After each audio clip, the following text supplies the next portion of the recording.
We finna do this late night crime thing. Everybody tap on in. Cause this finna go down. This J Lava. I scour the internet so you don't have to, so we can look at some crime. Yeah. So y'all can just kick back. You might be at work. You might be driving your truck.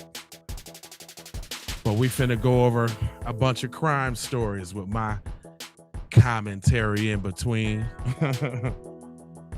We gonna kick it off with this House of Horrors joint, man.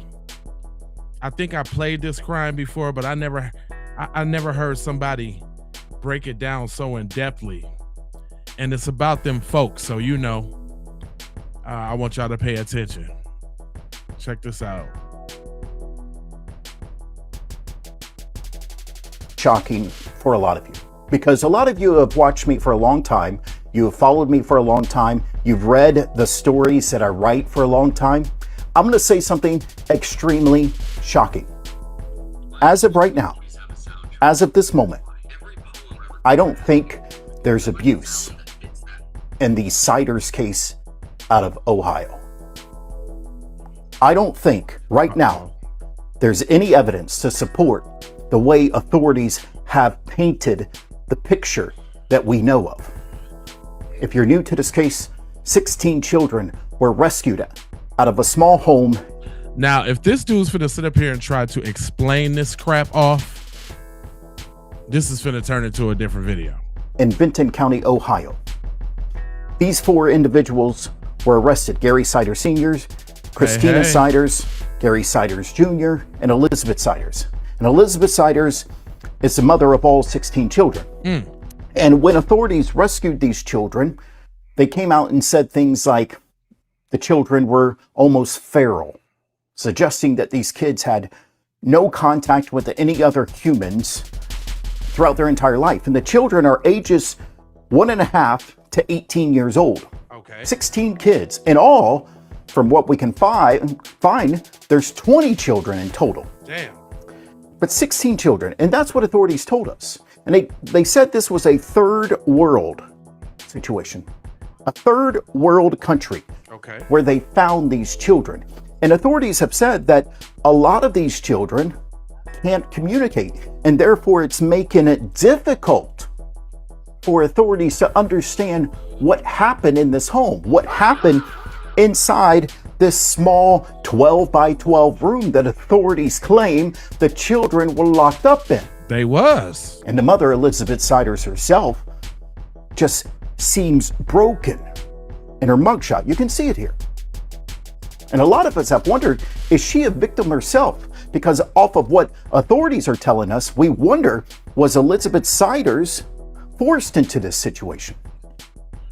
She gave birth to her first child at the age of 13. Dang. At the age of 15, fresh out of 8th grade, she was married off by her parents. Dang. To Gary Siders Jr., her husband. Dang. And then a couple months after giving birth, getting married, she gave birth to her second child. And every year since 2006 to present day, 2026, 2025, she's either been pregnant or had a baby.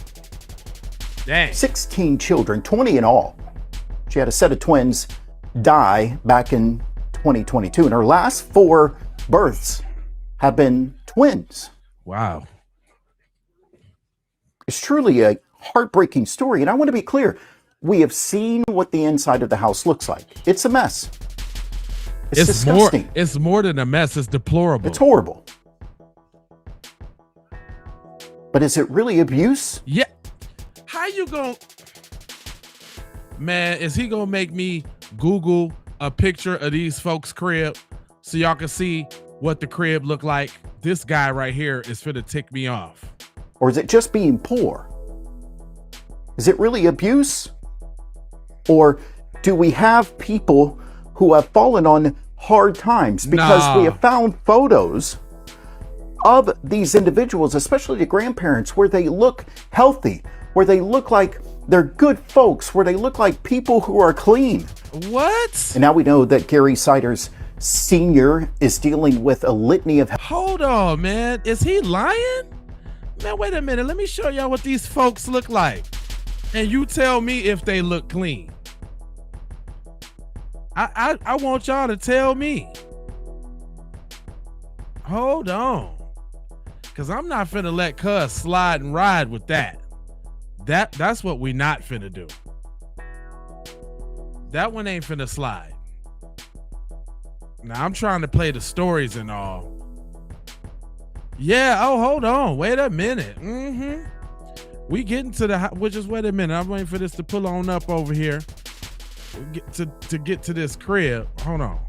I'm over here searching it right now. I just want to get it big enough for us to see.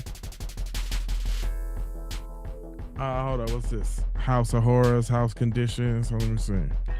This how I be scouring and all, y'all. So I be on it like that. Look, hold on. I got something for us right here. Let me see what this is about. This morning, hold on. Here we go. new details in that disturbing discovery after authorities rescue 16 children found inside this Ohio home. They say were held in a 12 by 12 area for the past 4 years. Kids just kept appearing. Some of them were in pretty bad shape. Ohio officials say the Siders family were living inside this more than a century-old home located about 80 miles south of Columbus. After investigators went in on a search warrant, they found the kids ranging from 18 months to 18 years old, squatting and covered in bugs, some unable to speak. They said squatting and covered in bugs. So if there was bugs, you gotta assume that there was feces and pee-pee everywhere. You got and trash and all of that. Scene was a horrible smell. Animals, livestock are kept in better conditions. I think if they would have waited another 24 hours, there was a very high probability that we'd be dealing with a death or multiple deaths. Now wait a minute. Is this the same case that this dude is talking about? health issues. We know that Christina Siders, the grandmother, supposedly has early onset dementia. And it's the poorest county in Ohio. Yeah. And? I'm telling you, something doesn't seem right. What? That they getting called out for having them this case? Of these children. 7 of the children hospitalized, 2 needing to be airlifted to level 1 trauma centers. 2 need to be airlifted to where? Also inside, the children parents. Look at them. Do they look like this is the clean people he talking about, y'all? That's them, y'all. That's the clean folk, y'all. That's them. Are you serious, Magnerius? Are you serious though? That's what he talking about, them folk right there. I ain't nothing clean about the way cuz look like he from the Appalachian Mountains. Like he one of them ancestral people.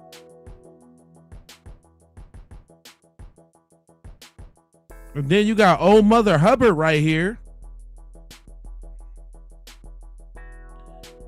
Man, that's the House of Horrors for real. And set of grandparents. They were immediately placed under arrest and arraigned Wednesday. All 4 charged with 16 counts of child endangerment, pleading not guilty. The evidence shows that these folks were pretty good at hiding these kids. They knew that if anybody actually knew what was going on, these kids probably would have been removed. And more charges could be on the way. In the meantime, the focus is shifting to the children. Authorities say finding a foster home for all 16 siblings will be challenging, but they hope to keep as many of them together as possible. And I'm sorry, but that's a sad situation. But they gonna end up splitting them kids up. And unfortunately, when they go to the foster care situation, not all, but some of the time, that's where some of the most shady characters are. Not all, because my cousin's mom was a foster mom, and there was a lot of kids that came through the crib, and we developed relationships and with a lot of them. She was pretty good, so I can't say all. But is this the same case? Now listen to this dude talk about it. About what authorities have told us compared to what we have found. I want you to listen to Elizabeth Siders' attorney. I want you to listen to what he had to say in an interview recently. Take a listen to. Well, bro, Yeah. hold on, bro. Are you talking about one of the people in the House attorney? It's his job to try to get them off for the crazy stuff they did, fam. What are you talking about? Tommy Stolley is the attorney appointed to Elizabeth Siders. I talked to him after he visited her in And he's a scumbag too, because I just wouldn't take this case. I don't know what kind of money it would be to defend somebody like this. jail this afternoon. He said today she shared more information about her children and told him they were all born in hospitals.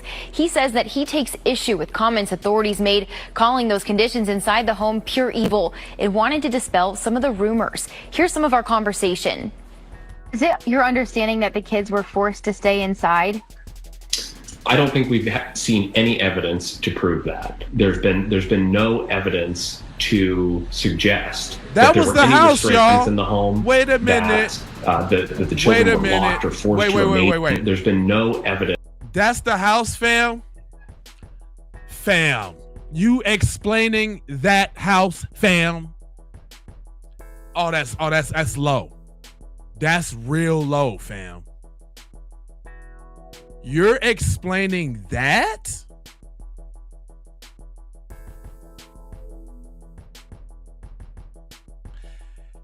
It's just safe to say don't nobody give a damn about them children. It's just safe to say that. That's crazy. You sitting up here advocating for this? Look at that. That's a mattress right there. This is a mattress.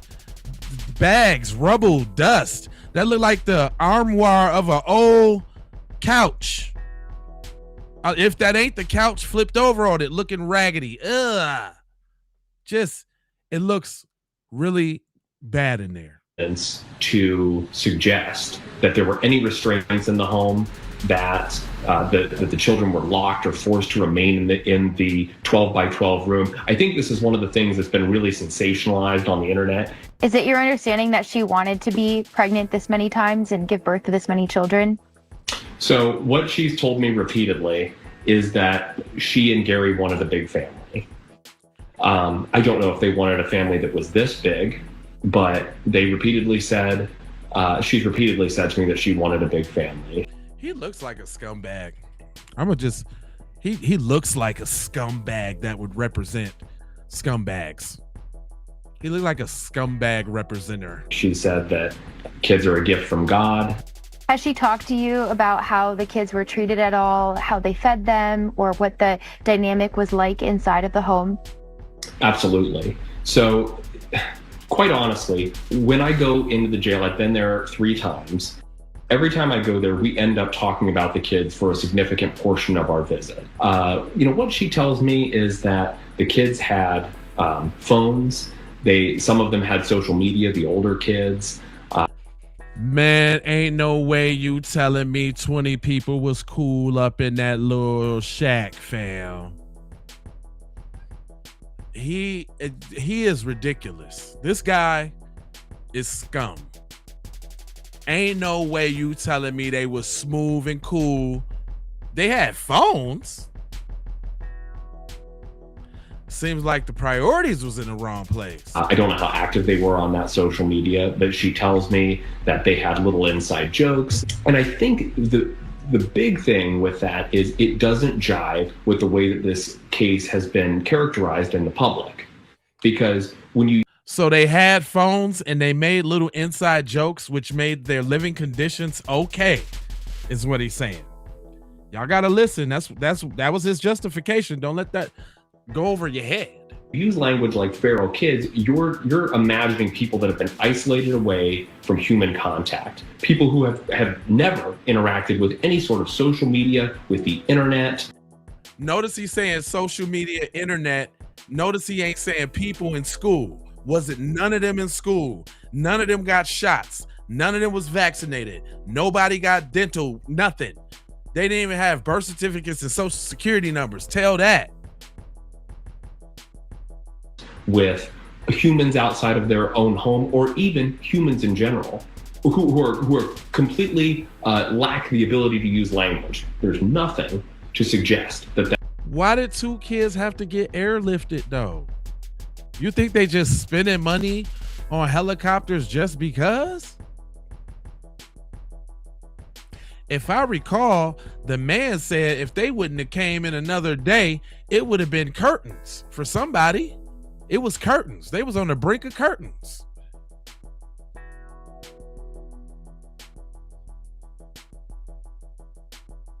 This is crazy. That is the case here. So the kids can communicate. That's my understanding, yes.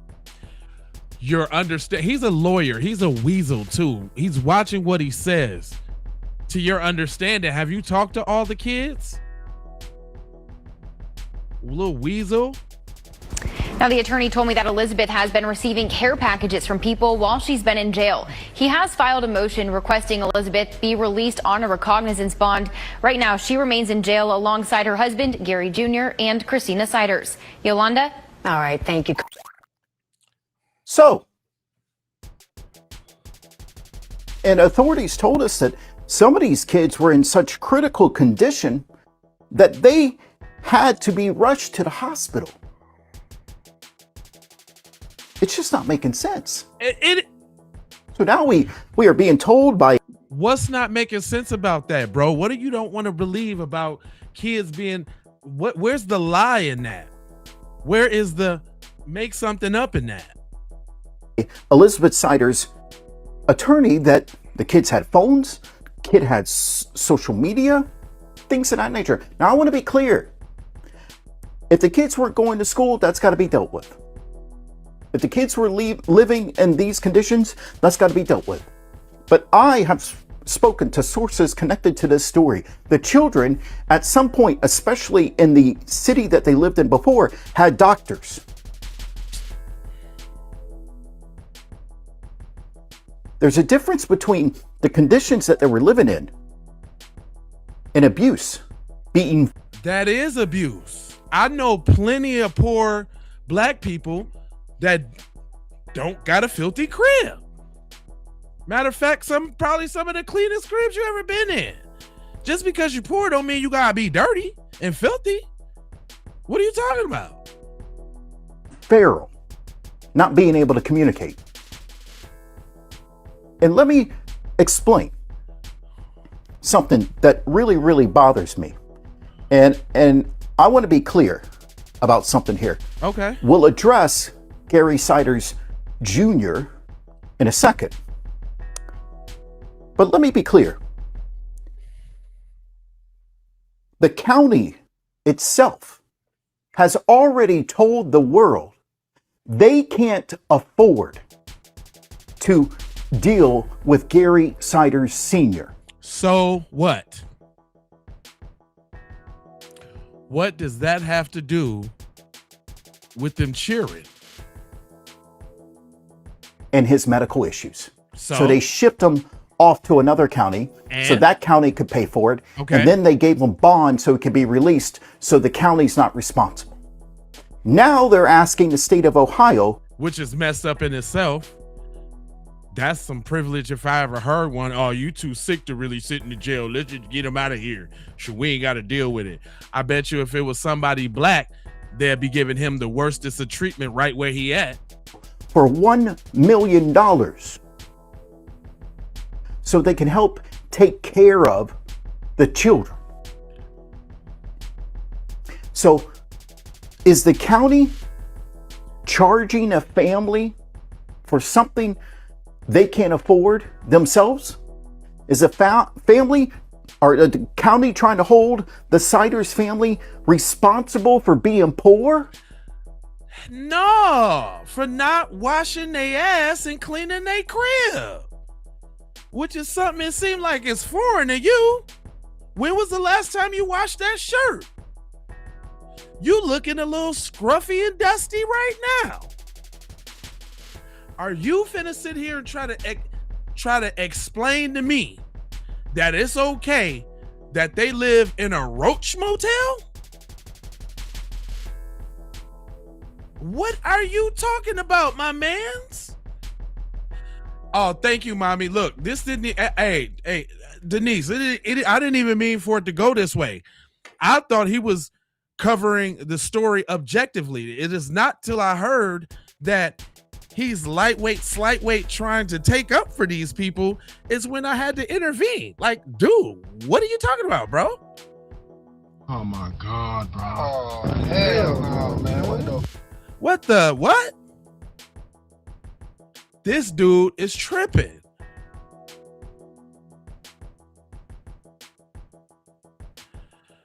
Man, that's BS. Bama. They ain't letting nobody out of jail if they sick. R. Kelly had issues in jail. They ain't let him out. Bill Cosby had issues in jail. They ain't let him out. And they was rich. So I don't want to hear that. No. But let me hear some more. Please explain to me why the government agency said that this state of these children was so crucial, but you don't think so. Go ahead, Mr. Robbie. Now, look, we can debate all day long whether they should have kids while they're poor. Okay. Okay? That's a whole different debate. Black Cherry. I want to stay focused on what they're being charged with. And right now, the county themselves are admitting that they can't even afford to take care of these children. That is a stupid argument. That's dumb, my guy. So because they can't take care of the old man that was a part of committing the heinous crimes against the kid, somehow everybody should be let off because they're evading responsibility in some sort? What are you talking about, bro? Even the parallel or even what you trying to, it don't even make sense.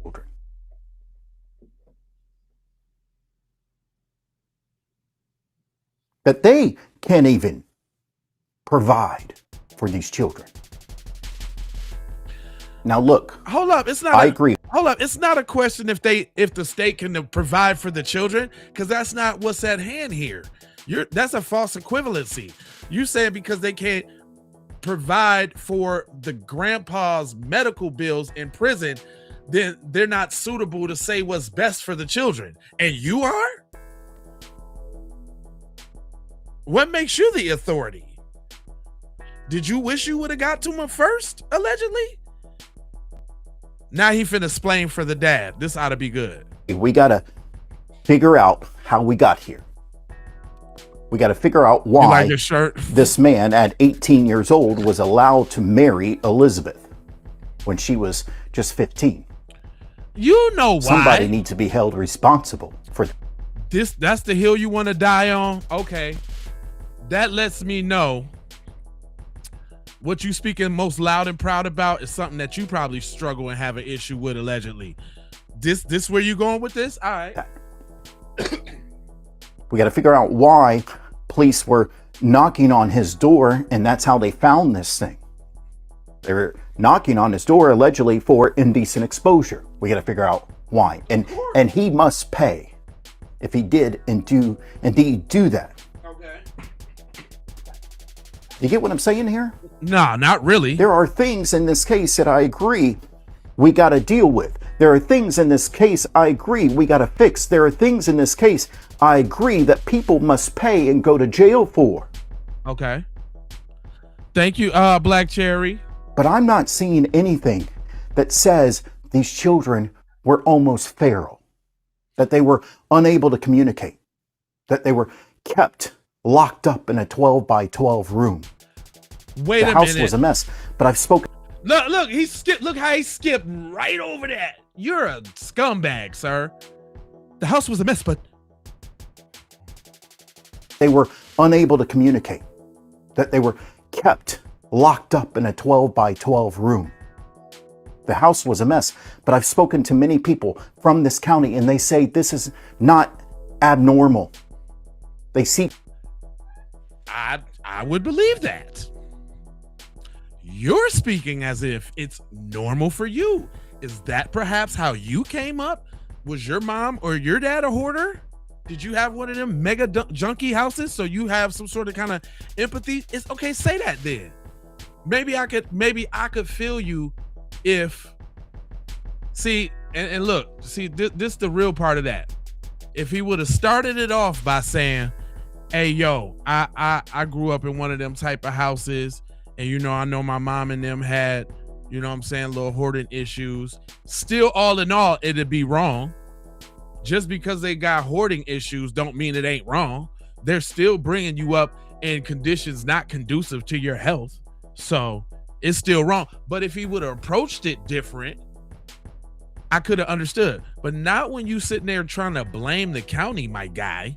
Like, it's the county's fault, and sometimes it's society's fault, while they couldn't pull themselves up by their bootstraps and do something with 20 people in a 12 by 12 house. This ain't a third world country. That one's crazy, fam. I don't even really want to hear him. Let's get to some real crime. So this spicy Latina chick done assassinated her son. Here we go. Where at? What car? The red one. Red car? Yep. Okay, step over there. Yeah, anything on the air? Ma'am. No, I don't care. See my mom. Go over there with your mom. Go Go inside.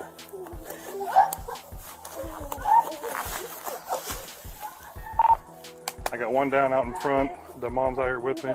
I got several people inside the apartment. You okay, boss? Okay. Hey, Brian. Suspect.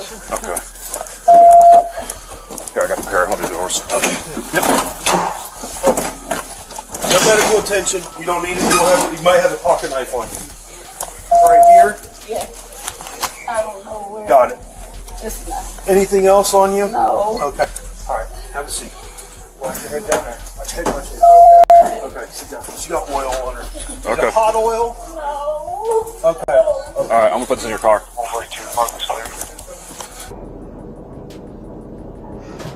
Excuse me. Yes, ma'am. Can you get me out? Can you get me out of here? I mean to throw up. Okay. 1 second. Please, please, God, please, God. Oh God, oh God. Jesus. Oh God, oh God, oh God. Here, get some air. No, please, God, oh Okay. God. We're gonna have some air. Oh God, yeah, oh God. Please, God. Okay. One thing at a time. You don't know. One thing at a time. Mercy. Oh. Oh. Jen and Sandy. All right. What is your first name? LaQuandra Williams. What? LaQuandra Williams. Can you spell it?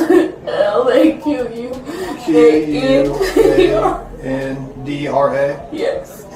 I don't even know what happened. I came home from work. I own a business, and my son drove my car today. I asked him where he take my car to, because I got my car fixed this weekend. And he went answer me, and I said, I said, John, I'm talking to you. I'm talking to you. He went answer me, and he don't like my boyfriend. He said, I'm going to kill you and your boyfriend. We were fighting in my living room. He never did that to me. And then I have a gun. He has a gun of mine too. Like, we always get into it. Like, I don't believe this is happening. Like, I can't even cry. Like, that's my child. Like, you don't know. God have mercy, man. What in the world is happening? My whole life. I raised them and took care of my kid. Moved from Youngstown to here.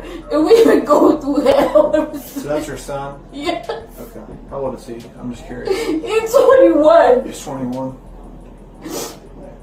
Okay. What was her name? Her name is LaQuandra. Your name? My name is Maya. Maya? Yes. She killed him, bro. What was your last name? Hughes.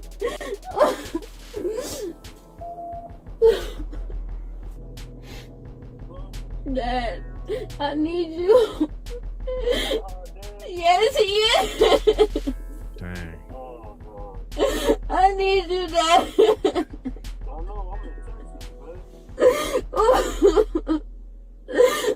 Yes, I see him. He was on the floor.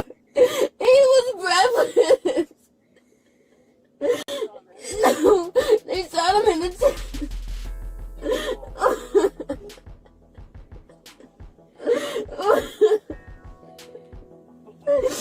No, this is. Bro, she's in the police car. She's in the car in front of me. No, I told them not to let her say that because she shot him, bro. Dang. Hi. Hold on 1 second. I'm Detective Zimmer. This is Detective Paulson. How old are you? I'm 20. 20? Okay. Yeah. And what happened today?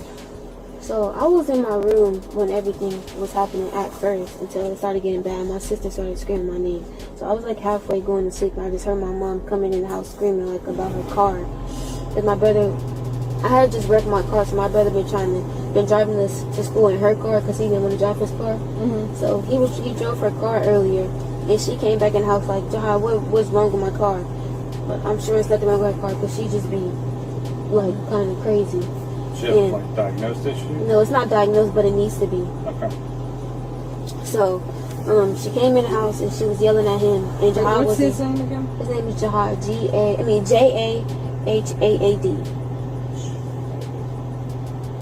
Okay. So she was yelling at him. How old is he? He's 21. 21. Okay. Yeah. So she came in the house and she was yelling at him and he wasn't responding to her because when my mom get to yelling at us, like, we don't respond because if we start yelling back, she's gonna escalate because she has a real record of like us. I'm not gonna lie. Okay. So like we just don't respond to her when she yelling. Like we wait till her to stop yelling when it escalates and then talk. So Jahad wasn't responding at all. So she started trying to take his I guess she was trying to take his AirPods out of his ear. Well, that's what he told me because I wasn't in there for that. But I was asked her after I asked him like what happened after she was outside. Hold on, let me get to it. But I had asked him what happened. She was trying to take his AirPods out of his ear and he wasn't letting her and she started trying to hit him. Mm-hmm. So that's when it escalated in the kitchen. Then she had got the knife because Jahad was like pinning her down, like wasn't letting him. And you know, she was getting mad because he was blocking her hits. So she had grabbed the knife and she was trying to, so we trying to get the knife away from her. Did you see that part? Yeah. Okay. So we was trying to get the knife away from her and she was trying to stab him. So my brother kept telling me to like get back. And Jahad, the one that shot. So like he told me to step back, so I stepped back and after he got the knife away from her, she was trying to grab more stuff, but I ended up grabbing the knife because we have the knife, you know, multiple knives up in that stand thing. So she was trying to grab that, so I grabbed it and she was trying to grab our little coffee holder to throw it at him, but I grabbed that too. So she was trying to, and after he had ended up getting the knife away from her, she was still like trying to punch him and stuff like that. So he ended up slamming her on the floor and like pinning her to the ground so she can stop. And afterwards, after he was pinning her down, he was just telling her like, I'm not a little boy, you're not gonna keep putting your hands on me. And then after he had ended up letting her get up, so she went downstairs to grab her gun. And I didn't let her. She was walking back upstairs, but I didn't let her come upstairs. I locked her outside. Okay, so she came outside to get her. She went outside, and that red truck over there by the 2 Gray Impalas, that's her car. Okay. And she went to go grab her gun, and then she was walking upstairs, but I wasn't gonna let her shoot him, so I locked the door from her. I locked her outside, and hold on, I'm talking really fast. But I locked her outside and she was screaming like she was just trying to get in the house, like give me my phone or give me my keys, but she already had her keys. So I just wasn't letting her in the house. So Jahad, the reason why he ended up outside because he was trying to leave. Do you see his bags over there? His bags are probably on the floor. Where at? Over there where she shot him. Okay. Which car is hers? The red car all the way at the back between the 2 Impalas. Yeah. So Jahad was trying to get his stuff to leave. Like he wasn't even trying to go do nothing. He was leaving. Mm-hmm. So he had his bags and everything. And I was telling him not to go outside, but he didn't think. Of course, nobody gonna think their mom is about to shoot them. Mm-hmm. So he went downstairs anyways as he was trying to leave. And when he went outside, I heard the gunshot. He was like, ah. And then I seen him from the balcony on the floor. And she was trying to. Did you see him get shot? No, I heard it. You just heard it? And I went out to the balcony, like I was by the door when I heard the gunshot because I was still holding the door locked. Yeah. So when I heard the gunshot, I ran to the balcony and I see him on the floor. And she was like trying to. Are you in the balcony here? The balcony, yeah, right there with the 2 chairs. Yeah. So you ran out there and you saw. I saw him on the floor, and she was trying to help him on the ground. The concrete. The pavement. Where was he exactly? Do you want me to get out? Well, just kind of tell me like straight. Like in front of, actually, like in front of those two cars right there at the end. Okay. Yeah. And she was trying to help him and stuff, like, I don't know what she was trying to. She looked like she was trying to help him, even though she shot him. Alright, you can take a seat back there for me. Put the jacket over or something. The jacket has been searched, something in that as well. So just the fifth, no vehicle. Okay. Thanks for hanging around. Oh, no problem. You got stuff. That's alright. That's good.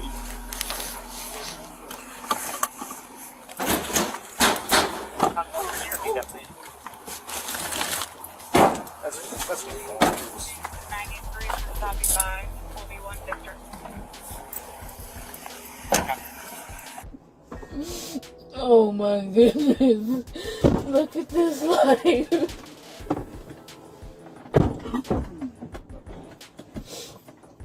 Do y'all know anything about my son? No, we don't know anything, unfortunately. As soon as we get an update, we'll let you know.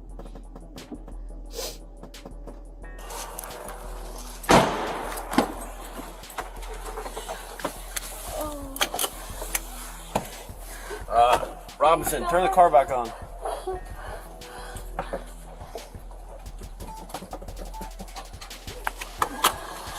Alright, you're good. No.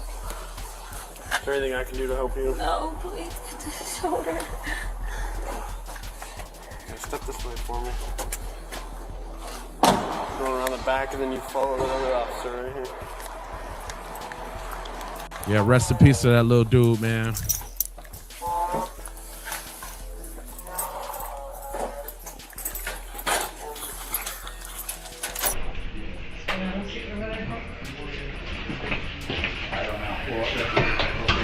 I'm This is Detective Policy coming in here. We're going to read you your rights. Have you ever had the rights to review before? No? Okay. Well, we'll go over kind of slowly to make sure you understand the law. We'll ask a couple goofy questions at the beginning of it. So just bear with us. I'm going to give you this so you can follow along with us. Can you tell me what happened? So I came home early in between my two clients, and Jai used my car, and I asked him where he took my car at, because he took my car to like the shop and left it there. And I said, well, how long did you leave it there, and what did they do? My car's not riding away, I just got my car fixed. So he wouldn't answer me. So I walked back to the room and I went back into the living room where he was at, and he got up to like grab his stuff, and I said, I'm talking to you, answer me. And so I threw a glass, but it went over to his head like a candle, but it went over his head, it didn't touch him. And then he grabbed me up and threw me in the living room, which was something he never ever done. And we have had arguments, but he never ever put his hands on me ever.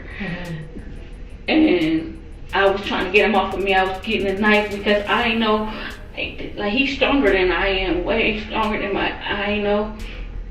And out of impulse, like, I shouldn't.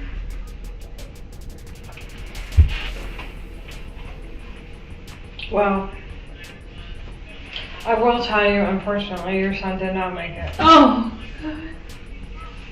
And I'm so sorry. What?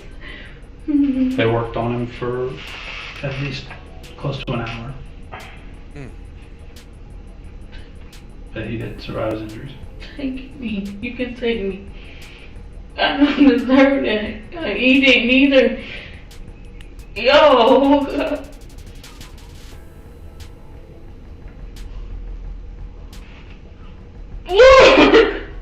I'm sorry. Yeah. I know the pressures, and I feel like that's what happened to me. I feel like you just snapped because you just got so angry. And everything, no, y'all. She just told on herself. It's over for her. What? Y'all said he gone for real. No, I killed my son. Oh no.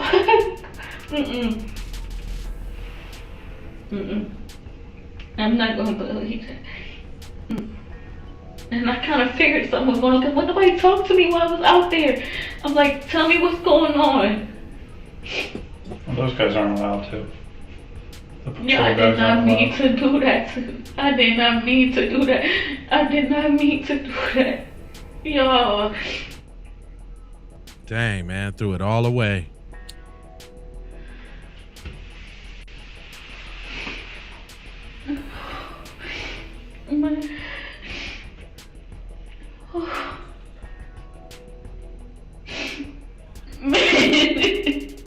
Okay. Oh God.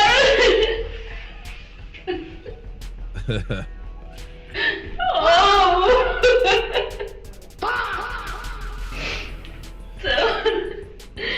Jesus have mercy on me.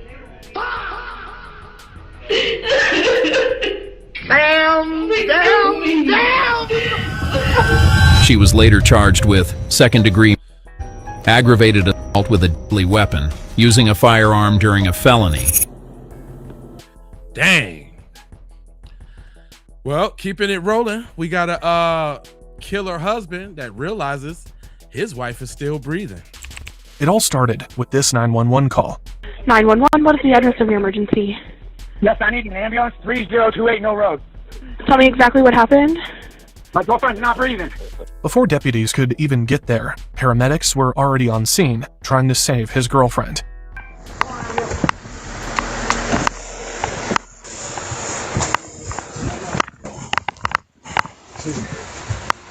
Inside a small trailer, paramedics were performing CPR on a woman in the middle of the living room.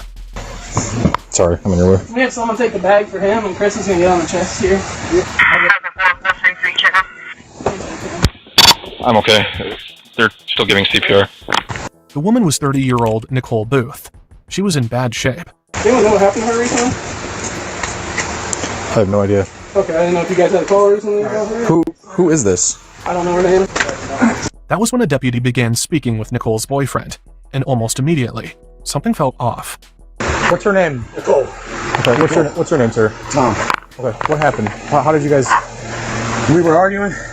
She said she wasn't feeling good. She fell over on the floor. That man is Thomas Graley, Nicole Booth's boyfriend. Like Nicole was the mother of his 2 children, a daughter and a son. But instead of helping officers understand what happened, Thomas was making things difficult. Is that your wife or their mom? That's their my mom? girlfriend, the mother of my children, yes. Okay. He stayed close to the children and showed little interest in answering questions. Where did all those bruises come from so I can let them know? Sir, I need your help with this so we can help her. Where did those bruises come from? Can you give me a minute? Can you leave me alone, please? He had shut himself away with the kids in a bedroom. The officers needed answers. Tom wasn't giving them any. He's being completely uncooperative. They were arguing, and he said she just fell over. Where is he? Right here. Sir, we need to talk to you, okay? I know you're going through a lot, but we have to talk to you to get some ideas of what's going on, okay? Oh, can you leave me alone, please? I need to understand. I gotta get hold of somebody for my kids. Okay, I need to know what's going on. Go find out what's going on. I don't know what's going on. When this all happened. What is her name? Her name is Nicole. Nicole what? Nicole Booth. Booth. Does she have any medical issues? Not that I know of, no. She been in the hospital or anything? Complaining about anything? She says she hasn't been feeling good. Again, Tom avoided the question, so they turned to the children instead. How did your mommy get the bruises all over her? You leave them alone. No. Sir. Ma'am. We need to understand Dude, step back from her. Step back I asked from to her. give me a minute, please. Listen, you're not going to tell me how to run my crime scene. I'm not, you I'm understand not telling that? you. I I'm just trying asked to you figure out what's going on. I just asked for you to so give you me can a stop. minute. No. I just asked for you to give me a minute. That's the first thing I asked him. Okay. I didn't have a chance to call nobody. I was trying to get my kids. Okay. I We're got here you guys on here. Listen, I've been trying to get. Shut your mouth. We're here on Can an you please not active talk to me crime like scene, that? trying to Can you understand. please not talk to me like that? How about listen to me? I have been I'm listening trying to you. talk Will you to please you. listen to me? I'm trying to talk to you, and I'm trying to be nice about it. I'm trying to figure out so we can help the EMTs so they can understand what's going on. The deputies clearly see the pattern. Every time they tried speaking with the parents, Tom seemed determined to stay involved. Right. To them, it looked like he was trying to control the conversation before the children could speak freely. So, they stepped in. That's... Okay, sir, I need you to come with me. Now. Stand up. Please, sir. Stand up. Please, sir. Stand up. Please. Sir, please. Turn around. I am turned around. I'm not fighting you. I'm not resisting you. I just asked for you to give me a minute. Please don't do this in front of my kids. Please don't do this in front of my kids. Once Tom was away from the children, deputies tried again. The questions were simple. The answers were not. I'm trying to calm down. I'm trying to help the EMTs so they could save Nicole, okay? Nicole. What happened? How did she end up on the floor? We took a shower. She wasn't feeling good. We took a shower. We went out to the couch. She said she wasn't feeling good. She got down on the fucking floor and she fell over. I tried getting her up. I got some water. I threw some water on her. She didn't wake up. Okay, you need to stand up. Stand up. Can you take these off so I can No, get my absolutely hands up, not. please? Absolutely not. Then Tom tried walking away. That was when deputies made it clear he was not free to leave. So you're telling me you guys were in an argument and she magically just fell and passed out right there? She's got cuts and bruises all over her legs. By this point, deputies believed Tom was getting in the way of both the investigation and the medical response. So they put him in the back of a patrol car. Warm. Heat. Yes, heat. It's warm. It's warm in there. Heat. High. Okay. Sit tight in there. Can't get my hands above my head, please. Nope. Sit there. With Tom offering little information, paramedics had to rely on what they could see. It all started with this 911 call. 911, what is the address? Nicole appeared to have suffered severe trauma. She was rushed to the hospital. As Nicole was transported and Tom remained secured in the patrol car, deputies returned to the children. Okay, he needs you to be strong for him, and we're all here to help. Everything that crazy just happened is over with now. Okay, no more craziness is going to happen. We're here, ambulance is here, everybody is safe, and we're going to figure it out.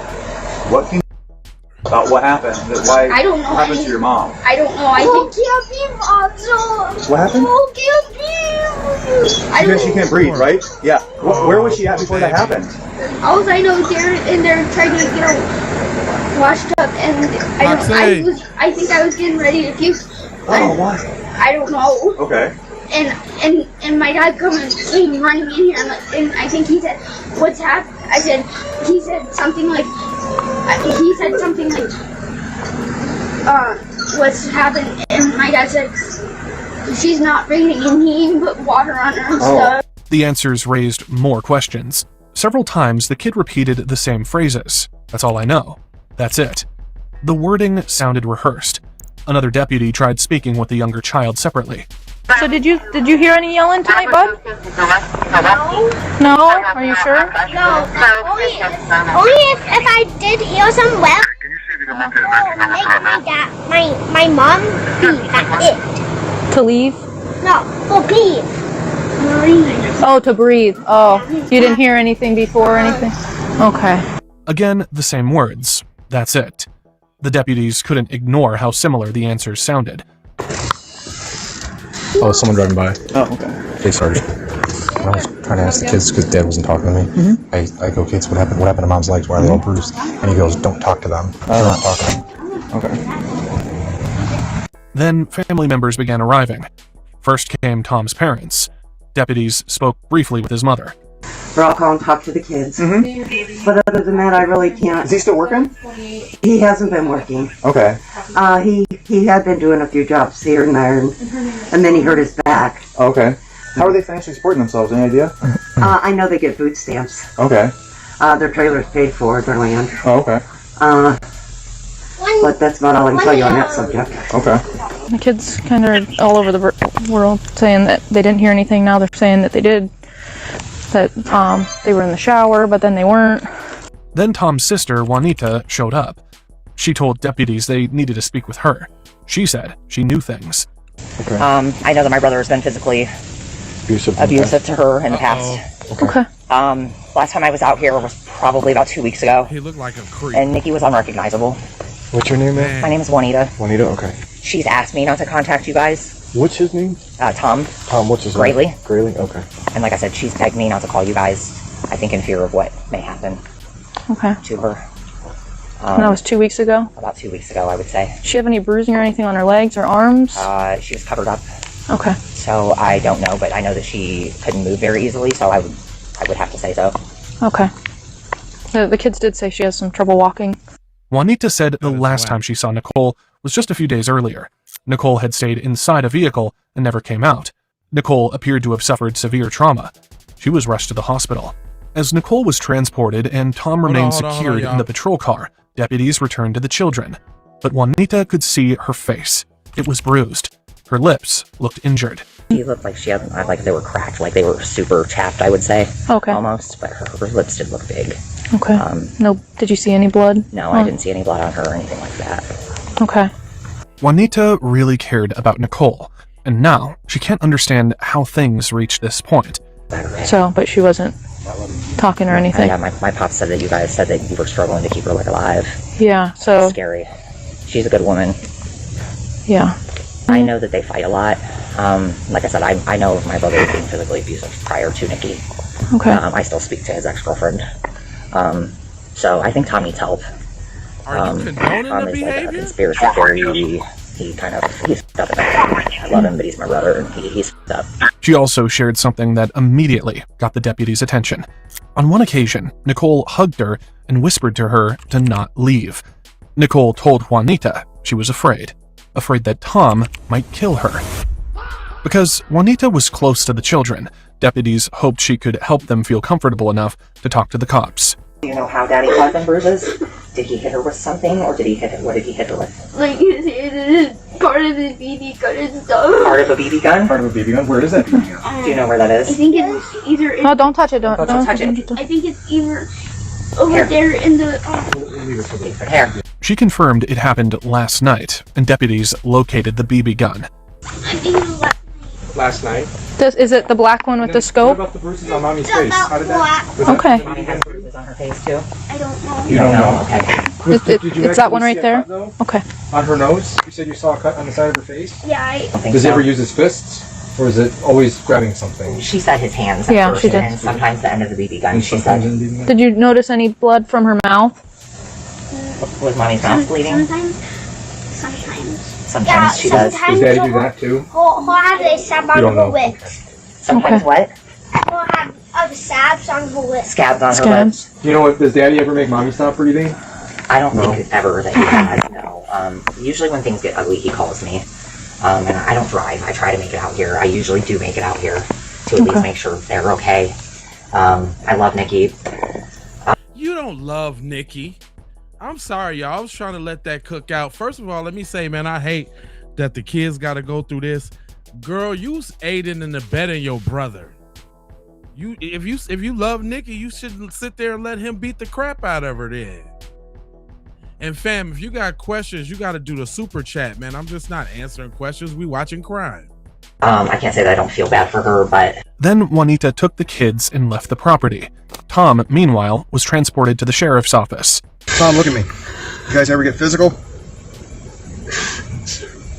Can you do me a favor? What's that? One favor, and I'll talk to you for hours if you want. What do you need?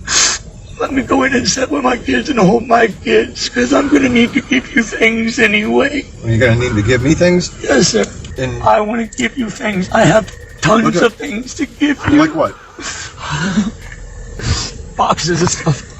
Boxes of stuff. Like what? Tons of stuff. I don't That know. doesn't help. When Tom learned the children had been speaking with deputies, he desperately wanted one last hug before leaving. The request was denied. Then he tried a different approach. He told deputies there was a box of paperwork inside the house that would prove his innocence. Nobody will. I am listening. Listen, we got to ride to the county jail, and I will listen to you. Yeah, but all the things that I'm telling you I need for my evidence, you're going to destroy because people are going to be in my house. You're not going to get it all. I've offered to give it to you, and I've tried to talk to you, and you guys just make a mockery of me. When that failed, his frustration became obvious. Tell you that's going to save her life. What caused her injuries? What caused her injuries? You can tell me what caused her injuries is a great start. Me and her. What does that mean? That means just what I said. It means me and her. She hurt herself? Yes, she hurt herself. Okay. So are injuries a result of a fight? Did I say that? I'm asking you, a question mark at the end. I know you're asking, but you don't want to listen. My ears are wide open, Tom, and the doctors are desperate to know. That's why we want to know, because they're asking us what happened. Well, judging by what I've seen, I checked for some, I don't know, problems with her lungs and problems with her head. That's what I would guess. What do you mean problems with her head? You've seen her head. Don't act like you. Yes. What caused that? What happened to her? You were there and we weren't. The doctors weren't there. Good evening. Thomas Grayley is going to be placed in a holding cell by himself until he's interviewed by a detective. But Juanita could see her face. It was bruised. Her lips looked injured. She looked like she had, like they were cracked, like they were super chapped. While all of this was unfolding, Nicole was fighting for her life. Nicole needed a higher level of care. Doctors arranged an emergency transfer to a trauma center in Cleveland. The next morning, Thomas Grayley was brought in for an interview, and from the moment he sat down, detectives noticed the same pattern they had seen the day before. Tom focused on himself, not Nicole. Do you understand the extent of your girlfriend's injuries? You put yourself in this situation, not me. You changed my question because you don't want to answer. No, what you wanted me to do was release you, let you hug your kids, and no, that is not what I wanted to do. I said, listen, we're not going to play. You either want to discuss how Nicole sustained her injuries and how she has bruising all over her body that's in various stages of healing, how she ended up with a lacerated spleen. Or we could go back and I could put you back into jail. What is that? Lacerated liver, lacerated your organs, body organs. She's in critical condition, but it doesn't look good. Well, she's got to be breathing. I mean, if she wasn't breathing, she'd be dead. She's breathing. Tom tried to appear emotional. He cried. Or at least, he tried to. But detectives noticed there were no tears. They let him talk, and talk for nearly 30 minutes. Tom bounced from one topic to another. Most of it led nowhere. He kept returning to the same thing. Boxes of paperwork, he claimed, would explain everything. I asked you specifically, how did Nicole sustain the injuries that she had? Your response was, nothing for a moment, and then you said, we've been fighting since June. We got into a fight tonight, we showered, and then she fell down. That's what you told me last night. And I'm not, somebody's not going, unless they're falling from a 10-story building, somebody's not going to get a lacerated. If I stand up and fall down right now, I'm not going to sustain those types of injuries. I don't know, I was going to have to take a second to think about it. Okay. You got 10:20. You got the 10:25 to start making sense, or else this interview's done, okay? I can't make sense of the last 10 years that I have at all, period. Okay. And I can't help you do it in 5 minutes. Okay. I've been with Nicole for a little over 10 years. Okay, I cannot make sense of what is going on myself. I cannot make sense of what is going on myself. And there's no way I can make sense. Why can't I can make you make sense of what is going on? Why can't you, especially in 5 minutes. Why can't you make sense of what's going on? You know you had 2 kids together. Because Nicole has lied to me and manipulated me and made me forget portions of my life. How did she make you forget portions? That's what I was going to try to put on that piece of paper. Okay. I was going to try to help you. You're saying that she manipulated you and lied to you. Is that when you kick her out? Or did she kick her on? I think you're... Or did she kick her on? Because I will be asking... I mean, you could say that. Go ahead.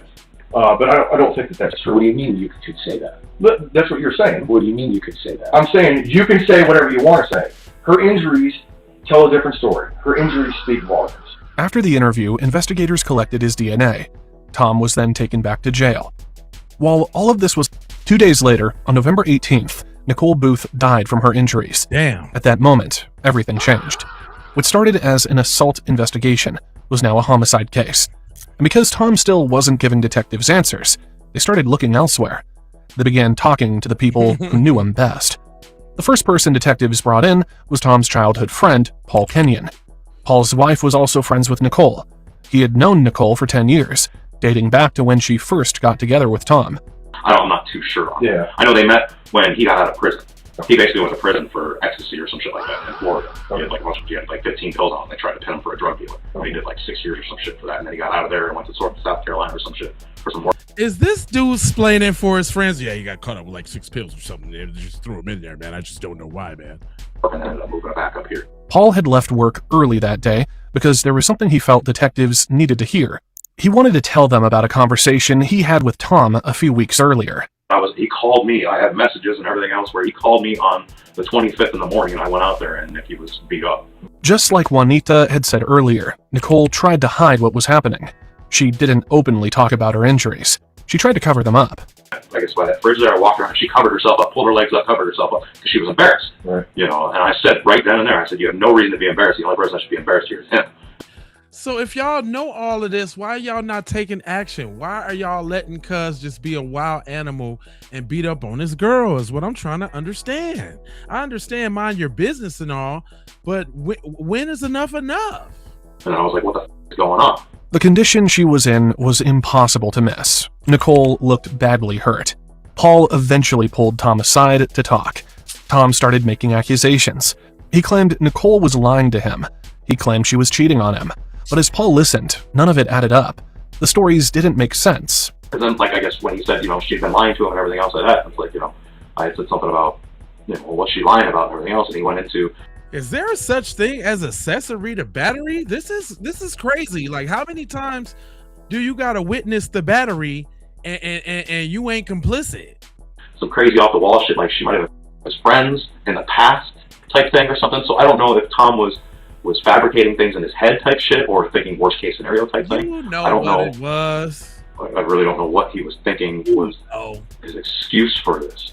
He admitted to Paul that he had punched Nicole, but even then, his explanation was scattered. Paul struggled to follow what he was saying, so he tried speaking directly with Nicole. Before he could get very far, Tom stopped him. Does Paul potentially do the same thing allegedly? Does Paul potentially, you know, birds of a feather, right? You heard that, right? They look like some old alt-right MMA training little hooligans that like to ground and pound. Especially this dude right here. I guess because when I was out there, he asked me to go in the house and talk to Nikki in front of him, and he would not let me talk to Nikki by myself. He would not let me, you know, and he was persistent on him being there and the kids being there too. And it's like, no, dude, stay outside with the kids and I'll talk to Nikki. Oh, no, I'm not letting some man go up my house. I said, dude, what the f are you talking about? I'm here to try to solve problems to fix this shit, not cause a bunch of grief or your old lady or whatever crazy shit was going through. You know, I don't know what was going through his mind. I mean, Looking back, Paul believed Nicole had become trapped in the relationship. For nearly a decade, Tom had been the center of her world, and getting away from him wasn't easy. he was always controlling. You know, he's always controlling. Controlling towards Nikki. Okay. You know, and everything else like that and all that stuff. But not, you know, he didn't exert that to me or anything like that. But when you're on the other side of, I guess, when a woman and everything else like that and all that stuff. See, now you're lying. Now you lily livered. Now you yellow belly. You lying. You was scared of cuz. Just say that. You look like a dweeb. You was scared of cuz. That's what it was. It's not as easy to, you know, right. You know, Paul also told detectives something else. The behavior Tom displayed around deputies didn't surprise him. In his opinion, the confusion, the excuses, the victim act, it wasn't genuine. Paul believed Tom knew exactly what he was doing. Oh yeah, you see that? Hold up, y'all see that profile right there? Cuz right there was afraid. Tom knew exactly. That was his little homeboy. Come on, Spike. What do you need, Spike? Spike, show me what's up, Spike. He was the little homeboy. He used to sun the shit out of him. Yup. If he wasn't trying to get at his girl on the lowski woski. You just can imagine what kind of little escapades that was going on over there. You know, if he okay with the beating, then he probably okay with the treating. Just something for you to think about. What he was doing.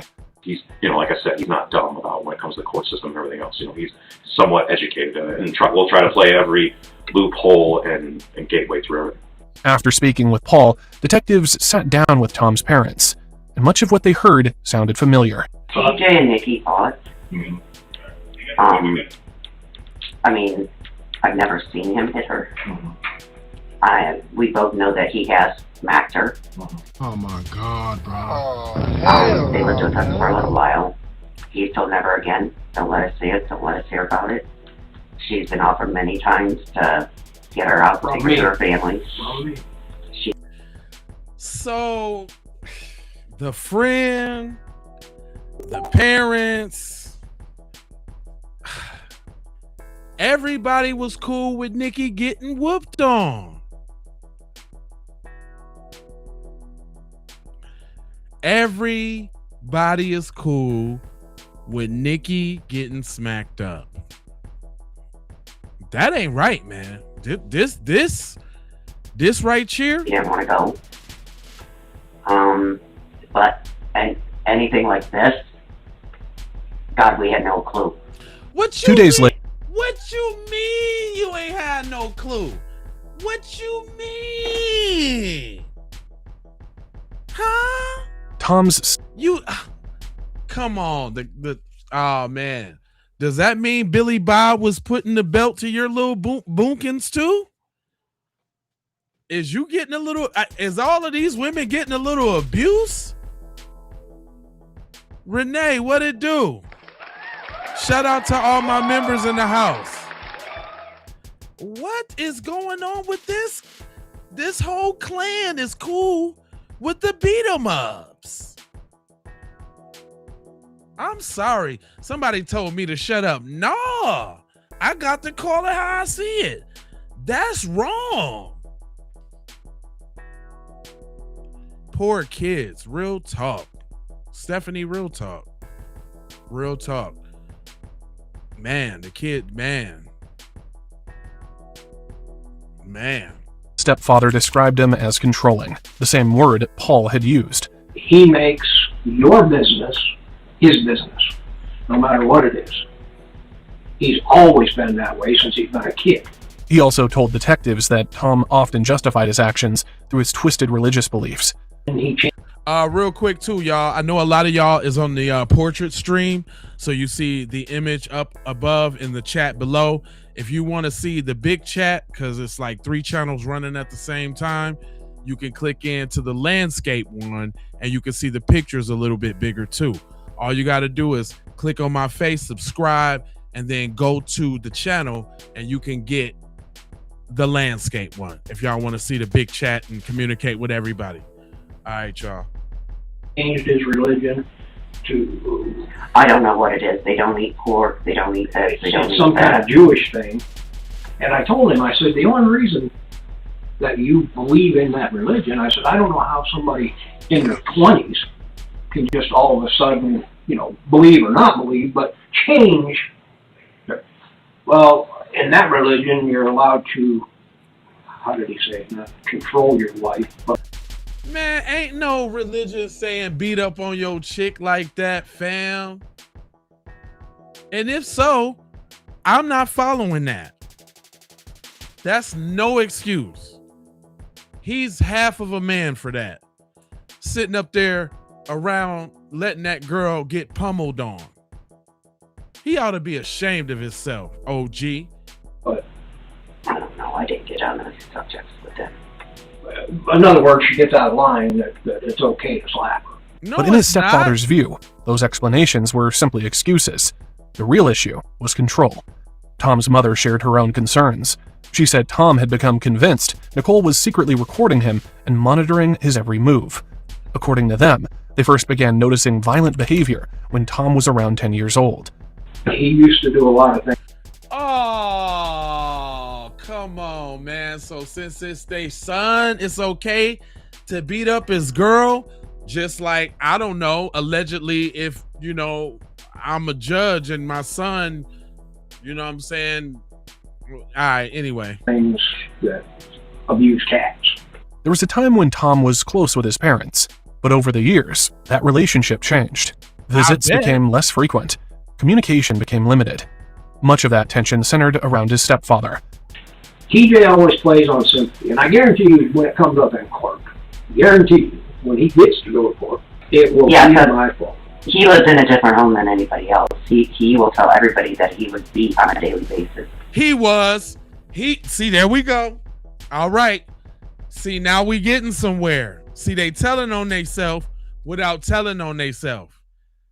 He didn't become that way just to become. Now, I know it's in the loop. I know the other factors, but there we go. He was beat, and what else? Yep, by you. Yeah. By me. Oh. I think he was jealous over Cody because every time that him and Nicole would have an argument, TJ'd come to the house and want to take it out on Cody. And, I don't know how Cody... Where did he learn the behavior from? I learned it by watching you, all right? Where did he learn to beat up on Cody from?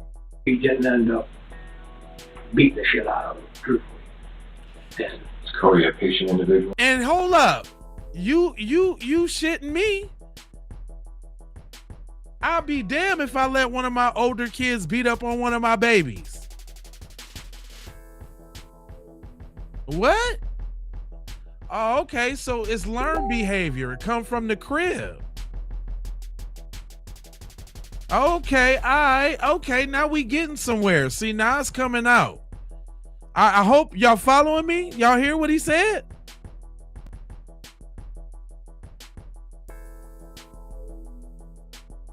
Yeah, you heard that?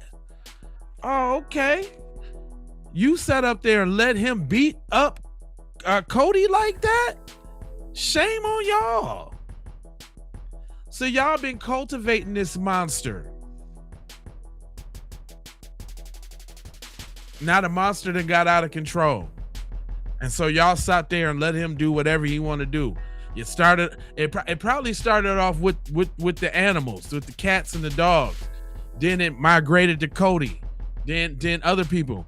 And then we got to ask, what else has he done? Then we got to ask, what else has he done? And to who? Because it seemed like he got a thirst for it. Seems like he done developed a thirst. no. Well, no. But the thing is ain't nothing funny about none of that. Is Cody a patient individual? No. Well, no. But the thing is Cody's like I am. That same jealousy followed Tom into his relationship with Nicole. He fixated on her past. He questioned her motives. This is and crazy. He constantly suspected things that weren't there. She had a good friend that was a college guy. And he found out, sitting at our dining room table, that years later, yeah, that she did sleep with that guy. After she had told him no. They still fight. He was still fighting and arguing about because she didn't tell him.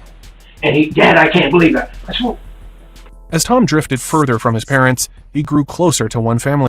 So that's the excuse. So y'all cool with him beating up his girlfriend because he thinks that she cheated on him back in the day or something like that? This lily liver yellow belly. Wow. Member, his sister, Juanita. So detectives brought her back in for a formal interview. Yeah. Me and Tom have different beliefs. Tom has always been aggressive and, Don't try to separate yourself from your brother now, shorty. No. See, you see how quick the bus you get thrown under the bus? I don't know him. We got different beliefs. We came up different. Now that's my brother, but I don't know him. Nope. That ain't. I don't know him. Wow, you see how quick she came right out the gate. Well, just to be clear, we got different beliefs. We believe in totally something different. Now, I don't know what you're talking about. His sister, Juanita. So detectives brought her back in for a formal interview. Me and Tom have different beliefs. Tom has always been aggressive and, manly. Woman has her place. He likes to be in everybody's business. He doesn't like anybody in his, and we butt heads because of that. What was his belief about women? He thinks a woman has. Well, wait a minute. Wait a minute. You lied there, sister. Because in the video, you said you always come over to give old girl relief after he done got done from putting a stomp on her. So you do be in the business. So you just lied. That's the place, and she should know where her place is. And did he ever tell you where that place is at? Did he ever? No, not really. He just kind of had like this speak when spoken to. That was his theory when it came to women, that they were to speak only when spoken to. Yeah. Did he believe that you knew some of his ex-girlfriends? Yes, I still speak to some of his ex-girlfriends. Were they allowed to work? Some of them not. Okay. So you know his pattern of behavior? Because you said you still talk to one of his girlfriends that he still that he used to beat the crap out of.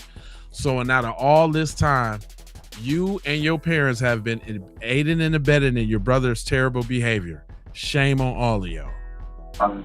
He's always been real controlling though, as far as like who they spoke to. You know, I know Nikki really either wasn't allowed to have a cell phone, and I know she did. Like, her calls were always monitored by him. And During his own interview, Tom had blamed many of his behaviors on Nicole. But detectives were now hearing a very different story. The paranoia, the jealousy, the controlling behavior. Those issues existed long before Nicole entered his life. and I mean, I've seen him that way with girlfriends before Nikki, so it's, you know. Told y'all. I seen him that way with girlfriends before. Told y'all. I could imagine what her boyfriend does to her. I guess not Nikki per se, you know. Up to this point, nobody claimed to actually witness Tom strike Nicole. They're lying. Even Juanita had previously said she never saw it happen. But during this interview, that changed. I told y'all. For the first time, she revealed that she had witnessed an incident herself, one she had never disclosed before. That night, I seen Tom hit her. I picked her up out of the floor. Did he smack her? Close his fist? I think he just slapped her like really. How you don't think what you had? You don't think she's still caping for her brother? Girl, you don't think what you had saw when somebody got their tail whooped? Are you serious? You think? I think nah. He probably gave her a macho Randy Savage blow. Hard, like, I mean, it knocked her off on the couch. He almost didn't let me go over to her, like, to help her. And I mean, I pretty much told him, like, I'm not okay with this, and I'm not just gonna sit here, No, you didn't, because he told you he'll give you some too if you don't mind your business. Leave the floor, like. Juanita then described one of the last moments she shared with Nicole.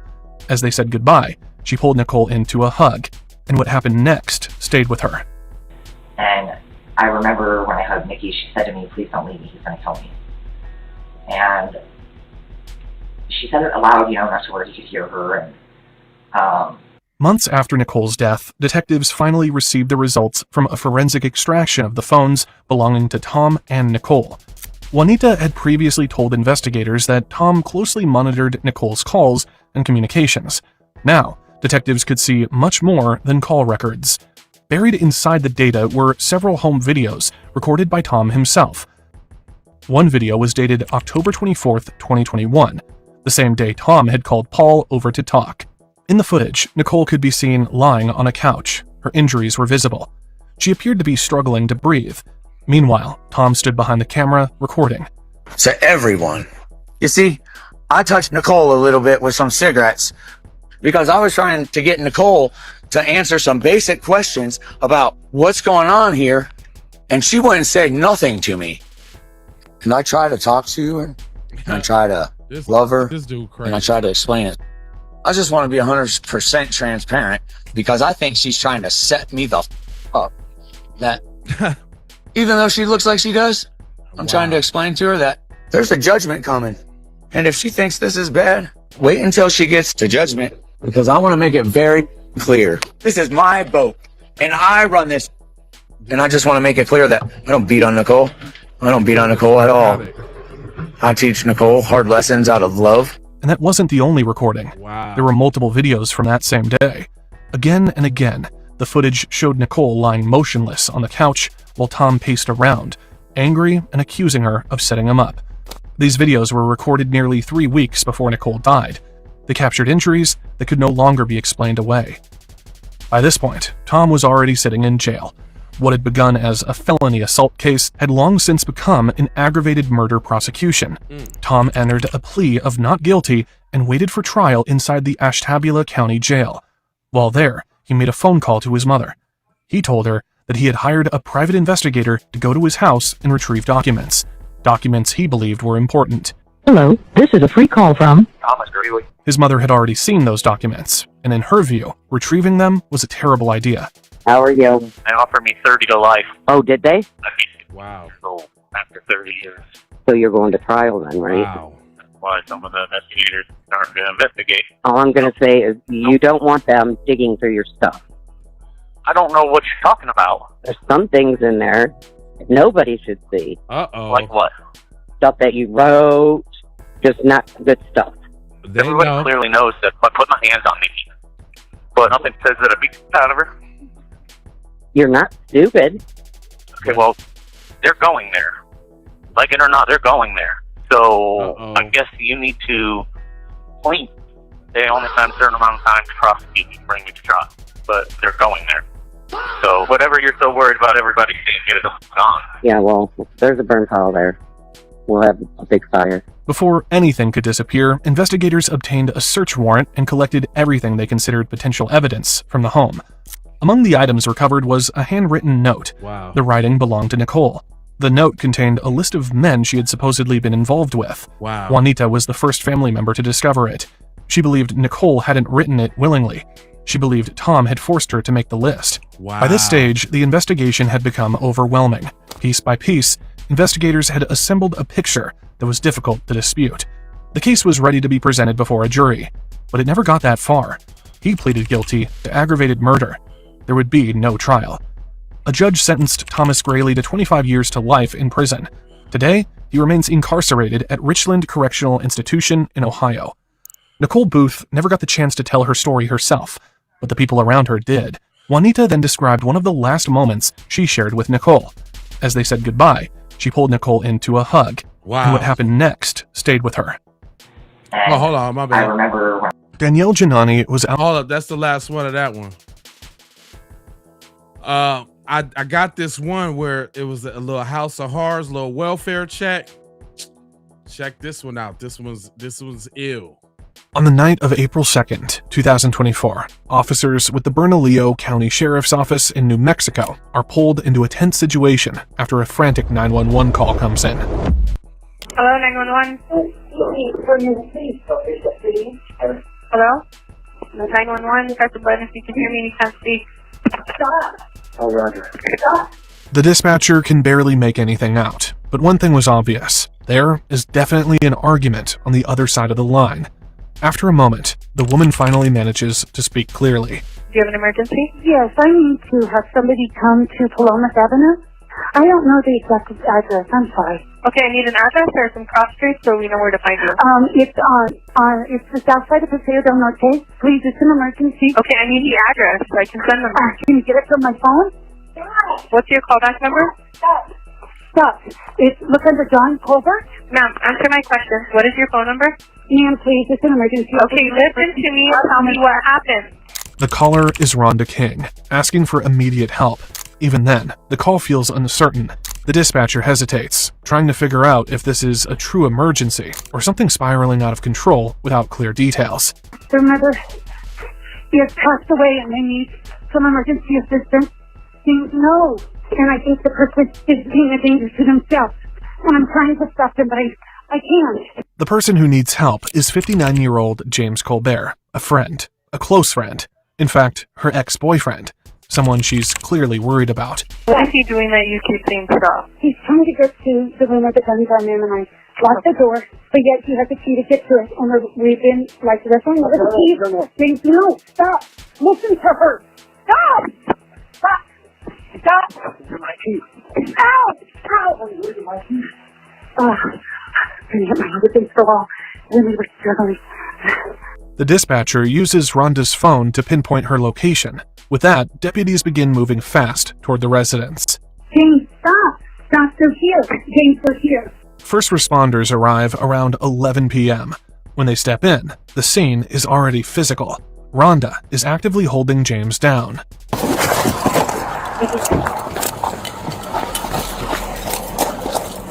Is this it? Good. He's not inside yet, though, right? Yes, yes. Oh, he went back inside? Sheriff's office!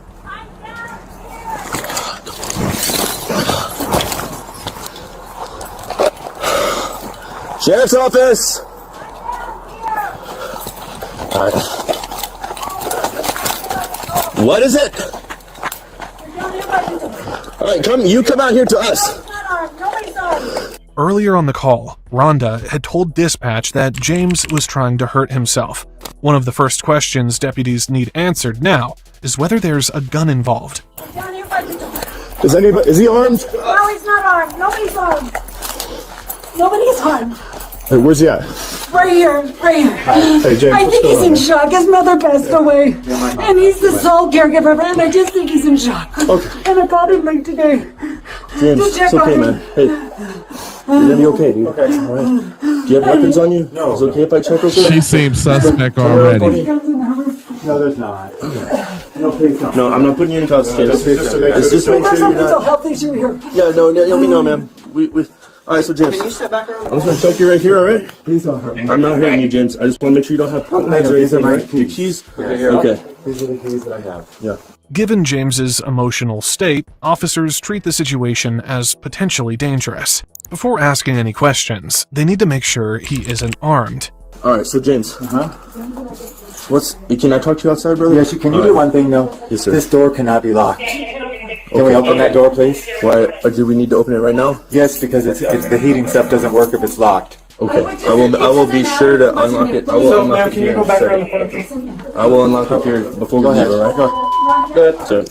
It's about 39 degrees that night in Bernalillo County, cold and windy. Still, James is soaked in sweat. It's clear Rhonda wasn't exaggerating. On the night of April 2nd, 2024, officers with the Bernalillo County Sheriff's Office in New Mexico are pulled into a tense situation after a frantic 911 call comes in. Hello, 911. Hello? 911, press the button if you can hear me and you can't speak. Stop! Oh, Roger. Stop! The dispatcher can barely make anything out, but one thing was obvious. There is definitely an argument on the other side of the line. After a moment, the woman finally manages to speak clearly. Do you have an emergency? Yes, I need to have somebody come to Palomas Avenue. I don't know the exact address. I'm sorry. Okay, I need an address or some cross streets so we know where to find you. It's it's the south side of Paseo del Norte. Please, it's an emergency. Okay, I need the address so I can send them. Can you get it from my phone? What's your callback number? Stop. Look under John Colbert. Ma'am, answer my question. What is your phone number? Ma'am, please, it's an emergency. Okay, listen to me and tell me what happened. The caller is Rhonda King, asking for immediate help. Even then, the call feels uncertain. The dispatcher hesitates, trying to figure out if this is a true emergency or something spiraling out of control without clear details. Their mother is passed away and they need some emergency assistance. Things no. And I think the person is being a danger to themselves. And I'm trying to stop them, but I can't. The person who needs help is 59-year-old James Colbert, a friend, a close friend. In fact, her ex-boyfriend, someone she's clearly worried about. What is he doing that you keep saying stop? He's trying to get to the room where the guns are in, and I locked the door, but yet he has the key to get to it. And we've been like wrestling over the keys. James, no, stop. Listen to her. Stop. Stop. Stop. Ow. Ow. Can you get my other things for a while? And we were struggling. The dispatcher uses Rhonda's phone to pinpoint her location. With that, deputies begin moving fast toward the residence. James, stop. Stop, they're here. James, they're here. First responders arrive around 11 p.m. When they step in, the scene is already physical. Rhonda is actively holding James down.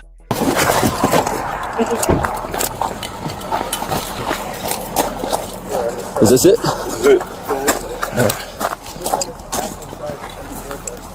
He's not inside yet, though, right? Yes, he is. Oh, he went back inside? Sheriff's office!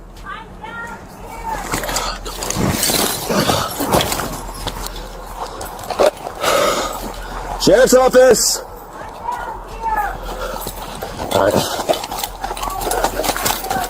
What is it? All right, come out here to us. Earlier on the call, Rhonda had told dispatch that James was trying to hurt himself. One of the first questions deputies need answered now is whether there's a gun involved. Is he armed? No, he's not armed. Nobody's armed. Nobody's armed. Hey, where's he at? Right here, right here. Hey, James, I what's think he's going in on, shock. His mother passed away, and he's the sole caregiver, and I just think he's in shock. Okay. And I called him late today. Oh, my bad. I forgot She to had go been to the physically next one. struggling with him until help arrived, and deputies now have to sort out exactly what went wrong. So James, what's going on today, man? We got called out here because I am sorry to hear that there was a death in the family, and that is what I understand happened today. Yesterday. And yesterday, okay. And this has obviously been very rough for you. Absolutely. And so we were called out here because somebody said you were maybe thinking about hurting yourself. Rhonda did. And is that something you're thinking of? No. So what's going on today? What was the argument about today? Just that what's happened with my mom and that kind of stuff. Okay. So she's under the impression you're trying to grab a gun and to shoot yourself. She thinks I would have in that room. Okay. But Not my intent. You're not intending to do that. No, Why no. would she think that? She just does. I don't know why. Okay. That's when officers notice just how rough the struggle was. James is bleeding, visibly banged up, the signs of a serious scuffle written all over him. Okay. Can we have medical come check you out, man? Just because. Sure. I mean, you got some scrapes and stuff. Things like that. Where? On your. What is on your shirt? Is that blood? A little bit of blood. Yeah. From your lip or something. Something, yes. What happened to your lip? Just cut.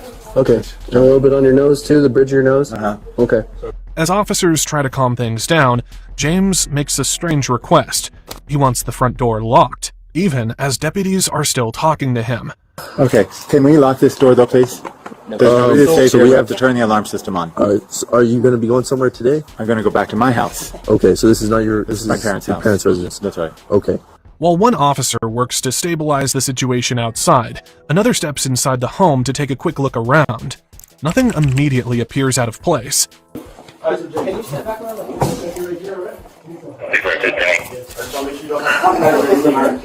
With the scene somewhat contained, officers turn their focus to Rhonda and ask her to explain what led up to all of this. Can you come talk to me in here? James and I have been friends for 40 years. Good friends. His mom has been ill, has had Parkinson's. He's taking care of her. And We're inside making contact now. As that's happening, Rhonda hears James trying to convince officers to unlock the gun room. She steps in, feeling she has to stop it. And I would just, it doesn't matter what's in there, believe me. She doesn't want James anywhere near that locked room. So Rhonda, I just need you to relax and talk to me. So what happened today? I know you said that he said his mom has Parkinson's. She passed away and he's in shock. Yes. What is he doing that's making him feel like he wants to hurt himself? Because he told me he did. Okay, what did he say exactly? He just said that there was no reason to live anymore. And that he just felt it was best just, I don't know if he said specifically kill himself. But he said there was no more reason for him to live. And Who's this other woman in That's here? Rhonda. And who is she to you? A friend for 40 years. A friend for 40 years, okay. And how did both of you come to be at this house tonight? I came here because I was doing some stuff, checking on the house and whatever, and she came over. Okay. She's worried I'm going to hurt myself. Okay. And you're saying that's not your intent at all? It's not my intent, but I'm not in a good spot. Okay. James had just lost his mother. On top of that, Rhonda believes he's not in a stable state of mind. Recently, both his home and his parents' house were broken into, and many of his father's prized possessions were stolen, including guns. And I just know this is his parents' house, and we've been friends long enough.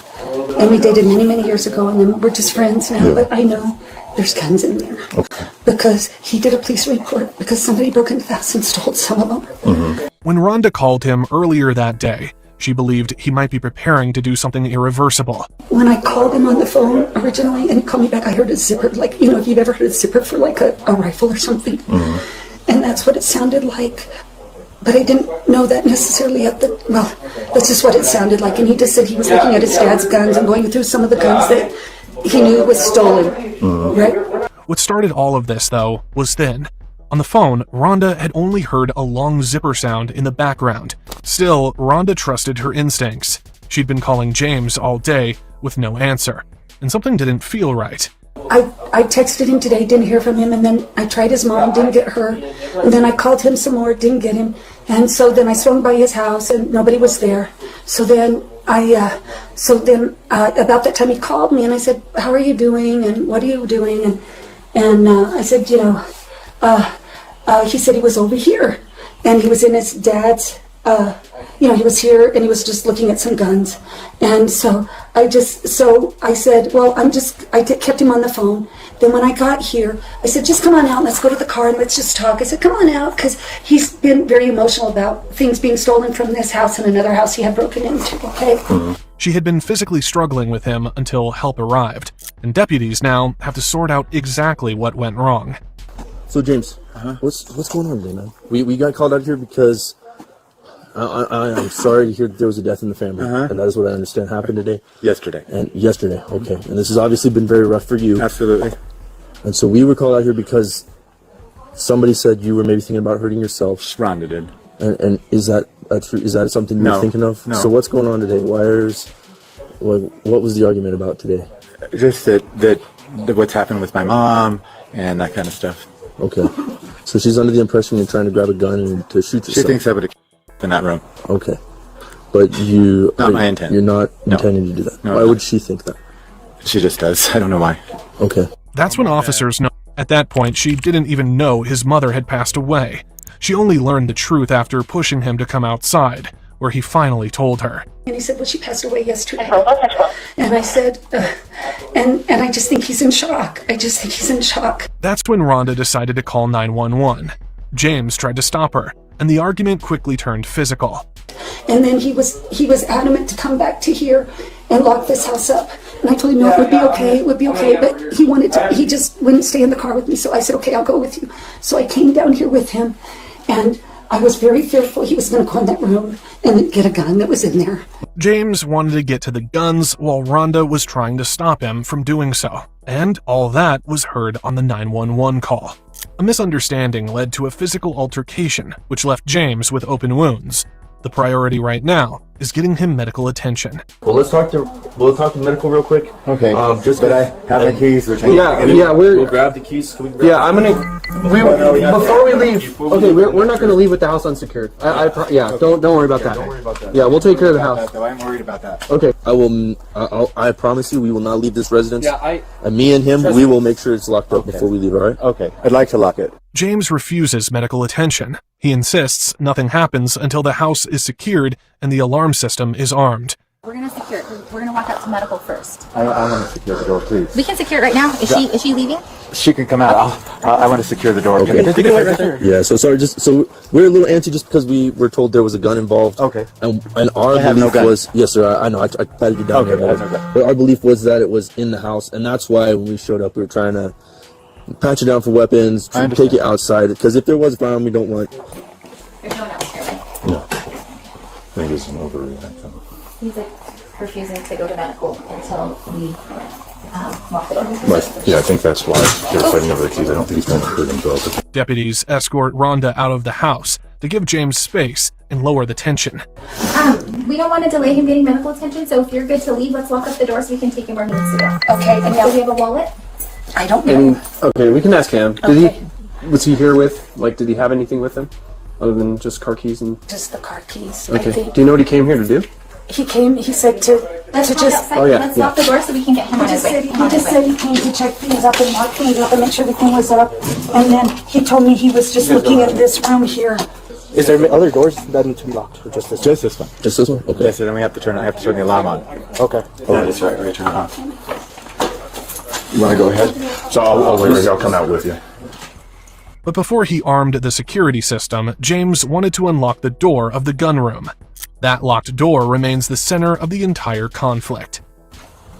So one other thing, can I just show you here? Let's just turn on the door. Got shut. Okay. And I don't want it shut. So you want me to open the door real quick? Yes. I can open the door. She locked it. She locked it. The firearms are possibly... No, So- the fire there. Okay. This is where they got stolen from. Okay, so do you want me to open this door? She locked it. Okay. I don't know if this key works for it or not, though. But I don't think so. He lying. Rhonda tells officers the key was lost during the struggle. With no way to open it, James finally agrees to lock the house down. Nice. Let's head out. Okay, come on. I have to lock this. As James secures the doors, officers begin calmly collecting Rhonda's full account now that emotions have cooled. James's mother, well, James has been basically the sole caretaker of his mother the last few years since his dad died. Okay. She has Parkinson's disease, and she's been ill. And James has been ill himself, like medically, and I think a lot of it's, was stress related. She explains the stress James has been under lately, especially after both break-ins at his properties. He has another house that was broken into off of Rio Grande, and then this one recently was broken into, and we've been here before. And they stole a bunch of his dad's guns and very prized possessions, banjos. Okay. And so he comes over here to check things periodically, okay? Rhonda says she's been worried for a while. James had lost weight, grown distant. She'd even bought him a gift, hoping to lift his spirits, but couldn't reach him. I had gotten him a pair of pants because he's lost a lot of weight. And so I just texted him, I got you a pair of pants, and I thought I'll just swing him by his house. So I went over to his house over there and nobody was there. So I tried him again, didn't get him, didn't get his mom. And so then when I was leaving that house there, he called me and I said, "Where are you?" And he says, "Oh, I'm over at my parents' house. I'm just locking up, checking it." And he said, "I was just looking at the guns, that they stole to my dad's. But I know there's still other guns in there. They didn't steal all of them." Right. And so I just kept him on the phone till I got here. Meanwhile, James continues locking up when he suddenly remembers the water faucet had been left running. Oh, there's one more thing. We turned water on. We got it right here at this faucet here. I want to make sure it's off, if I could, please. Turn the water on? She turned it on. Rhonda turned it on. Okay. Just go ahead, go first. Julie, is it okay if I just turn this off? You want me to turn off this faucet? So make sure that one is off. This one's off, sir. And this one's off as well, sir. Can I ask her a question? Rhonda. What? Did you turn on water anywhere in the lower bathroom?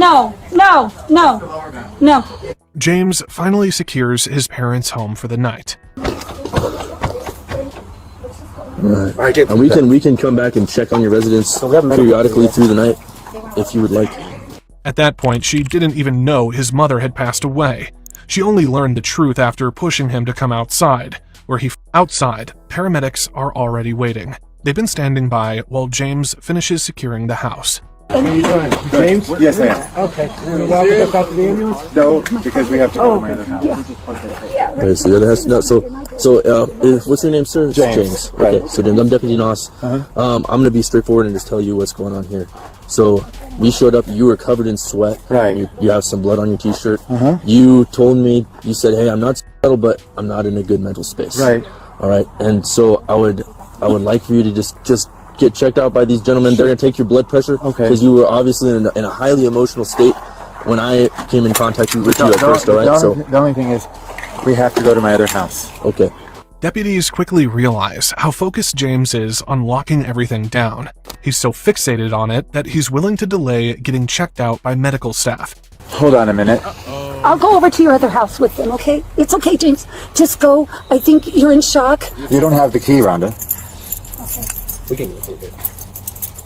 Yeah, I'm sorry. Rhonda steps in and offers a solution. She says she'll go with the deputies to lock the other house if it means James will finally let the paramedics look at him. James keeps saying he's fine. Rhonda keeps insisting he's a danger to himself. Officers pause and ask the obvious question now. What exactly made her believe that? So did he tell you anything about making statements? Did he say he wanted to hurt himself? A couple of months ago, when he was real ill, he just said there was nothing for him to live for anymore, and he just felt like there was no purpose for him. Okay. And I mean, I just think when people say things like that, it's just kind of an indicator. As things slow down, deputies begin to piece it together.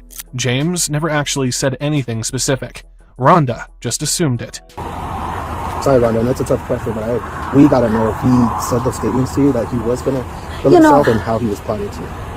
Well, with no clear statements or threats from James, officers start to see that the situation may have been exaggerated. What they're really looking at is a man caught in a terrible moment, just one day after losing his mother. Now that emotions have cooled, deputies want to confirm everything one more time directly with James. Sir. Guys, I have a few questions, sorry. Did you guys come here in separate cars? Okay.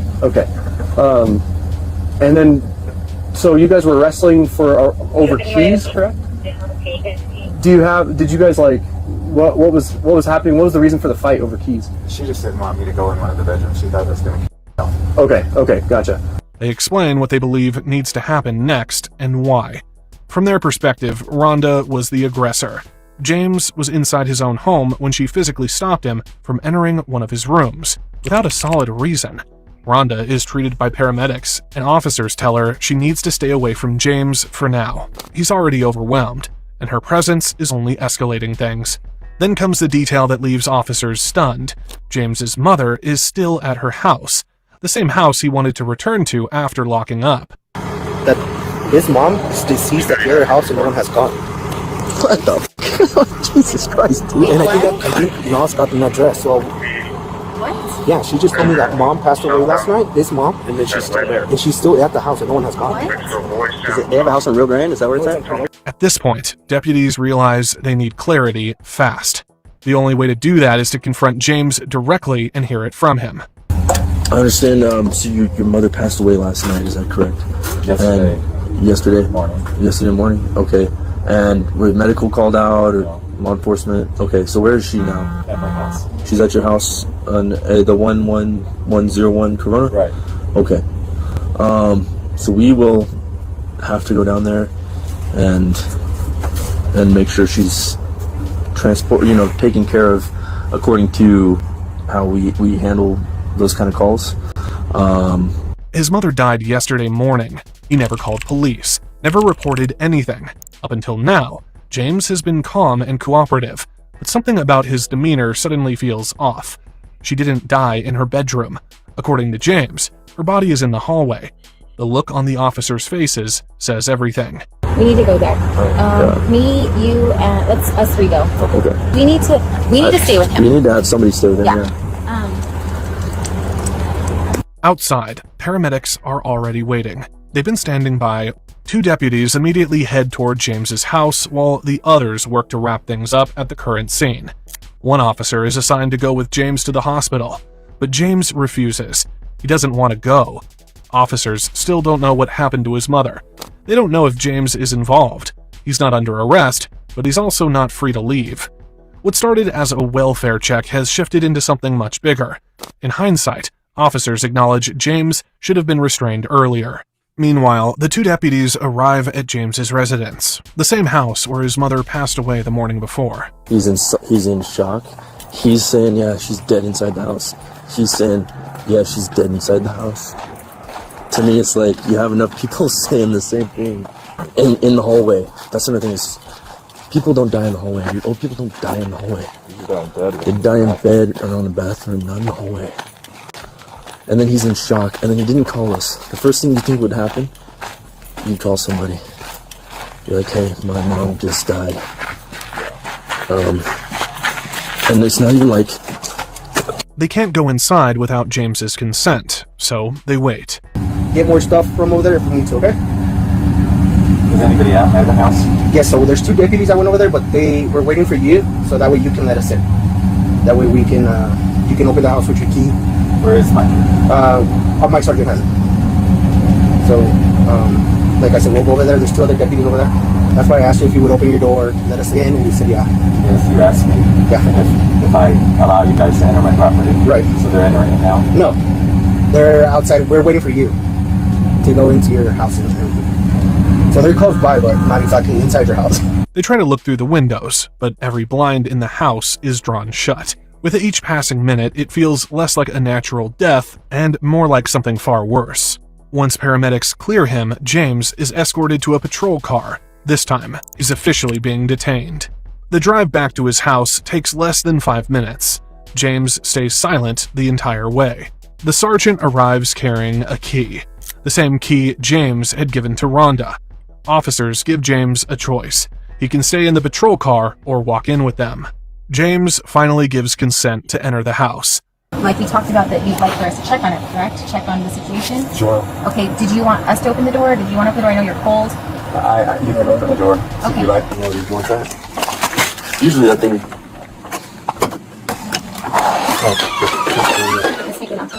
Sheriff's Department, anyone inside, make yourself known now. It doesn't take long. Inside, they find his mother. Are we going in guns blazing and everything? Yes. Oh, What do you have? dead body. DB, obvious 10-7, blood on the walker, on her lacerations to her legs, possibly head. Let's just clear the house, make sure no one else is here, and I'm gonna take this one. The rest of the house is quiet and orderly, just like the other property. And now, officers are confident of one thing. James Colbert's mother did not die of natural causes. This does not look like a natural death. James is transported to the police station, where he's taken to an interview room. So I wanted to talk to you today about what happened to your mom, just because any death is treated as, like, we need to do an investigation until, like, proved otherwise, you know? It's just part of the process, so. He's read his rights. He listens. He understands. And he agrees to talk. And will you speak to me? Okay. James, can you help me understand, like, why you're here today? My mom passed away. Okay. Sorry to hear that. Can you tell me more about that? She's been living with me for the last 5 years or so. Okay. After his father passed away in 2019, he became his mother's primary caregiver. The last time he took her to the hospital was about a month earlier, for a routine eye appointment. He works in IT. Most of his days revolve around work, caring for his mother, and taking care of the dog. But lately, things haven't been stable. We've been having some conflicts as of late. Tell me more about that.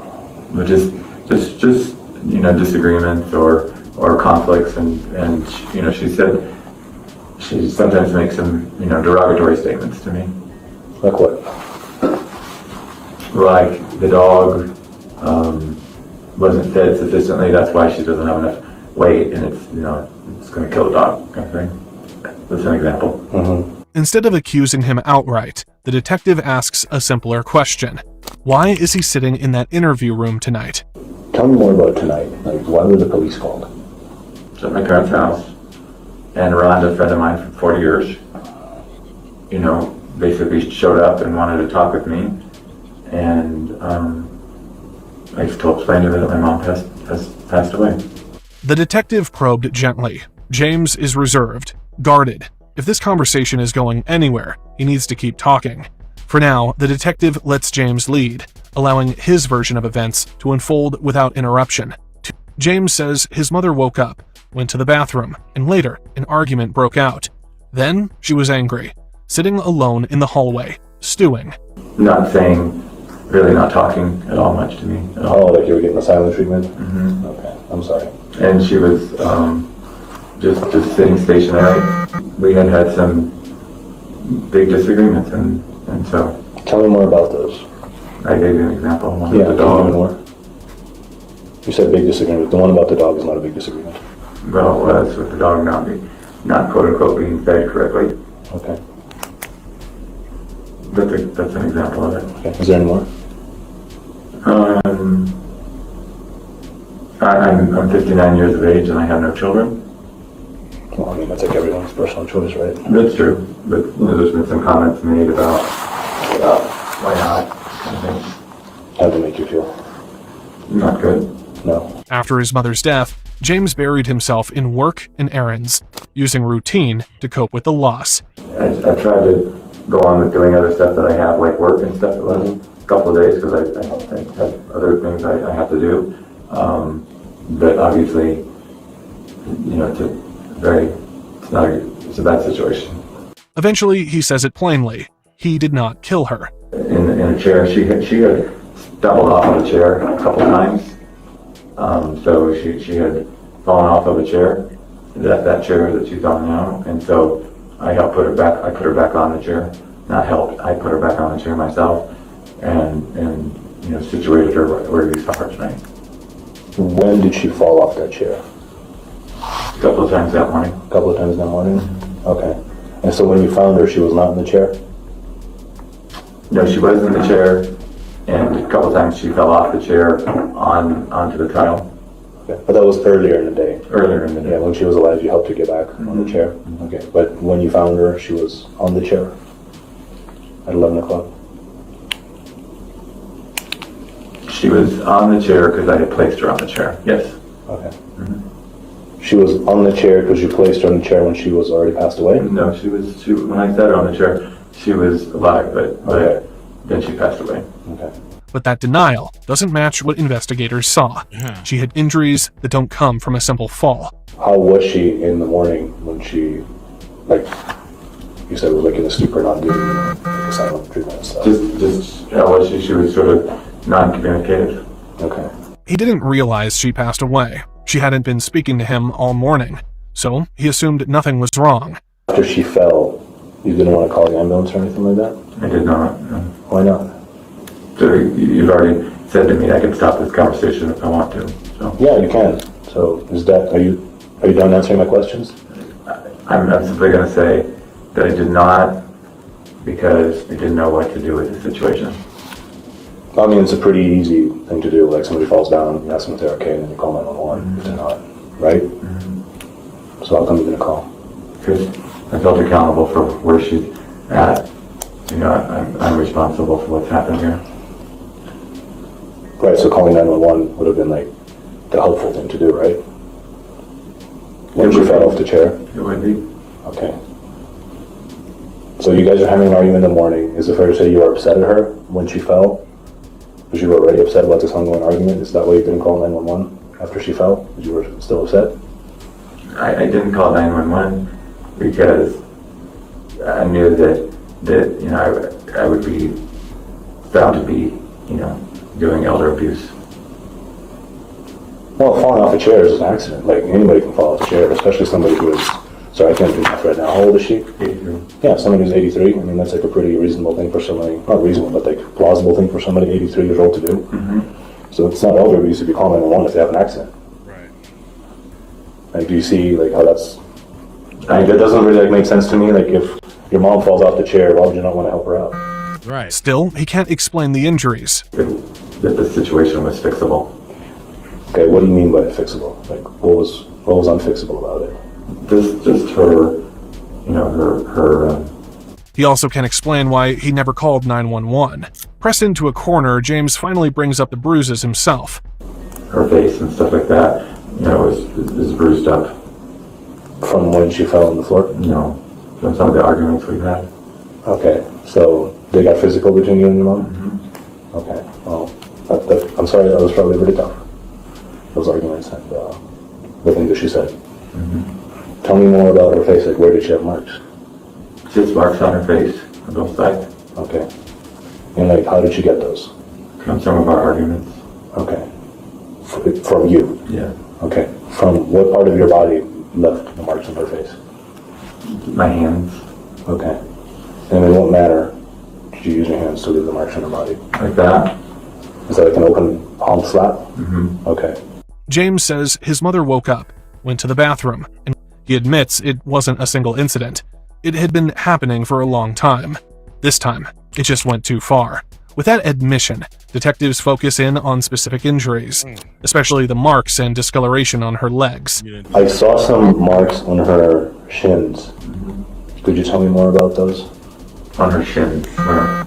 So there's one on her left shin, like right down the middle somewhere, like basically in the middle of the shin. It looks like a cut. Mm-hmm. Could you tell me more about that? Her skin, because of the warping, is very, very, very brittle or softer. That's the medication for blood, right? That's right. Okay. But the detective didn't stop there. There were more bruises. She also has another, it looks like a laceration on her right shin as well, like on the outside. Mm-hmm. Is that because of a similar situation? I don't know. I just can say her skin is very soft, and if you just, you know, move her leg or whatever, it can cause that kind of, like the skin to you know, tear or peel or whatever. Okay. Did you move her legs at any point? Yes. One of the cuts was deep enough to raise serious questions. Left shin looks pretty fresh, and it looks pretty deep. Okay. Do you remember how that happened? I know you said skin splits, but like that looks pretty like deep. No, I don't remember how that happened. Was it from a fall, maybe?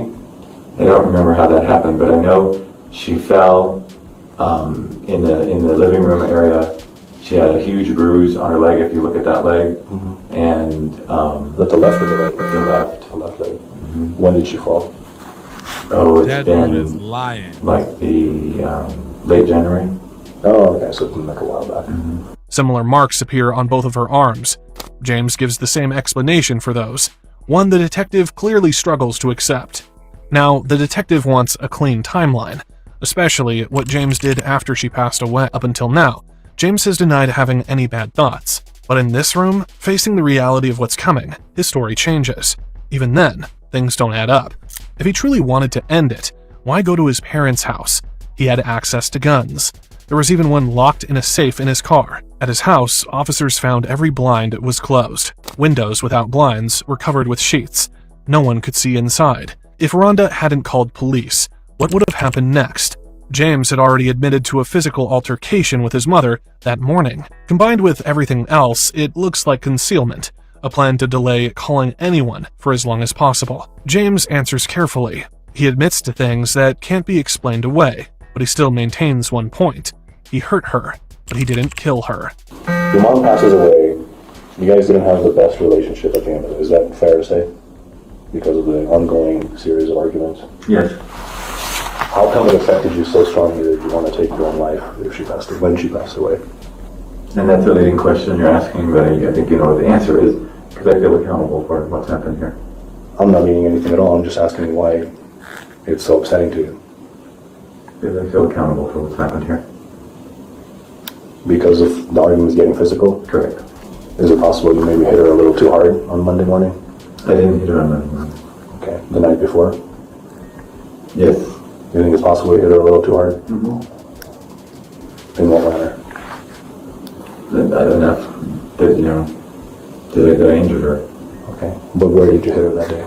The night before? On her face. Okay. Open palm or closed fist? Open palm. Okay. He insists she never lost consciousness. When you hit her,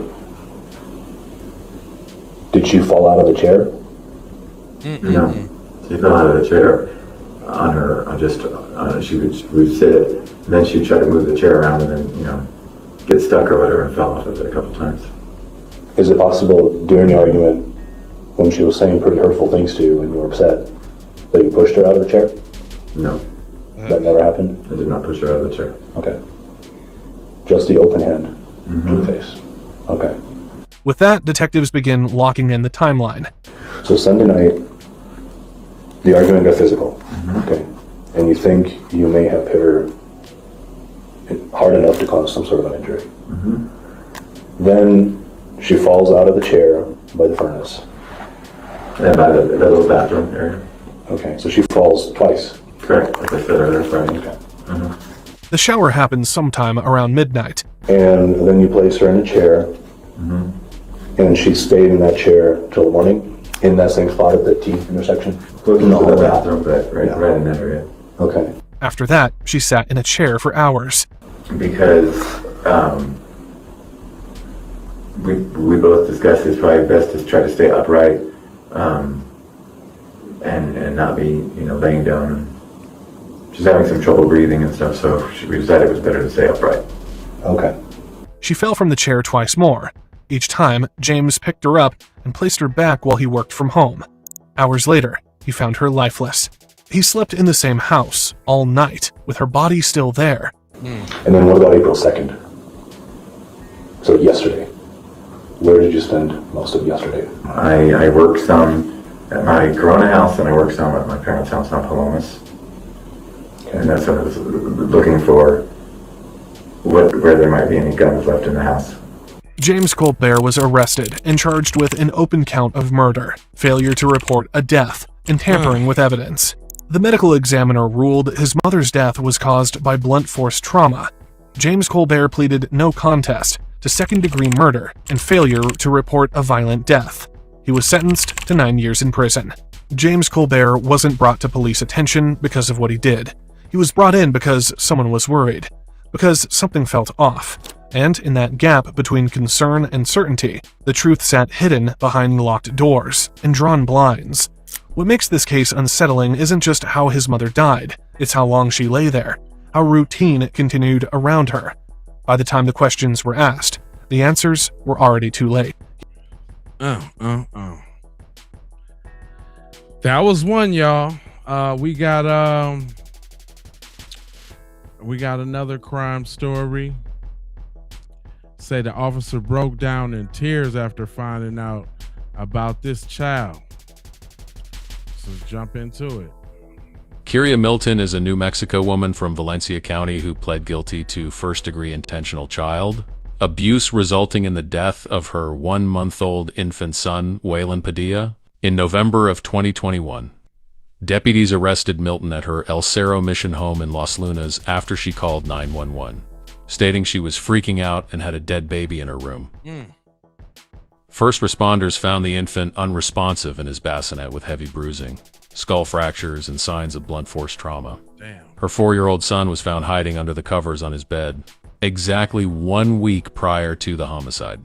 Milton called 911 experiencing a mental breakdown, explicitly stating she didn't feel right in the head and was afraid she would hurt her children. In August 2023, just 2 days into her jury trial, Milton changed her plea and pled guilty to 1 count of intentional child abuse resulting in death. Dang. Facing up to life in prison, her formal sentencing was scheduled for December 2023. In late 2023, a wrongful death lawsuit was filed against the New Mexico Children, Youth and Families Department CYFD, and State Behavioral Health Services. The lawsuit alleges the state failed to safeguard the child, noting that a prior medical evaluation had placed Milton at an imminent risk level for homicide. Yet she was released back into the home without CYFD ensuring the children's safety. Who is he? He's my baby. He's 4 months. He's 4 weeks old. Okay.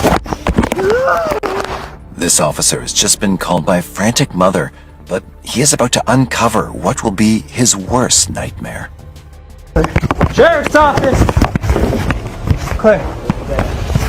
Oh, fuck. Oh, God. Are you kidding me?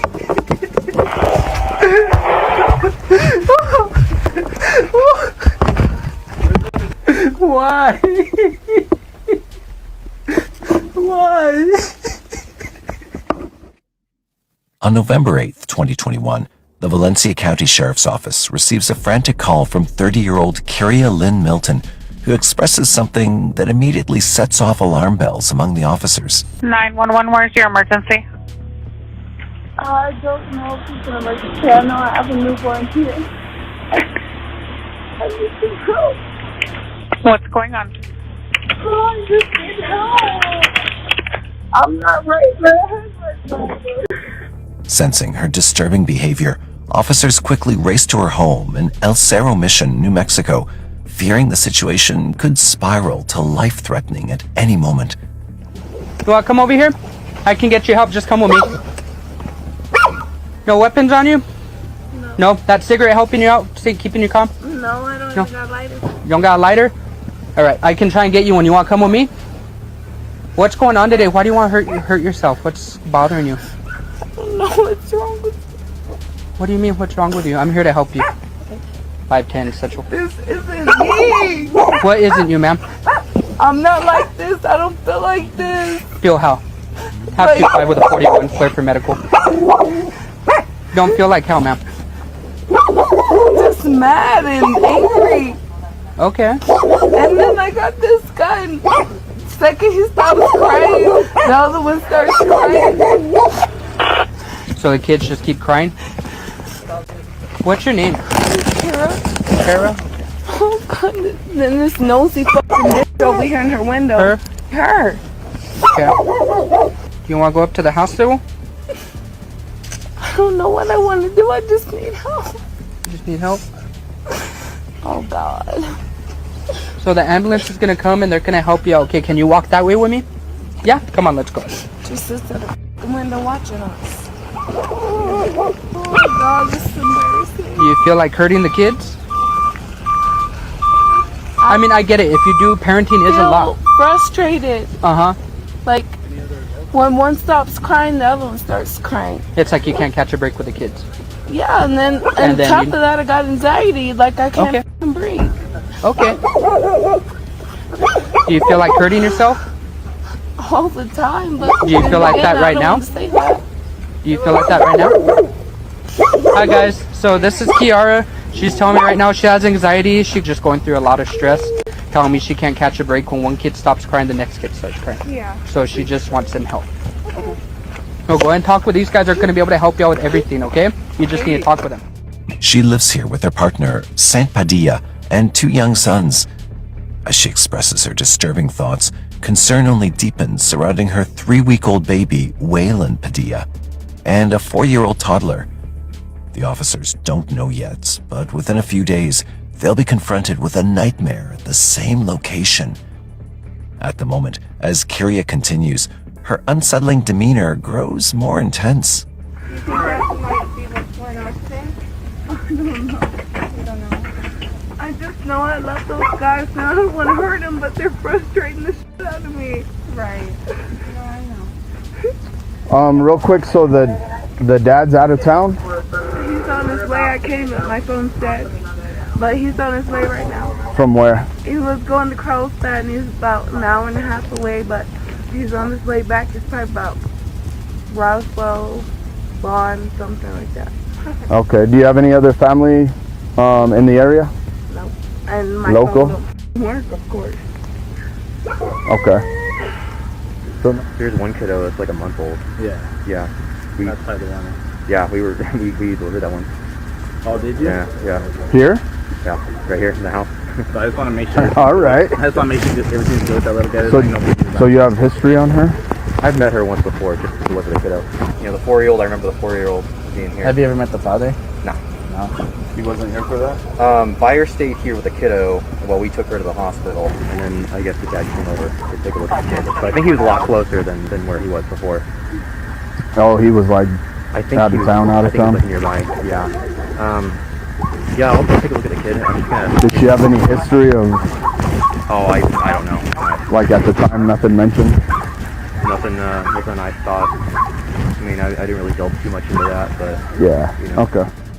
Although there's no immediate indication that children have been harmed, officers can't afford to take that on face value. With pounding hearts, they rush inside, determined to make sure their worst fear hasn't already come true. Hi. How are you, buddy? You got a balloon?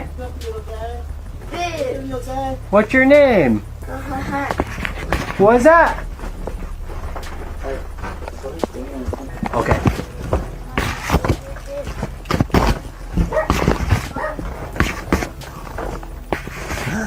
Hey, baby. How are you doing? Oh my goodness. You're a little one. Oh my goodness, you are cute. What's your brother's name? What's his name? Nance? Hans.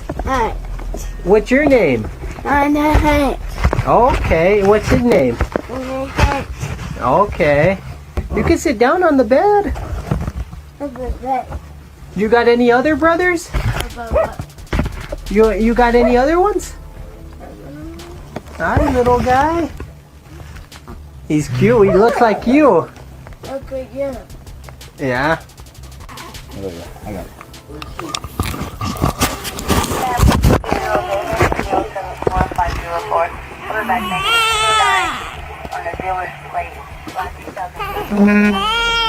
You're fine, baby boy. You're fine. How you feeling, bud? You feel alright? Anything bothering you? You feel okay? Okay. You feel safe? You feel alright here? Good. Okay. Been eating okay? Have you been eating? Are you hungry? After confirming the children are safe, officers turn their attention back to Kyria. Her frustration remains raw, but her behavior shifts with every passing second. And just then, Kyria does something completely contradicting her earlier behavior that seemed impossible just a few moments ago. I just want to see my baby. Okay, go take a look at the kiddo. Make sure he's doing okay. Yeah, he's in the back room.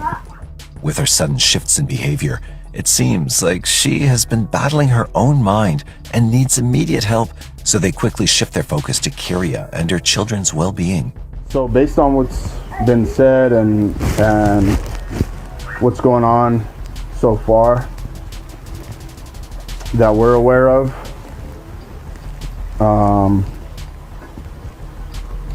we think it would be best if you go to the hospital to talk to somebody. Have you ever heard of postpartum depression? Because that could be one thing you're going through. And it's happened before in the past where mothers have hurt their kids and got to the point where they kill them. I don't want you to ever do that. And I'm sure you don't, right? So, right, and that's your goal, that's our goal. Nobody wants the kids to be hurt. So we think it's best if you go to the hospital.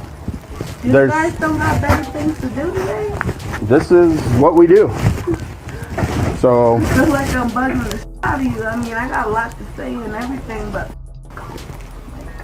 right, you got a lot to say, and the doctors are the people to say it to. I'm waiting for my husband to get here to kiss my cow. We're going to take care of that. We'll take care of all that. Well, I'm going to waste the shit out of your time because I'm not going nowhere unless my husband's here. Well, see, but that's the thing. You have to go. That's what we're telling you. I'm going to go, but I'm not going to go nowhere unless my husband's here. What are you looking for? I want my lighter for my cigarette I couldn't smoke. I'm sorry, I'm not trying to freaking offend you guys. And it's not offending us. We just wanted you to get help. But the thing is you can't speak your own business. Your husband Yes, I We're going to know. take care of your kids. So your only options are you either go with the ambulance or we're taking you. Either way you're going. There's no... Okay, I'll go with you guys. So can I finish my cigarette or not? Outside, yes. She finally agrees to go to the hospital, but her demands raise troubling questions, revealing that her priorities may lie elsewhere than with her children. You want to go in the ambulance or with us? Whatever's more convenient for you guys. I don't give a shit. Well- Just please give me a lighter. We'll do whatever is most helpful for you. I can see if I can grab you a lighter. You smoke a little something. All right, come on. I got a lighter in my car. Oh, I'm getting pretty pissed off.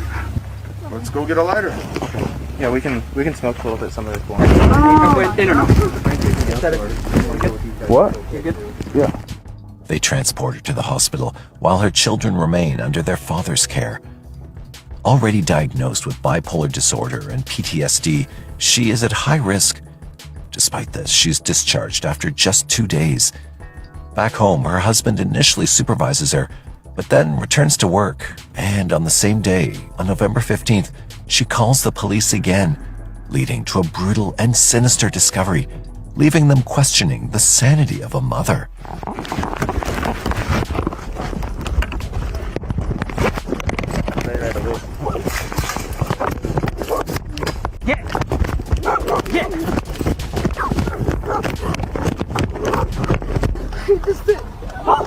Go ahead, ma'am.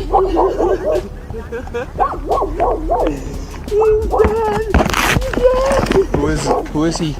My baby. He's 4 months. He's 4 weeks old. Okay. Just take a deep breath, ma'am. Oh my god. Oh my god. Can you tell me how to breathe?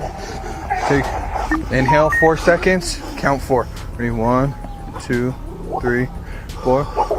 Breathe out. Tell me how to breathe. Inhale. Yeah. Sheriff's office! Sheriff's office!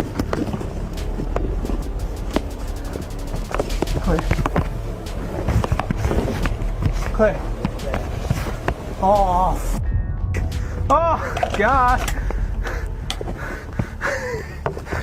Are you kidding? Are you kidding me?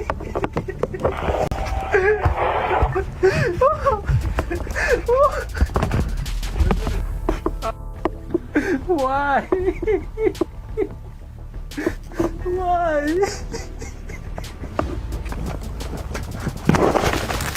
525 Central. 141 detained. 817. There's blood all over the kid's face, dude. Yeah, he's gone. The discovery of a dead infant leaves the officer shaken and devastated. But the search isn't over yet. They still need to find the other child. With fear mounting, officers search desperately, clinging to the faint hope that they are not already too late. Oh, hey, I found him. He's here. He's here. Hey, buddy. Hey, man. He's okay. Yeah. Hey, buddy.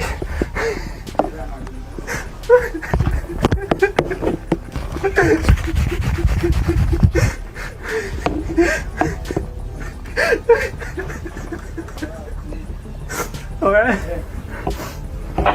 Hey, Martin. Alright, bro. Hey. I know, bro. I know you have kids, dude. Hey. Alright. You need a break, bro? Go ahead and step outside. I got this. I'm You good. good? Just watch this guy for me, okay? Okay. Hey, buddy. Hey, buddy. What's wrong, man? Hey, can you put on some clothes for me, mom? Let's put on some clothes, alright? So you go for another ride. Let's get on some pants. It's kind of cold in here, buddy. It comes as a slight relief that the toddler is unharmed, and with no doubt that Kyria is behind this gut-wrenching murder, officers take immediate action. But her erratic behavior continues. 10-4. Can you go in and stand up for me, ma'am? Alright. You want to put your phone in your pocket? I'm in trouble. I don't know right now. I'm just going to place you in the handcuffs real quick. It looked like he scratched his face. He's all bruised looking. I know I had a call, but I did not do this. Alright, ma'am. Well, we're just going to figure out what's going on, okay? I'm not the ones inside the house right now, so I'm too sure. We're going to walk this way. 525 Central. I don't understand why I'm being placed in cuffs. Hey, we're just going to have you sit in here for now, okay? You got anything on you, Rope? I got like lighters and a cigarette and my Lighters? phone. Okay, I'm going to go ahead and take those out. Alright, just going to put you down. That's a torch. That's a torch? Okay. Anything else on you? Stick, stab, poke me?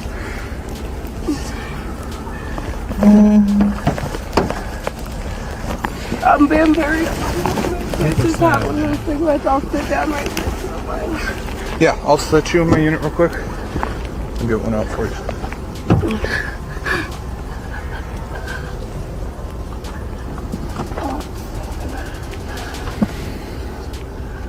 Dude, can I tell you what happened? So. Just hold on a sec. So once they figure out what's going on in there, then we'll talk about what happened. I just woke up and it was like that. Is there anybody else in the home, or is it just you and him? My 4-year-old son is in there. Just you and your son? Okay.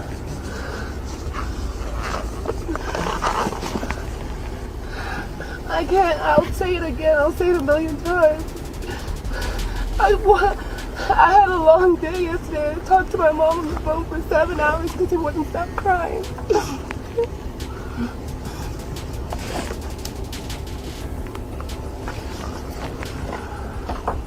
Well, now I gotta shut up. He slept more than he should have last night. And it was my fault because I thought he was sleeping really good, so I didn't want to mess with him. And I was sleeping hard. Huh? Oh, she has this. Okay. Want to split it up? Alright. While being held inside the car, Kyria again flips and shifts her behavior. What's that? I don't know why I'm in here. I don't want to be in here. Okay, ma'am. I'm like in shock right now, and like Okay. I'm really like getting. Alright. Can I have water or something? I do not have any water on me right now, ma'am. Why are Alright. people taking my kids? We're just getting them out of the house, okay? Well, I'm in cuffs. Okay, so Why can't I be with my 4-year-old? As she's transferred to the police station, back at the scene, authorities process the horrors of the day. Just then, they're confronted with a heartbreaking task. Saint Padilla, the father of the kids, shows up, distraught and looking for answers. I know you guys are doing an investigation. Yeah, we're doing an investigation. I know. I'm not trying to be nothing. No. I need to know what's going on. I need to know where my other son's at. So your other son was taken to the hospital. Is he okay? To be checked for injuries. He's okay. He is. He's okay. He's okay. Where's he at? He's with CYFD right now. Because I'd really like to at least get my son back. I'm gonna let you know. I did sign a hold That's for right not now. cool. It was because you were That in makes it town harder yet. on me. No. We're gonna cooperate with you, and CYFD will too. They know you've been cooperative. Right now, I need my family, is what I'm saying. So like, my son would help me out a lot because I'm really I'm really at shock at what everything that's going on. And they're going to work with you, and they're going to help you whatever you need to do. Okay. So can I see him? Or I'm not going to be able to see him for 2 days either. Let me get you in because he's contact going with through a lot Senate. too, man. Well, no. So and we'll get you in I contact. know. So that's the thing is, if they release him from the hospital, we have to have somebody to release him to. I got you guys. I'm not pissed off, bro. I mean, none of this. You guys are doing your job. I'm not pissed, bro. So- I'm just like, I'm frustrated. I have a lot of emotions going through me right now.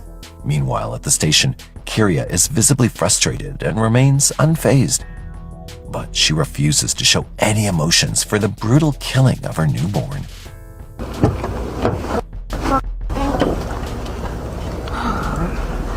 gonna walk this way, we're gonna walk inside. Damn it. And I think I started my period. That's just lovely. Where the fuck am I seriously gonna go in cuffs?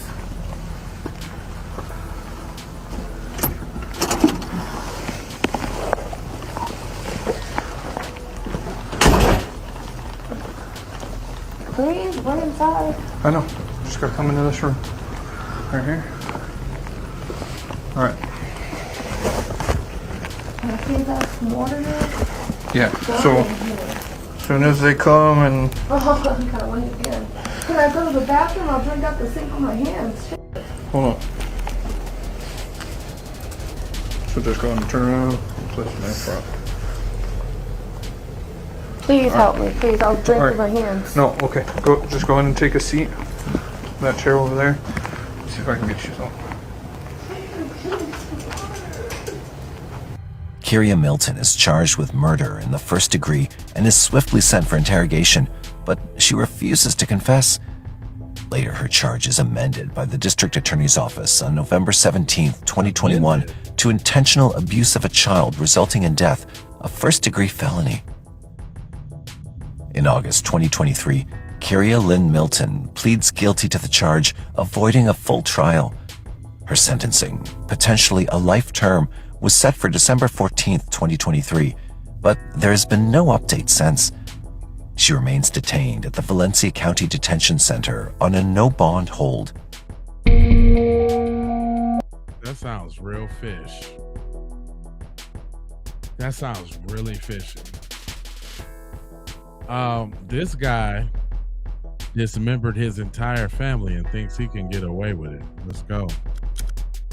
It all started when an 81-year-old man picked up the phone and made a 911 call that would leave Colorado detectives with far more questions than answers. 911, where's your emergency? Yeah, yes, ma'am. This is Reggie McLaren. I'm calling from Art Walk Apartments, apartment N308. I came around 3 o'clock and I found my wife and my daughter murdered. I'm sorry, you what? I found my daughter and my wife. Somebody killed them in the apartment. They have been murdered. Okay, how do you know that they're dead? Well, I am here. They are dead, because the guy, whoever entered, he was trying to take them in a trash can or take away, but he couldn't do it. His wife and daughter were murdered. Their bodies were stuffed into garbage cans. The shock was so overwhelming that he had passed out after finding them. Hours later, when he came to, he finally called 911. How were they hurt? Were they shot? Were they stabbed? Can you tell me how they were injured? They were stabbed. Not stabbed, somebody used a hammer or... I don't know, my daughter's purse, their IDs were gone. All the things are upside down, Within seconds, dispatch flooded the call with officers. Several units raced toward the apartment in Inglewood. Officer Brian Aloise was the first to arrive. Hey, homie, I think it's this side. Which way do you go? Do you go that way? Let's go. Nope, look out. What room we going to?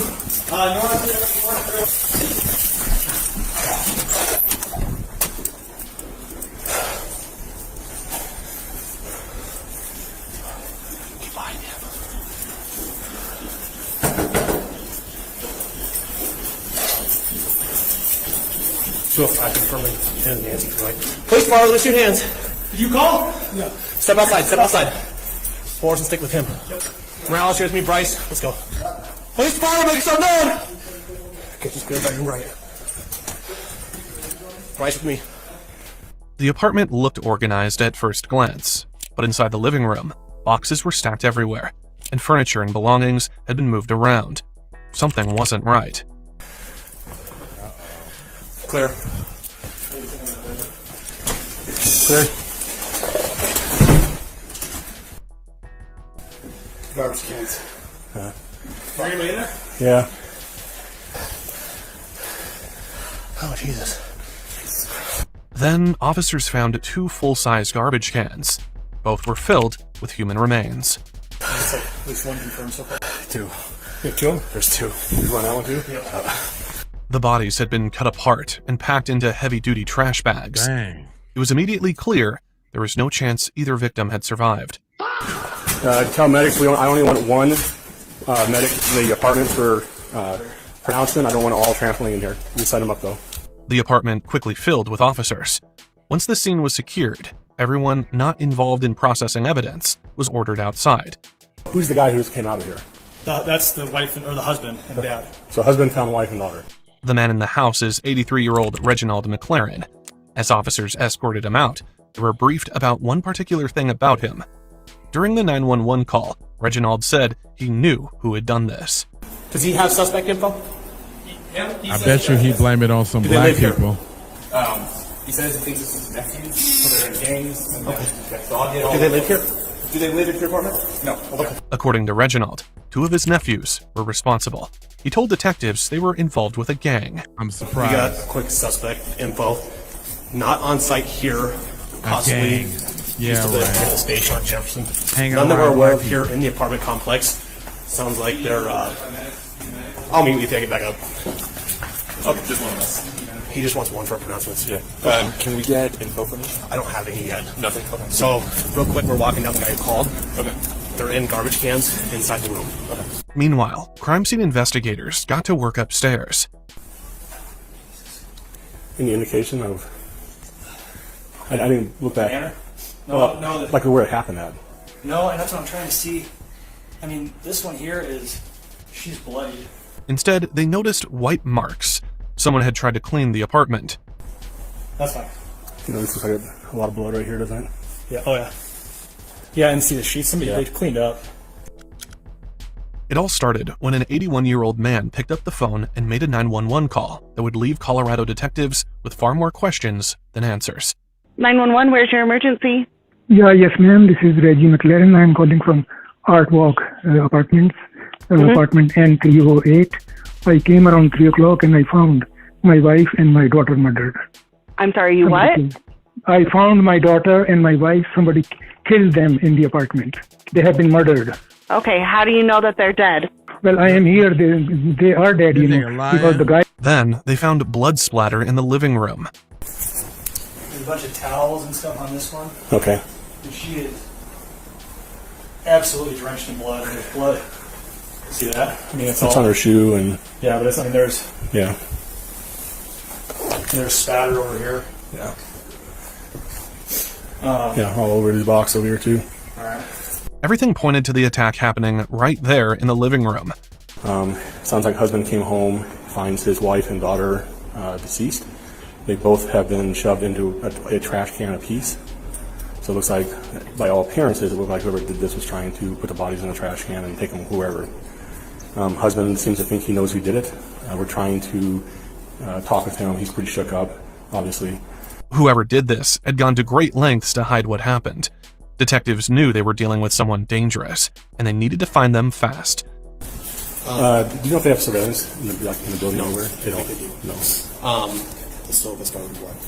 Oh yeah, I saw that. Yeah, I saw that, and if you look underneath those bed sheets and stuff, that pillow's covered in blood, and they probably were hiding something underneath there as well. So, just for our safety, I asked where the suspects, do they live here? Which one? I asked where they said they might be at 780 West Jefferson by the station. They're all gangbangers according to him. Reginald gave officers the address where his nephews lived, but they weren't expecting to find them there. With no surveillance camera system in the building, detectives started knocking on doors instead. Maybe surrounding apartment, so that apartment right there, see if they heard or saw anything. I don't know if there's an apartment on the side or if there's just a... As officers worked the scene, the neighbor from Unit 307 stepped into the hallway. So do you know these guys very well? That's Kumari McGill. She had lived there for 2 years. The McLarens had moved in about 6 months before her. The neighbors that were there, there's an older gentleman and an older woman with me. Yeah, like they look like Middle Eastern? Yeah. Okay. Daughter. Oh, daughter, yes. Yeah. Okay, yeah. I see them all the time. They seem fairly friendly. They speak, well, the guy speaks, the woman not so much. The older woman was 70-year-old Bethany McLaren, also known by her Nepalese name, Pavitra. Born in India, she served as a nurse in the Indian Army and rose to the rank of captain. In 1986, she married Reginald, and the couple eventually settled in Denver. Neighbors remember them as friendly, even if Bethany mostly kept to herself. It seemed like they just kind of come in and out. I think he works at an RTD or like the light rail or something like that. He always has a uniform on. The RTD or the light rail stuff? Okay.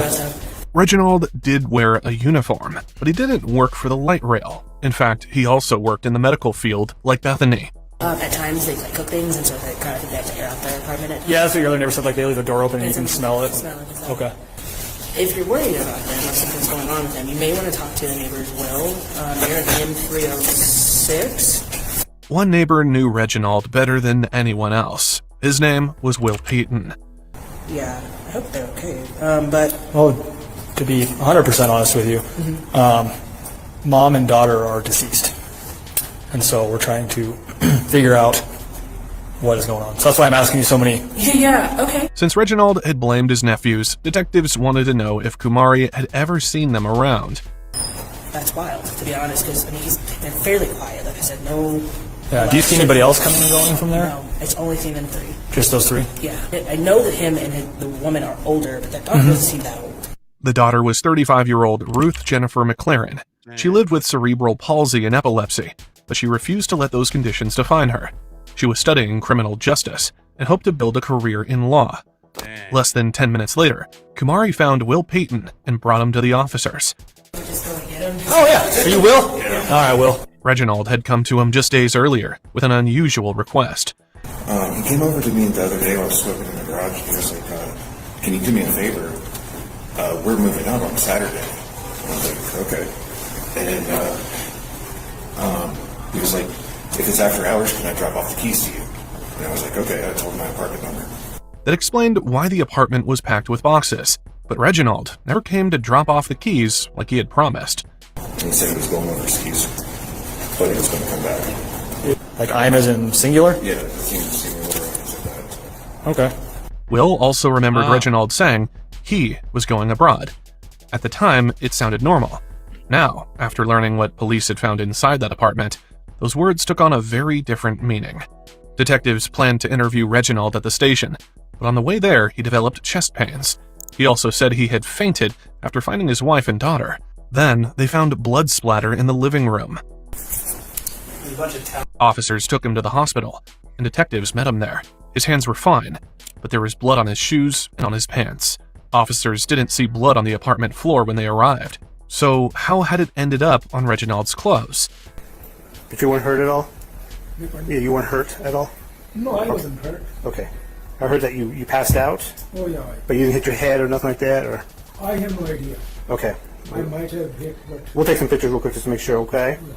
Reginald wasn't under arrest, but he was now part of the investigation. At 81 years old, carrying out a crime like this seemed unlikely.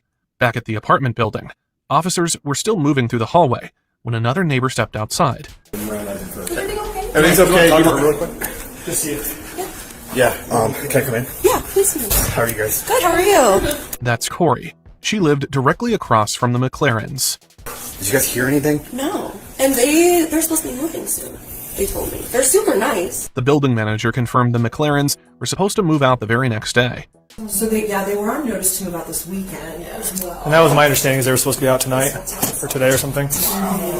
Corey had seen Reginald only a few hours earlier, around 3:55 p.m. She watched him lock his apartment before heading toward the parking lot. And he is leaving as you were leaving? Yeah. Well, he went to his car. Okay. I was like, hi. Did He say normally anything? says hi to me. He didn't say anything. He just kind of He Did he acknowledge you? he said hi and then kept walking. Normally he'll like stop and chat with me. Okay. So he locked his door, and then he came. Yeah, and then he went to the parking lot, and while I was going in the parking lot, he walked past me and didn't say anything, and then came back. It was only a quick walk to the parking lot, yet Reginald still locked the apartment behind him. So he came back before you left for the liquor store? So that was around 3:55. You left, you saw him. Yeah. You said hi. He kind of just said hi and just kept going. Yeah, and he had locked his apartment and then went back. Okay. Which I thought was kind of weird, because then I was like, oh, he's probably leaving.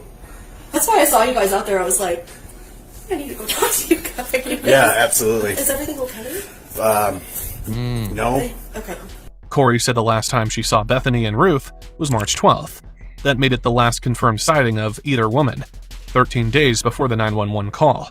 She also noticed Reginald had been acting differently in the days leading up to it. And I did. I was like, he's not talking a lot. So he was a little quiet? Yeah. Okay. Not as chatty as he has been before. Corey didn't realize it yet, but what she had just shared would become one of the first major breaks in the investigation. We need to find his car. We need to find a car? We need to find a car. Why? Around 3:55 today, she was going to the store. She saw him walk to the car. He had locked the door, walked to the car. Doesn't know what he did in the car, but he came back. Reginald told 911 dispatchers he found the bodies around 3 p.m., but he didn't call 911 until 6:03 p.m. In between, Corey saw him walking back and forth to his car. Detectives needed to see that vehicle. Is it boy Nora boy X-ray 58? Yeah, I'm with it. Okay, you're good to go back. Okay, thank you. Yeah, that's the only vehicle that was to him. The rear seats were folded flat. It's flat. Say with the start on when we touch it. Yep. The bodies were packed into garbage cans, possibly to be moved. Folded rear seats could have made room for them. There was another explanation, though. The McLarens were moving, and boxes would need the extra space, too. But one question still remained.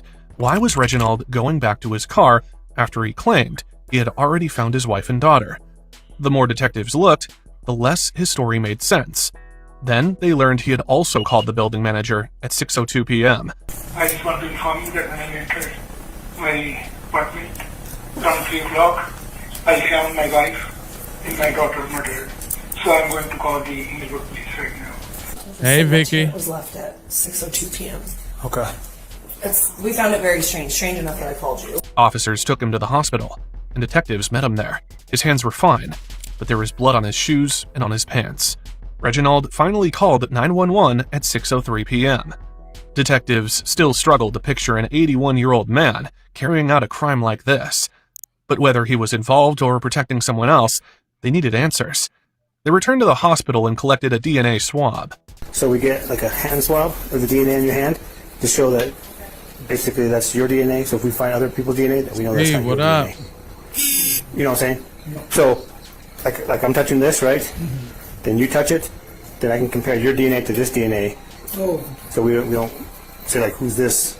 So we have yours to show. Is that okay to do? Yeah. Okay, thank you. The victims had been wrapped in garbage bags. If Reginald's DNA was found on them, it would answer a lot of questions. But those results would take time. Until then, detectives kept digging.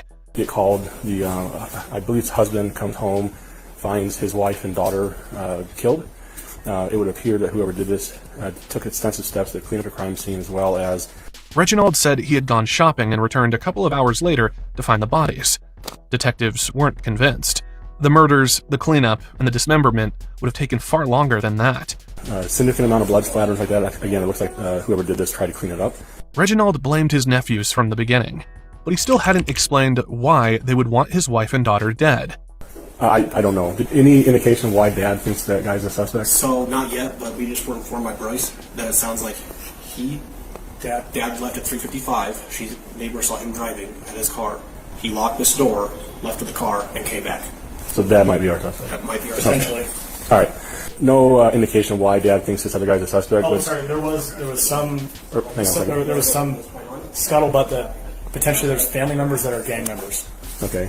Some personal belongings were gone, but the apartment didn't look like it had been ransacked. They searched the apartment dumpster, looking for anything that had been thrown away. Before long, they found it. Oh. Hey, I found a cut-up Social Security card for a Bethany McLaren and a partial cut-up Colorado ID that appears to be the same in this dumpster down here. Inside the dumpster were Bethany's and Ruth's Social Security cards, along with their credit cards, all cut into small pieces. Back inside the apartment, investigators noticed another detail. It looks like they either purchased or found 2 large trash cans, and a body is stuffed in either one of them. So there's one body in each of the trash cans. The garbage cans looked brand new. Even the wheels showed almost no signs of use. And then when he came home, obviously he unlocks it and finds it. So there's no signs of forced entry.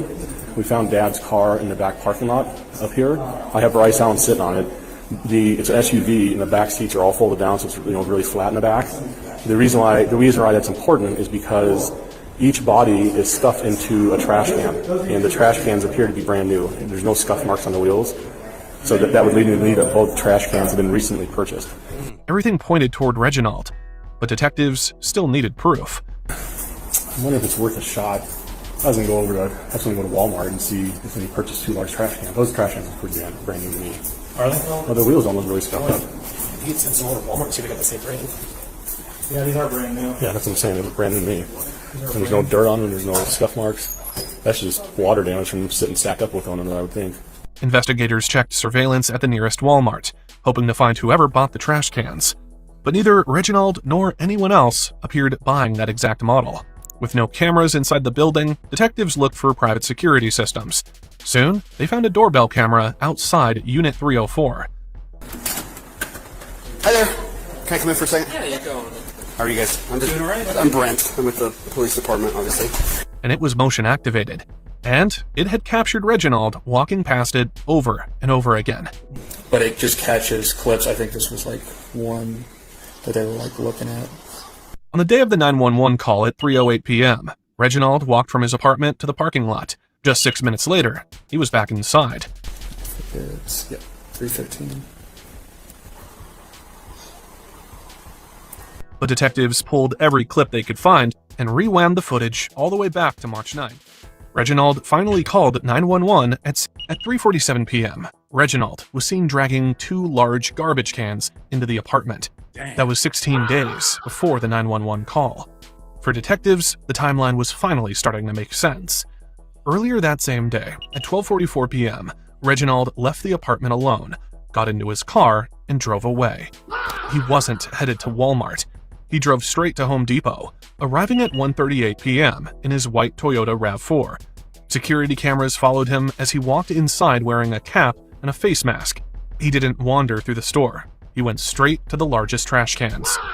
So he's already picked the trash cans. Then he headed for the saw aisle. This was March 9th.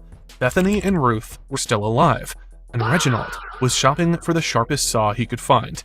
By 1:51 p.m., he had everything he came for: a saw and 2 large garbage cans. He walked straight to the checkout. He paid in cash, likely hoping not to leave a paper trail. But the cameras had already captured his every step in the store. At 1:59 p.m., he loaded the empty trash cans into the back of his SUV. Even empty, they were awkward enough that he struggled to fit them inside. By 2:02 p.m., he was back on the road, but he didn't go straight back home. But more on that later. He arrived home at 3:30 p.m. This time, the mask and cap were gone. He went inside, changed, and came back out just 14 minutes later. At 3:44 p.m., he walked back to his vehicle. 3 minutes later, the camera captured him dragging one of the trash cans back into the apartment. When investigators searched the apartment, they found the same handsaw from the Home Depot footage. It had been wiped clean, but traces of blood were still on it. They also found an axe. Unlike the saw, it hadn't been cleaned or hidden. Forensic experts determined the victims were killed with the axe, then dismembered with the handsaw.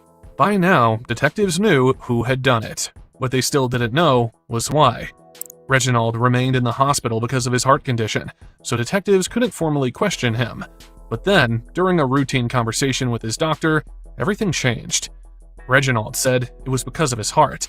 Then the doctor asked one more simple question, and Reginald started talking. I heard that you went home and that you found some of your family there, is that correct? Well, you know, Doc. I'm not trying to be a jerk. No, it's all right. I have lived here for 40 years and I'm 52 years old. And I take care of my family very simply. at this age of 82, nobody will hire me. Reginald explained that he had recently lost his job at Hospital Shared Services. He was 81 years old, unemployed, with a wife and a disabled daughter depending on him. He had only $8,000 left. Nobody will hire me. And family keep pressing me to take an apartment and go there, and I have no rent, and then I had some money. Still I have $8,000 in my home. But that was only for 1 month. Anyhow, to cut this story short, doctor, I didn't want to see my family on the street begging. I don't want to see, no matter what happens. But I just cannot, because I see people on the road and, homeless, and that's a miserable situation to better cry. And I also want to die. So you killed him? Both of them? Okay. Yeah. Okay. To him, that money would last about a month. After that, he would be homeless. Years working around hospitals had exposed him to that reality, and in his mind, it was a future he couldn't accept. Reginald was desperate, and he confessed attacking Bethany and Ruth in the living room with an axe. Afterward, he said he became overwhelmed and passed out. And then you passed out, is that correct? Then I passed out. So you had chest pain at that time? Chest pain. He said there was one thing he feared more than anything else: going homeless. In his own words, he would rather die than live on the street. But I don't want to see my children begging bread on the street and get homeless. How my daughter can live even for the 1 day if she's homeless? She needs medication, she needs rest, and not only that, she used to fall from the bed, Nathan. So my wife used to do that for the last, I think, 17, 18 years. I used to sleep in a different room. We used to take care of her. I used to take care of her family as much as I can. The detective took out a pair of handcuffs, and Reginald knew the conversation was over. Handcuff him to bed, please. What? Handcuff him to bed, please. Reginald was handcuffed to his hospital bed. As detectives traced his purchases, they discovered he hadn't just bought the saw and trash cans that day. He had also bought the axe from Harbor Freight. Yeah. Sweet. All right. Yeah. So hopefully I can find a transaction that had both of those. Not only that, he also bought a 2-gallon gas can. Weeks before the murders, Reginald had already begun buying the tools he would need. Detectives believe he intended to place the bodies in the trash cans, load them into his SUV, and dispose of them somewhere else. The gas can may have been part of that plan, but one problem changed everything. He couldn't move the heavy trash cans by himself, so he abandoned that plan and tried to stage a robbery instead. He removed valuables, cut up credit cards, cleaned the apartment, and blamed his nephews. Reginald McLaren never expressed remorse for killing his wife and daughter. He told investigators he believed they were in a better place. In June 2024, a jury found Reginald guilty on every charge, including 2 counts of first-degree murder, tampering with deceased human remains, and false reporting. A month later, he was sentenced to 2 consecutive life sentences without the possibility of parole. At 3:40. Damn. Okay. Well, we gonna flip it to a welfare check turns into a nightmare. Roommate found in a freezer. Let's go. On November 6th, officers arrive at Monique's home on the 5500 block of Tres Piedras Road for a welfare check. Yeah, they're the bird. The locksmith worked on the door for 45 minutes, trying to open the door. But then something unexpected happens. Oh, damn. Jesus! I'm so sorry. I was like, I just got a shower.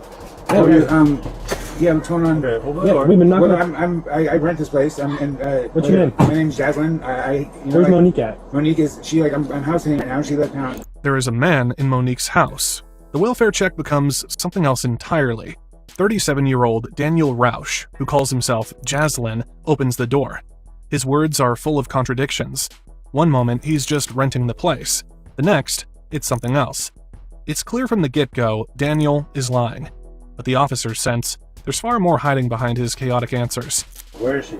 Her car's here. I know her car's here. She has me house sitting. I got my rent receipt. You're not supposed to be here. Come outside. Huh? Come outside. She doesn't have anyone here. No, I have rent receipts right here. Actually, okay, come outside. Well, I'm not coming outside right now. I have paperwork that I'm supposed to be here. Like, you know what I mean? And like, yeah, you need to come outside and show us that paperwork.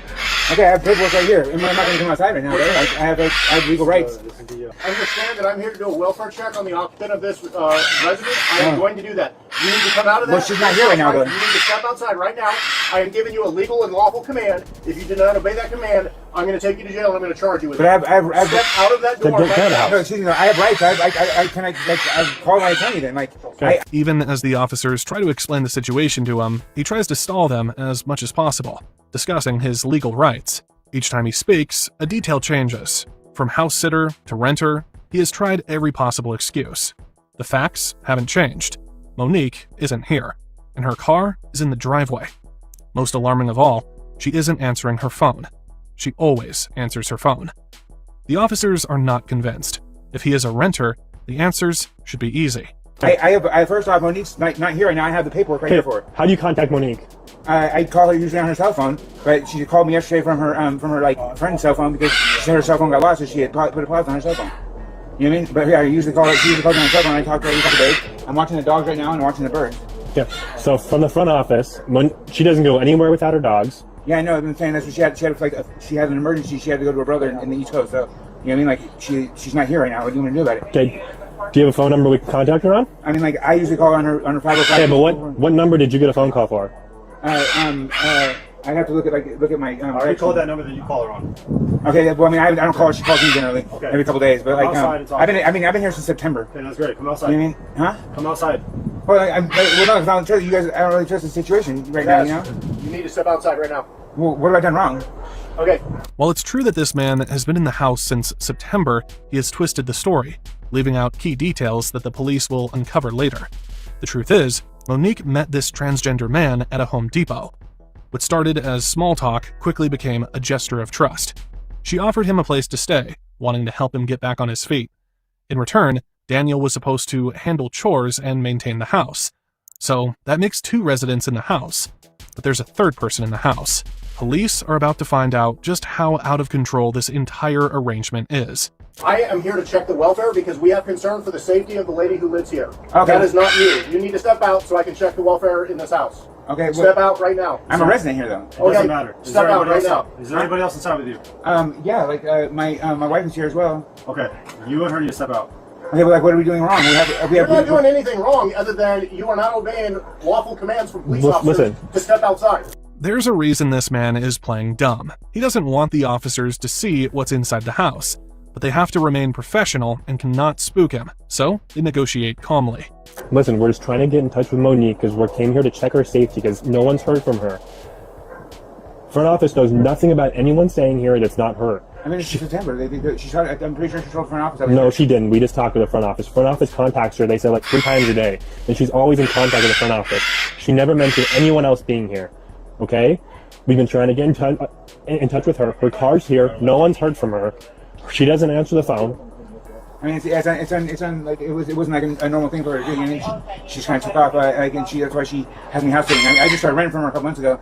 You know what I mean? And then like it was unexpected. She just said she got to go like to see her brother and like she had to take her some paperwork and stuff over there, and that was pretty much it. Where's her brother live? Like the East Coast. Yeah, where? Okay. I'm not sure exactly. I mean, I've known her for a few months, but I don't know like really good. So you have you have no way of contacting her. I mean, I used to have her cell phone number. Like I said, her cell phone's not paused right now. I already have her cell phone. You have her cell phone? What number did? Cell phone number. Okay, cool. What number did she call you on yesterday? I would have to look through my phone. Oh, thanks for the jewels, fam. I I appreciate can go you. get it real quick if you want me to. No, it's fine. You can step out. What he isn't telling them is that Monique soon realized that the new resident was trashing her home, using drugs, and even stealing belongings. By October, she changed the locks and sent him a message ending the arrangement. Good luck to you. I just can't live with anybody. I'm so sorry. The sooner you come, the sooner we can get this over with. On November 6th, officers arrive at Monique's home on the 5500 block of Tres Piedras Road for a welfare check. Yeah, to the bird.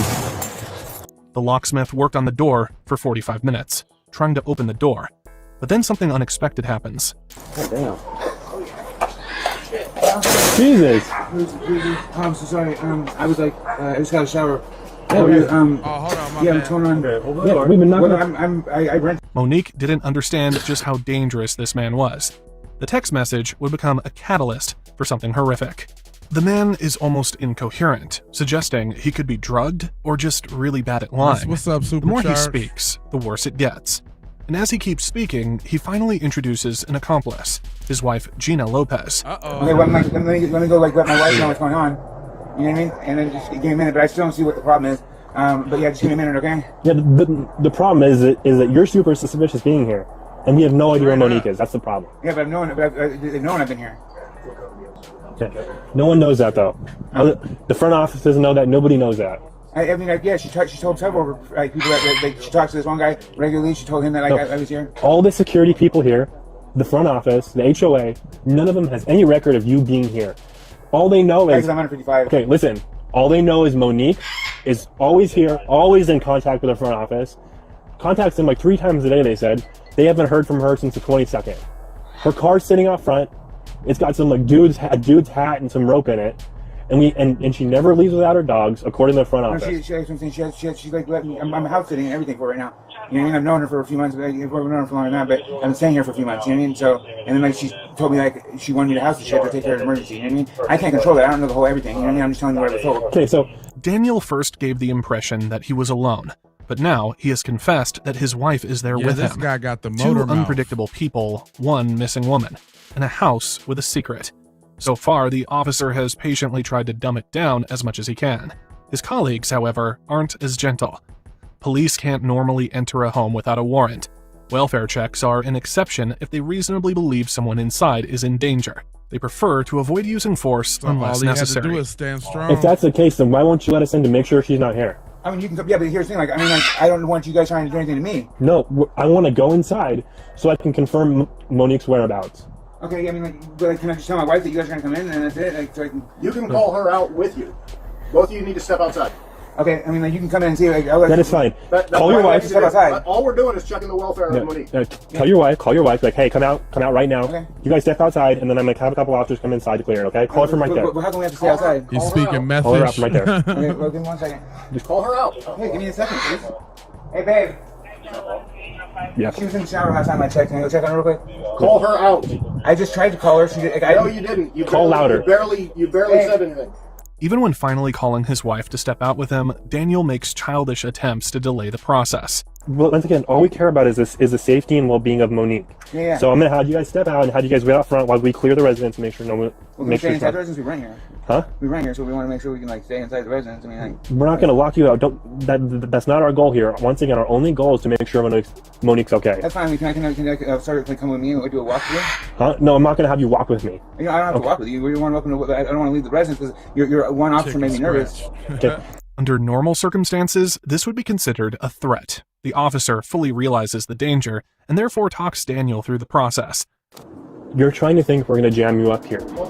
That is not our intention. Our only intention is to confirm her whereabouts. If we cannot confirm them and I confirm that she's not here, I'll leave you guys alone, but can you guys please step outside so I can go through the residence and make sure she's not here? Okay, but like, you know, the one thing is like, I don't give legal rights for you guys to be able to search anything on the property. So for what means? We're not. I'm gonna go places where a human would be. I'm not gonna go through your drawers. I'm not gonna go through all that. I'm gonna go places where a human would be. Okay? That is the only thing I'm doing here. Okay, well, I mean, just in case you guys like change up your stuff, can I at least go get my purse and like, in just in case you guys like change up on me? We're not changing anything up. We have legal reason to come inside to check the welfare, and that is it. Okay, I mean, can I let you guys in there and not leave because your partner over here made me scared to come outside. The officer knows Daniel is quite possibly trying to hide illegal substances. It's the only explanation here. Oftentimes, residents are worried about police finding marijuana or meth in their possession, but this is the least of their concerns. Daniel or his wife could be armed, and Daniel appears to be cornered. I'm afraid to come outside because what's your partnership? No, that's not. Listen to me, okay? Listen to what I say. We're here to make sure she's okay. We're not trying to jam you up. The more you cooperate, the easier it's going to be for us, and the quicker we can be done with this. Okay? I'm just nervous now because the guy told me like, and I'm like, don't worry about what he said. Can you please step outside? We're not going to put you in handcuffs. We're just going to have you sit out here and try and give us some information so we can get a better understanding of where Monique is and why she's all of a sudden gone missing. Okay. Okay? Well, that's fine. Just like I'm nervous because I understand you're nervous, but can you please open the door? I'm like, you guys. I just don't know what to do right now because like. Open the door, please. Okay, so can we stay in the residence? No, just stand right here. Just stand right here on the balcony, okay? Well, if I come outside, then you guys have like the legal right to like. No, we don't. We don't. There still is no legal right. There is a strong reason this man hasn't given them details of his arrangements with Monique. When the caller requested a welfare check, she He's reported going all the facts. straight to When's the jail. last time you heard or seen her? So the last time she called the office was on the 22nd of October. We've he's knocked on her done door. done. Her dogs are going insane, which they wouldn't do if she was okay. But this small detail is only the beginning of something far darker. The dispatcher soon realizes Monique's life might be in danger. Monique was calling to get help with Daniel Rausch, as she was afraid. The officer finally calls Daniel Rausch out on his behavior. So you're confused. You think we're here because we care about you. I don't care about you. I care about Monique. And trying to get a hold of Monique. It's weird that you are being very defensive about this. No, I'm just scared because I understand. Because the threat my partner made to me. I understand. My partner didn't threaten you. It's weird that you're being defensive about this. That is suspicious. The man finally surrenders and steps outside with his wife. Right away, as the officers prepare to enter, something is very wrong. The house is incredibly messy. The suspect failed to mention that his original deal with Monique was to help around the house. Clearly, instead of helping, he had made the situation worse. Does that go through the kitchen? No. It's blocked off. The path to the kitchen appears to be blocked off. The officers don't know this yet, but this was done deliberately. The officer tries to find his way to the kitchen, suspecting something is wrong. The rest of the house is in terrible shape. The smell is overwhelming, with dog excrement scattered across the floor and every window covered with paper to keep the light out. The officer picks his way through the mess, following a narrow path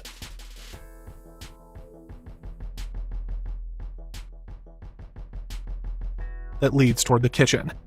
Okay. So it opens up here to the right, clear this right hallway.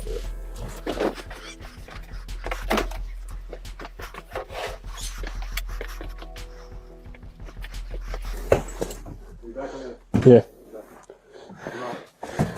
There's another door right here.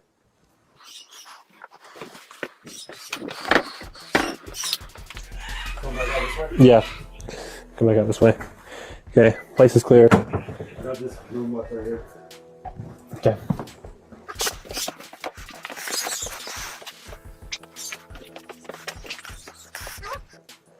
Ooh. This place is just gross, dude. Yeah, I'm concerned for where This seemingly innocent pile of clothes is hiding something chilling. Not knowing he's inches away from something horrifying, the officer continues his search, mistaking the surface for a countertop. They find something suspicious, something that could possibly hide a human body. You really come back out and knock that over. Or hold on this one. Where is it? This like big ass pile is because you can't see back there. It looks like they try to cover some shit up. Here.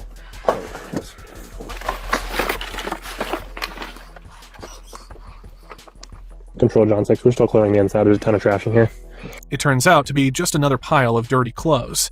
Right when the team thinks they're finished, one officer notices something out of place, something they hadn't checked the first time, covered with clothes and toilet paper. Is that blood? No, I think that's shit. What is this? The freezer? Yep.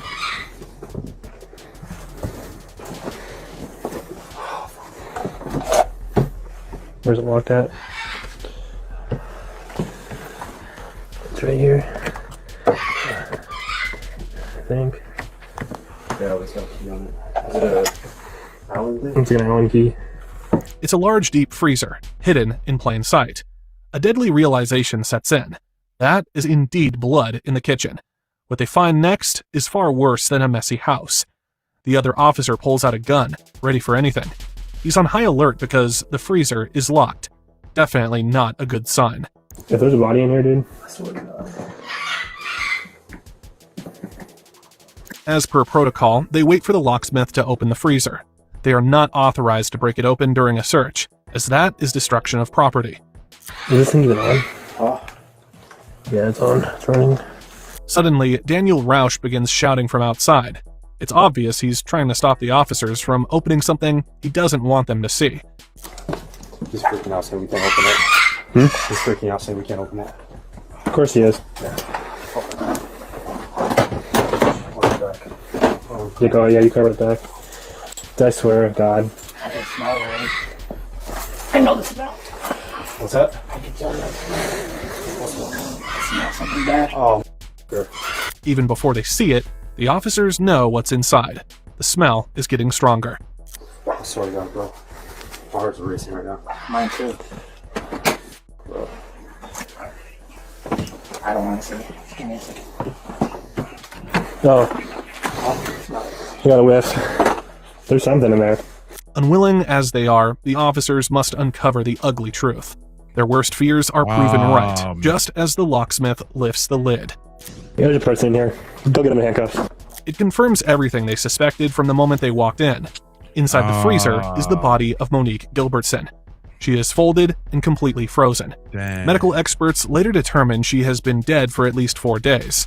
The truth is horrifying. Monique had been in this home the entire time, and nothing anyone did now could change that.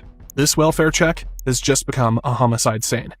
Daniel and his wife Gina Lopez are immediately arrested for the murder of Monique Gilbertson. When confronted, Daniel Rausch immediately gets into damage control. He claims he found Monique like this and hid her in the freezer. Of course. But his story comes apart fast. First, he tells officers she was lying stiff on the floor near a table covered in drugs, her head tilted back. Moments later, he changes it completely, saying she was sitting in a wooden chair in a bedroom. Every new detail contradicts the last, and the officers can see he's scrambling. Eventually, an autopsy reveals Monique has 200 times the lethal dose of fentanyl in her system, force-fed by the man. After a lot of conflicting statements, Gina Lopez was charged with burglary and possession of drugs. Daniel Rausch pled guilty and is currently being detained, awaiting trial, which is expected in October 2025.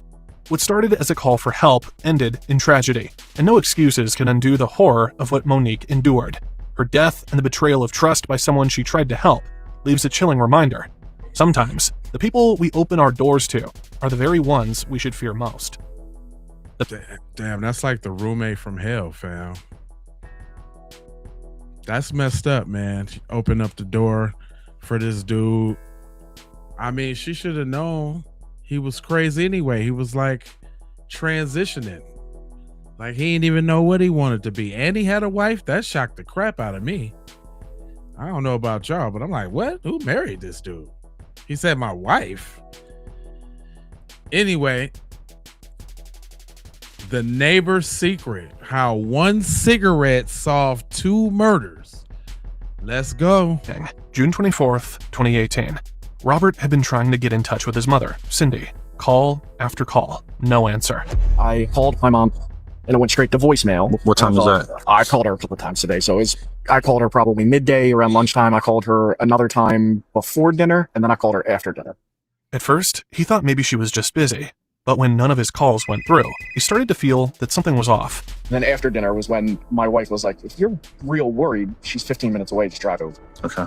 He got in his car and headed to her house. As he drove, something didn't feel right. When he pulled up outside, the first thing he noticed was the front door. It was open, just slightly. That's when the worry really kicked in. As soon as he stepped inside, a strange smell hit him.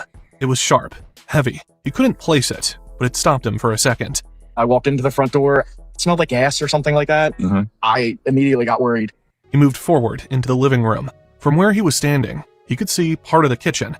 Turned right, turned left, so I could, like I was standing in the living room, could see through. I saw the gun on the kitchen table, and I saw her from the shoulders up. Okay. Cindy was there, on the floor. She was lying behind the kitchen island. He froze, right there in the middle of the room. He called out to her a couple of times. No answer. She didn't move. It looked like there was red or purple by her neck. And I just immediately walked right back out. He turned around, walked straight out onto the front porch, and dialed 911 right away. Yeah. What was the address of the emergency? My mother is dead, and I came over to check on her. She is lying on the floor in the kitchen. I believe she was either assaulted or Officers were immediately dispatched to the scene. By the time police pulled up on Roseland Avenue, Robert was outside, waiting. The officers informed him right away that everything he said from this point on would be recorded. Robert began describing what he had seen inside. Everything to been all recorded. Straight ahead, to the right. I haven't even gone into the kitchen yet. He couldn't go any further than the living room. He had already seen too much. Inside, he'd caught sight of something that didn't sit right. His eyes landed on the kitchen table, a shotgun just lying there. You said there's a gun in there? There's a gun. She has 2 shotguns and a handgun. There is a shotgun sitting on her kitchen table. From the distance that I was away from her, it looked like it was right around the neck. All right. Any reason why a shotgun would be out? I do not know. She does have. Say about Police stepped carefully, knowing the scene might not be safe. As Robert tried to explain, the officer paused him. I'm gonna wait for another unit to arrive before I go in, just in case. Before anyone went inside, they needed backup. Until then, everyone stayed back. The real horror was still waiting in the kitchen. With a possible weapon inside, the officers knew they couldn't rush in. They needed to be cautious. They split up and circled around to the back, checking every entry point. Anything back here? Right, he This ain't is locked. crying. They say it looked like she was out. No, just looked like, from what he said, looked like she was strangled. But if he saw her and open window up top, that's the only point. 29 and 8%. See what this is unlocked real quick. You said there was a shotgun on the table? Yeah. A locked gate, a closed shed, an upstairs window cracked open. Every small detail made them even more alert. One wrong move could be dangerous. They checked a small outbuilding in the back, just to be sure. Police department. Good. It was empty, all clear. No signs of forced entry, no movement. Once they confirmed there was no immediate threat outside, they moved back toward the house. The goal now was to reach the victim fast, but without compromising safety. They had to be ready for anything. You also having room? Yeah. Right? Down line. Stay in the back. Okay. Just don't touch anything. They entered slowly, calling out as they moved room to room. Palmer County Police, anyone inside? Shotgun basements.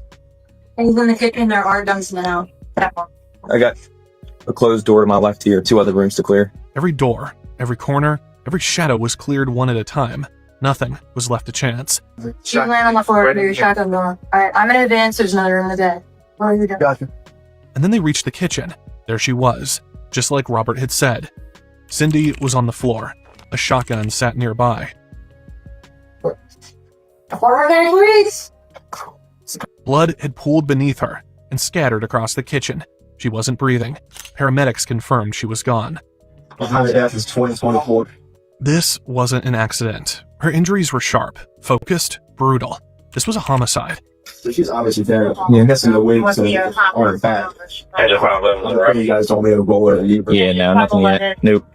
Someone had come into her home and attacked her with a knife, or something just as deadly, and then just left her there. But that wasn't the only danger inside. Yep. Once you get too close. Yeah, you can. The medic can reach over. Yeah. Okay. I got you. Yep. They wondered if it had been part of the plan, a built-in trap to destroy the scene, or worse, take out whoever walked in next. That idea alone chilled every officer in the house. It left a big question. Why was this woman, someone like Cindy, targeted in such a violent and calculated way? Who would do this to her? We have possible on name. I don't have any date of birth yet. We can get it from the son is on scene. All I have right now is Cindy Testerman. She wasn't someone who had enemies. Cindy was the kind of woman people trusted with their children. She had run a daycare out of her own home for years. Kids came and went, and she always made them feel safe.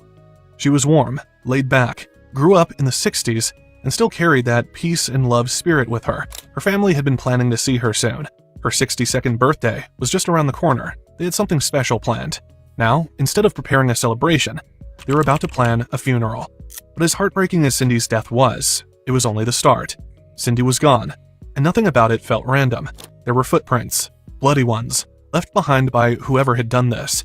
The impressions led from room to room, as if the killer had wandered through the house afterward, not in a rush, but searching for something. Her injuries were severe, all concentrated around the upper body. The detectives could tell she had fought back. There were signs of struggle, defensive wounds on her hands and arms, but she had been overpowered, suffocated, and stabbed repeatedly. And then there was the shotgun. It sat right there on the kitchen table, but it hadn't been used. No discharge, no struggle over it. It was just there, as if placed intentionally to confuse them. It raised even more questions. Why would someone come in, ignore a loaded weapon, and go through with such a personal, violent attack using a knife. Only one thing was clear: whoever did this had taken their time. Then came the signs of a robbery.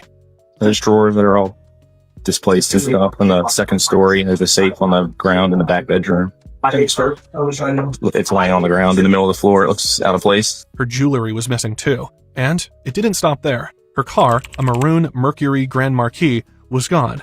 It was always parked in the garage. Now, the space sat empty. The door left open just enough to show it had been driven out recently. It was starting to look like a robbery gone sideways. The working theory? Someone came in looking for money or valuables. Maybe they thought Cindy had some savings tucked away. Or maybe they just got desperate when they found the safe. Either way, something went very wrong, and Cindy paid the price. Still, something didn't sit right. Why her? She wasn't flashy. She wasn't known to carry large sums of cash. Most people in the neighborhood knew her as a quiet, kind woman. Always home, always tending her garden.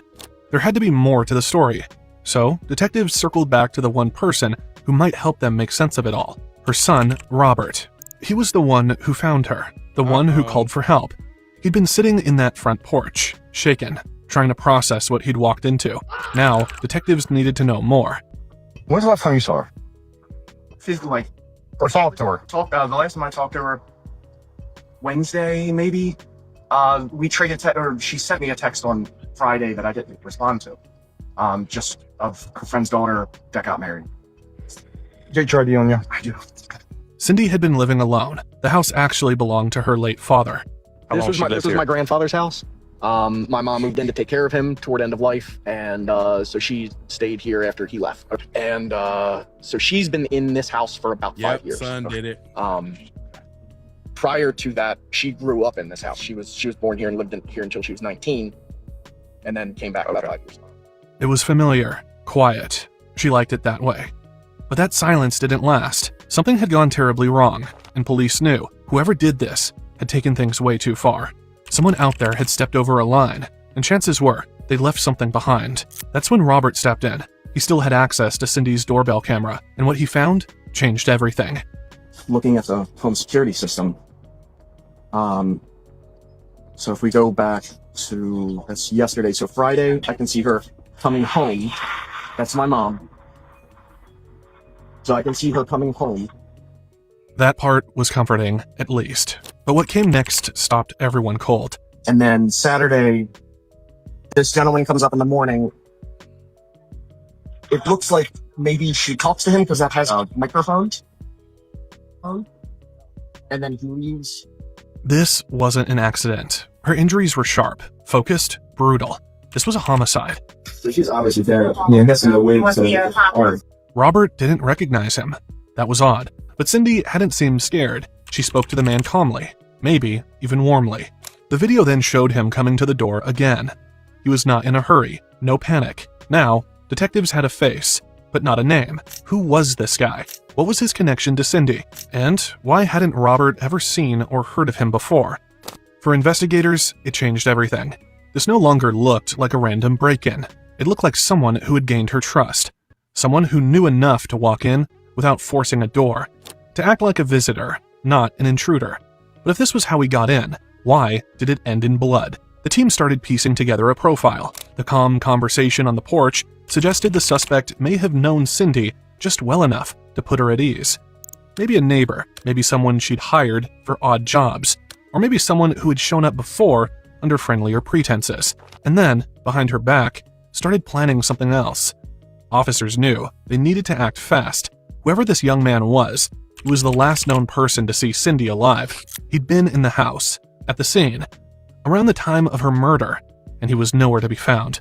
This was no longer just a theory. They had a real suspect. It was just a matter of finding out who he was before he disappeared for good. Officers at the scene began canvassing the area, going door to door, talking to neighbors, hoping someone had seen or heard something, anything that felt off. Every small detail mattered now. One neighbor who spoke with officers had known Cindy's father. He seemed unsettled by all the police wrapped around the house. Is she home? It's taped off like a crime scene. Yeah, we can't talk about much right now, but we're just trying to investigate. Her father just passed away. It was his house. Mm-hmm. I used to sit there over there and play checkers with him. Wow. Is her car usually there? Yeah. Then came a detail the officers couldn't overlook. And I told my wife, I said, Cindy's car ain't been there all day. Who stays in this house here? We've been. That's another story. Okay. There was another house just across the street from Cindy's. The neighbor said it belonged to a woman named Judy Elizabeth Slebzak, 66 years old, lived alone, just like Cindy. But according to him, no one had seen her in quite some time. I don't know where she's at, in a rehab or something. So I don't know where she's at. Yeah. I haven't seen her in 3 months.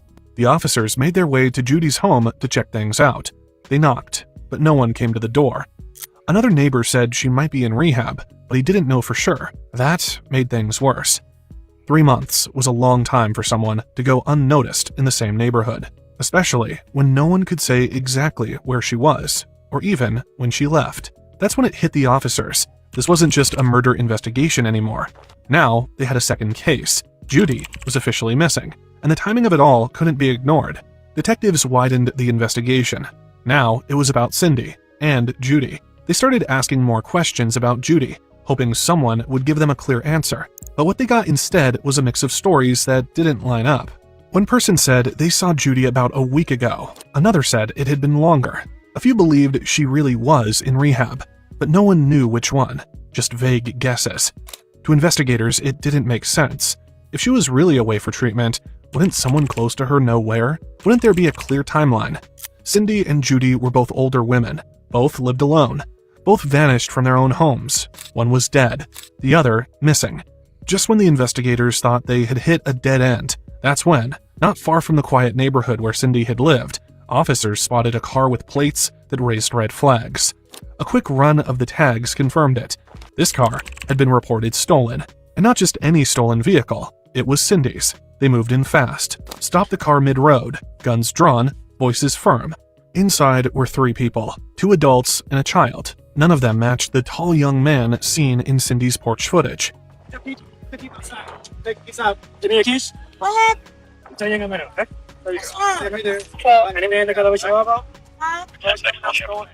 The moment officers said the car was stolen, confusion spread across the driver's face. Stolen. I stole it here. Somebody sold me this car. I mean, I did. Okay. We're trying to investigate everything right now.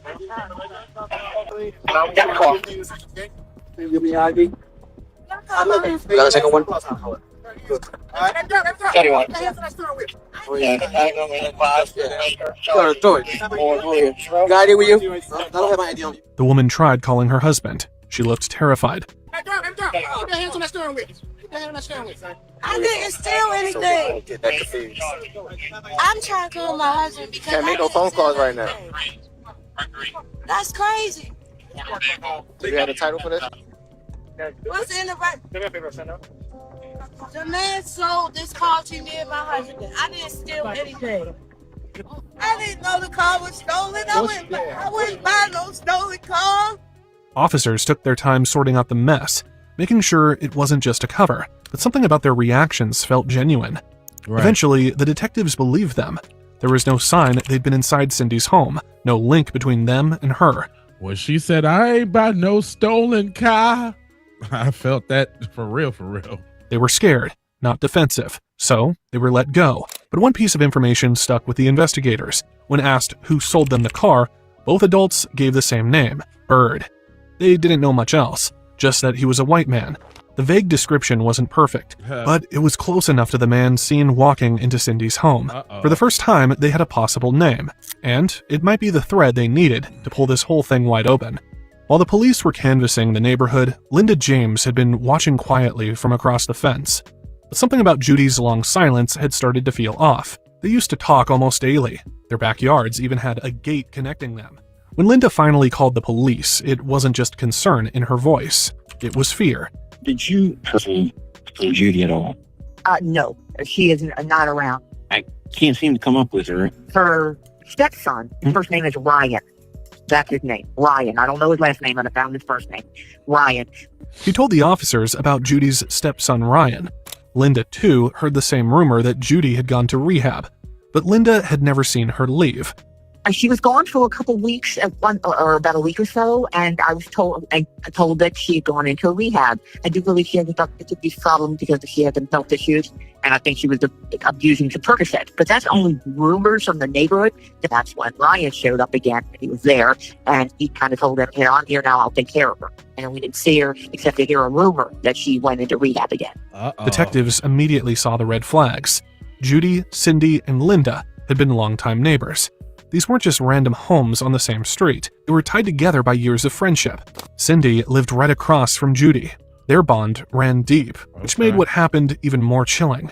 Investigators started digging into the name Ryan. What they found was a police report from years ago. It mentioned a Ryan McGuire, age 32, listed as Judy's stepson. They pulled his old mugshots and compared them with the porch footage from Cindy's camera. The resemblance was undeniable. That was the man who walked into Cindy's home like he belonged there. Now, he wasn't just a familiar face. He was a suspect with a link to both women. But before they could bring him in, they had to make sure Judy was even still alive. They secured a search warrant and headed to her home. Police search warrant. Yes. I'm with you. Police search warrant. The moment they opened the door, a cat darted out. That was the first thing they saw. Room by room, they cleared the house. Hold the steps, right? You gonna go with me? All right, you gonna hold me like that? Yeah. Baltimore County Police. Anybody up here? That's the basement. I got the okay. Cat, dumbass. Each corner was checked. Each door opened. The bedroom's closed, door on the left. So I'm gonna hold that room. If you guys go right, I'm gonna hold this room in the hallway. Police search warrant. Police. I'm a cat. All right, go push up. You take one left, right. Baltimore County Police. Search warrant. Police. They looked everywhere, but Judy was nowhere. There was no Ryan either. The house was quiet, a little too quiet. No signs of forced entry. No mess, just an eerie stillness, interrupted only by the cats pacing through the rooms. They checked local rehabs again. Still, nothing. No records, no admissions. Judy hadn't gone anywhere. Now they had a murder, a missing woman, and a man, Ryan McGuire, who connected them both. And he had vanished. Meanwhile, Robert hadn't slept much. He'd been digging through anything he could find, desperate to help the detectives make sense of what happened to his mother.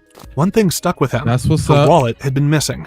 That meant someone had taken it after the murder, and if they were careless, maybe they'd used her cards too. So he checked, logged into her accounts, and there it was. Activity, purchases, gas, a stop at Foot Locker. Ryan was clear in all the CCTV footage the police recovered from the businesses. Then something else, a charge at a motel. That last one hit differently. It was local. It was recent.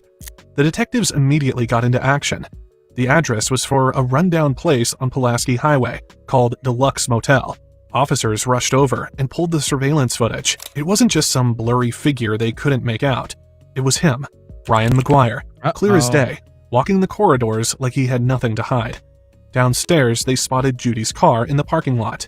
Room records showed the reservation wasn't even under his name. It was under someone named Jessica Chamberlain, Ryan's girlfriend. But the person using the cards, the man walking in and out of the room, that was Ryan. Detectives didn't hesitate. They set up outside and waited for the right moment. When Ryan stepped out of the room and headed toward the car, officers moved in. He didn't run, just froze where he stood. And that was it. He was finally in custody. I just gotta let you know my camera is on, so I'm recording you, but not that it's facing you, but anything that you're saying is getting recorded. So I gotta let you know that. All right? Yes, sir. But the real shock came when they searched the motel room. Inside, they found the missing credit cards, both Cindy's and Judy's, boxes of brand new shoes, Cindy's checkbook, sacks of jewelry, financial papers in Judy's name. It looked like he'd been living large off the lives of two women, one murdered, the other still missing. Then came the worst part. In the room were a knife and a pair of sneakers. Both had visible blood on them. They didn't guess. They sent it straight for testing. And when the results came back, it confirmed what they'd feared all along. The blood belonged to Cindy. Ryan was taken straight to the police station along with his girlfriend. They separated them and placed them in different interview rooms. Ryan leaned back in his chair like he had all the time in the world. No panic, no worry, just one request. Anything I get a cigarette, man? Yeah, probably. I'll have to find one. It might take me a minute, but I don't think that's a problem. You good? Anything else you need? I just want a cigarette. You give me a cigarette right now, I'll tell you everything y'all need to know. Okay. Yeah, let me see what I can do. You got a preference? I don't know anything. Really? Yeah, a cigarette. All right, man. The detective didn't waste time. He didn't hand over the cigarette right away, but he also didn't shut Ryan down. If there was a chance Ryan would start talking, they had to keep the momentum going. So they went through the formalities. Go through this real quick. What's your last name? What? You say can and will be used against you in a court of law. You have the right to talk with a lawyer at any time before or during any questioning. Ryan sat there, cool as ever, waiting for his cigarette. What's been going on with you? What can you tell me? Well, you said you tell me everything, right? What's this one? What's this for? Okay. You said you've been staying at the motel there? Yeah, I stayed there for a couple days. Okay. What about before that? I've been staying with that lady. Who's that? The huge car I had. Judy. Yeah. Okay. What's your relationship to her? She's like, I don't know, my stepmom or something like that. Okay. She lets you use the car and everything? Yeah. Nice lady. Where's she at these days? Yeah, listen. I need a cigarette. I'm not saying nothing else. Tell you a cigarette. Okay. I'm gonna tell you everything you need to know. She's gone too. She's dead too. Just let you know she's dead too. You're going to charge you that one too. So I'll tell you where she's at soon as I get a cigarette. All right, man. Now I'm here for the one across the street. What's that? I'm here for what? Across the street. Yeah, man. I'm gonna beat around the bush with you. That's what it is, okay? Man, I'll tell you where Judy and everything is at, so you can charge me that one too. All right, bro. I appreciate it. Let me get your cigarette. What came out of his mouth was more than just a confession. It was a twist no one saw coming. Look, they don't like people smoking in here. So, allegedly suck up there. As soon as he got his cigarette, Ryan admitted to everything. So where do you want first? Well, I can start from the beginning. Y'all not gonna find Judy without me telling you where she's at. Where's she at? She's still in her house. Okay. He confessed the murder, the theft, the credit card fraud, but that wasn't the part that made the detectives pause. It was what he said next. He told them where Judy was, his stepmother, the one everyone thought might be in rehab, tucked away somewhere quiet and safe. But Ryan shattered that illusion in an instant. Real quick, everybody, it's 2 streams running. If y'all want to see the characters a little bit bigger and also want to have access to all the chats on all the channels, you can click on the respective channel and go, first of all, subscribe and like. Then you can click on the landscape view instead of the portrait view, and you can see it a lot bigger. But thanks for rolling with me, y'all, tonight. She was not in rehab. He knew exactly where she was, and the place he pointed them to sent a chill down everyone's spine in that room. Y'all take me there, I'll show you where she's at. All right, can you explain it to me? Yeah. She got high, she was getting high, so she asked me to shoot her up, I shot her. So. You said you gave her an injection too, right? Just to make sure. Oh, yeah, she was still, she came out of it, she was like, she didn't feel good, she wanted me to shoot up again. Okay. So I shot her up. Ryan lit the cigarette like he was back on a porch somewhere, not sitting in a police interrogation room. He wasn't shaken. He wasn't rushing. When you went to Judy's, was that just because she called me out the blue, helping her get off drugs? Oh. Okay. And I said, damn, I can just stay here, get rid of her, and just keep using our money every month. Yeah. That's what I've been doing. He had already admitted to killing Cindy, but now he was confirming what everyone feared. Judy was dead too, and Ryan said he knew exactly where to find her. Where in the house was that? I was in the house. Whose house? Whose house were you in? Judy's. I was in both houses. Y'all gonna smell it? Yeah. It stinks. I just been fucking loud in there. Okay. So I'm sitting in the bed. Is that right? Okay. What is it, like a hidden compartment type thing? It's that outside in the bed. When that pink towel was on. Okay. Upstairs in the bedroom. Well. How long ago was that? You remember? It's like a month, maybe. Okay. There was no emotion in his voice, just facts, one after another, like he was ticking off items on a grocery list. Judy hadn't just disappeared. She'd been discarded. Now that he was talking, the detectives weren't going to let anything interrupt him, not even the rules about smoking indoors. If it kept them talking, they'd put up with the smoke. Then, the detectives steered the conversation towards Cindy. And just like clockwork, Ryan began describing what happened across the street at Cindy's house. No hesitation. What happened across the street? She asked me questions. About what? About Judy. Okay. She's realized something's going on there. Yes. What were you doing over her house? What that? Joy? So you know who that is? Yes, it is. Cindy. Yeah. So she called you? You said the phone number or whatever? Yeah, she called me on Judy's house. Okay. You said you come over and talk to her? Yeah, it's also legal. Okay. And then how did that go? That's not too good. I mean, I get that, but I mean, how it kind of happen? That's like, because she was asking too much, and as he said, she was ready to call the cops. Oh yeah. I mean, what that? All right. So how did it happen? He spoke about Cindy like she was just another obstacle. She'd become suspicious. Maybe he'd seen or heard something she wasn't supposed to. And in Ryan's mind, that meant her life no longer mattered. The coldness in his voice, the way he tossed around their names like he hadn't just destroyed 2 lives. It was all too much. 1 cigarette was all it took for him to cough everything up. That's crazy. Once the full truth came out, officers moved quickly. They went back to Judy's house, just as Ryan described, and found her exactly where he said she'd be, hidden inside the chest of her own bed. Dang. After confessing to both murders, Ryan McGuire was officially charged, 2 counts of first-degree murder. His trial wouldn't begin until November 2019, but when it did, there was no twist. No plea for mercy. He pled guilty. In December of that same year, the judge handed down the sentence. 2 life terms, back-to-back, with no chance for parole. Ryan had already been on probation for burglary when he started living with Judy. They said he had used drugs to knock her out, maybe even control her, then put her body in the chest and took everything. Her car, her cards, her home. He even moved between 2 crime scenes like it was routine. Now, he's locked away in a cell at the Western Correctional Institution in Cumberland, Maryland. There was no break-in, no sign of a struggle, just a quiet house, a neighbor who stopped answering her phone, and a man who moved between 2 women's lives, pretending to take care of them while quietly erasing them. Wow. That one was crucial. He's a stone cold killer. Like, he not playing no games with you. What? So, I had,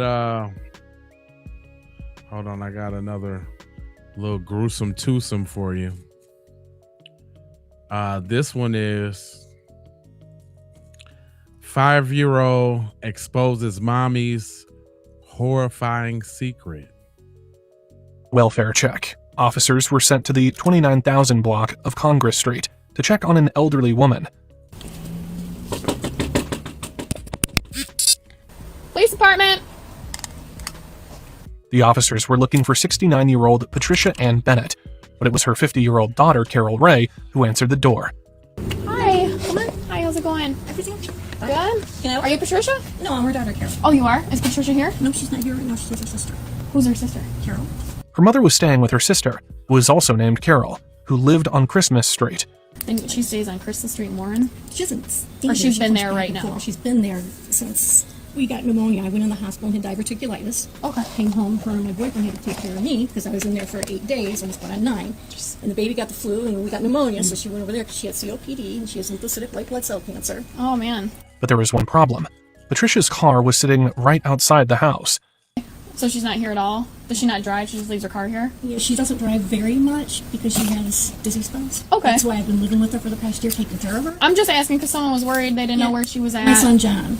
Okay. And him and her having a little bit of tiff because he owes her quite a bit of money. And Oh, okay. didn't come by to help snowplow or do anything like that. Okay. And he's been trying to call her for 24 here hours goes the now. story. And I gave her the message yesterday. You don't have any concern about her, do you? She's fine. She's with your sister, right? Yes. Okay. This made sense to the They be having that story down packed, boy. cops. Yeah, that makes sense. I'm not worried about it as long as it's your mom. And my she's mom fine. did call. According to Carol, there was nothing to worry about. Patricia just didn't want to deal with her grandson John, who had been asking her for money, so she was ignoring him. It's your brother or son? He's my son. Okay. This Okay. is her grandson. All right, sounds good. I'm sorry to bother you. You have a good night, okay? But John wasn't satisfied. The welfare check from last night wasn't enough. If anything, it made him more suspicious. So the next morning, he called the police again. This time, his brother Nick and Nick's girlfriend Megan were with him too. Hi. How are you? Good, how are you? Yeah, what's going on? So we're concerned about the location of our grandma. Okay. Every story we get from my mother, who's currently staying there, has been different. She's been telling us that she's at our Aunt Carol's. I talked to my Aunt Carol. Hasn't seen her in years. And we've been hunting down every location she says. Last night, Carol had been lying to him for months. In fact, she even lied about what happened during the welfare check. the welfare check last night. My mom told me, I have the text to prove it, that my grandma was the one that talked to the Roseville police. Okay. But Roseville police were saying that my mom was the one that talked to her. So your mom is withholding her from you guys? Yeah. Is there a reason? This bitch is crazy. She's been off her meds for months. She's bipolar and whatever else they diagnosed her crazy. So you just want to make sure your grandma's okay? Yeah. Pretty much. Okay. Okay. Whose house is it? It's my grandma's. Your grandma's house. Yes. Okay. Nobody was allowed inside the house. Carol controlled access to Patricia, had the keys, and according to the family, nobody had actually seen Patricia in months. Has anyone physically seen her? Not months. Okay. It's been a couple months. Okay. How many months? November. Since when? November at least. Carol kept saying Patricia wanted nothing to do with John, but John believed that wasn't true. The mother-son relationship had never been great, but John felt something else was going on, and now he wanted help finding his grandmother. Do you not get along with your mom over there? We get along, but it's like an awkward relationship. The family's concerns were specific enough that officers decided to return to the house. And once again, Carol answered the door. Hi. Are you Carol? Yes. Is Patricia here? No, she's not. She's getting her B12 shot or something like that with Dr. Tapazolu. What's the doctor? Dr. Tapazolu? It's not written down anywhere in here? Maybe on, no, she writes it down with Dr. T on the old calendar. This little girl. This is my daughter, Allison, her granddaughter. Hi. Yeah, grandma's Does she definitely live out here of with there. you? Yeah, we live together. Your grandma? Yeah. Or your My mom? mother. Sorry. This was Patricia's home. Carol lived there with her daughter Allison and her boyfriend Ricky. Carol said Patricia had been at her sister's house last night, but now she was in the hospital. Okay. And then who is it that she's been staying with also? She stays off and on with my Aunt Carol, her sister. Her sister? Okay. The only reason we're here is because your children are concerned about your grandma. My son John, yeah, he sent you guys over last night, which I contacted my mother about, and she had a fit, and I was going to go down to the Roseville Police Department today about it. Well, there's a little bit of a financial money issue between my mother and my older son John. Okay. And he borrows a lot of money from her and doesn't repay it. He's got a truck in the backyard she bought him, a car in the garage that she bought him that she took back because he didn't pay the insurance on it.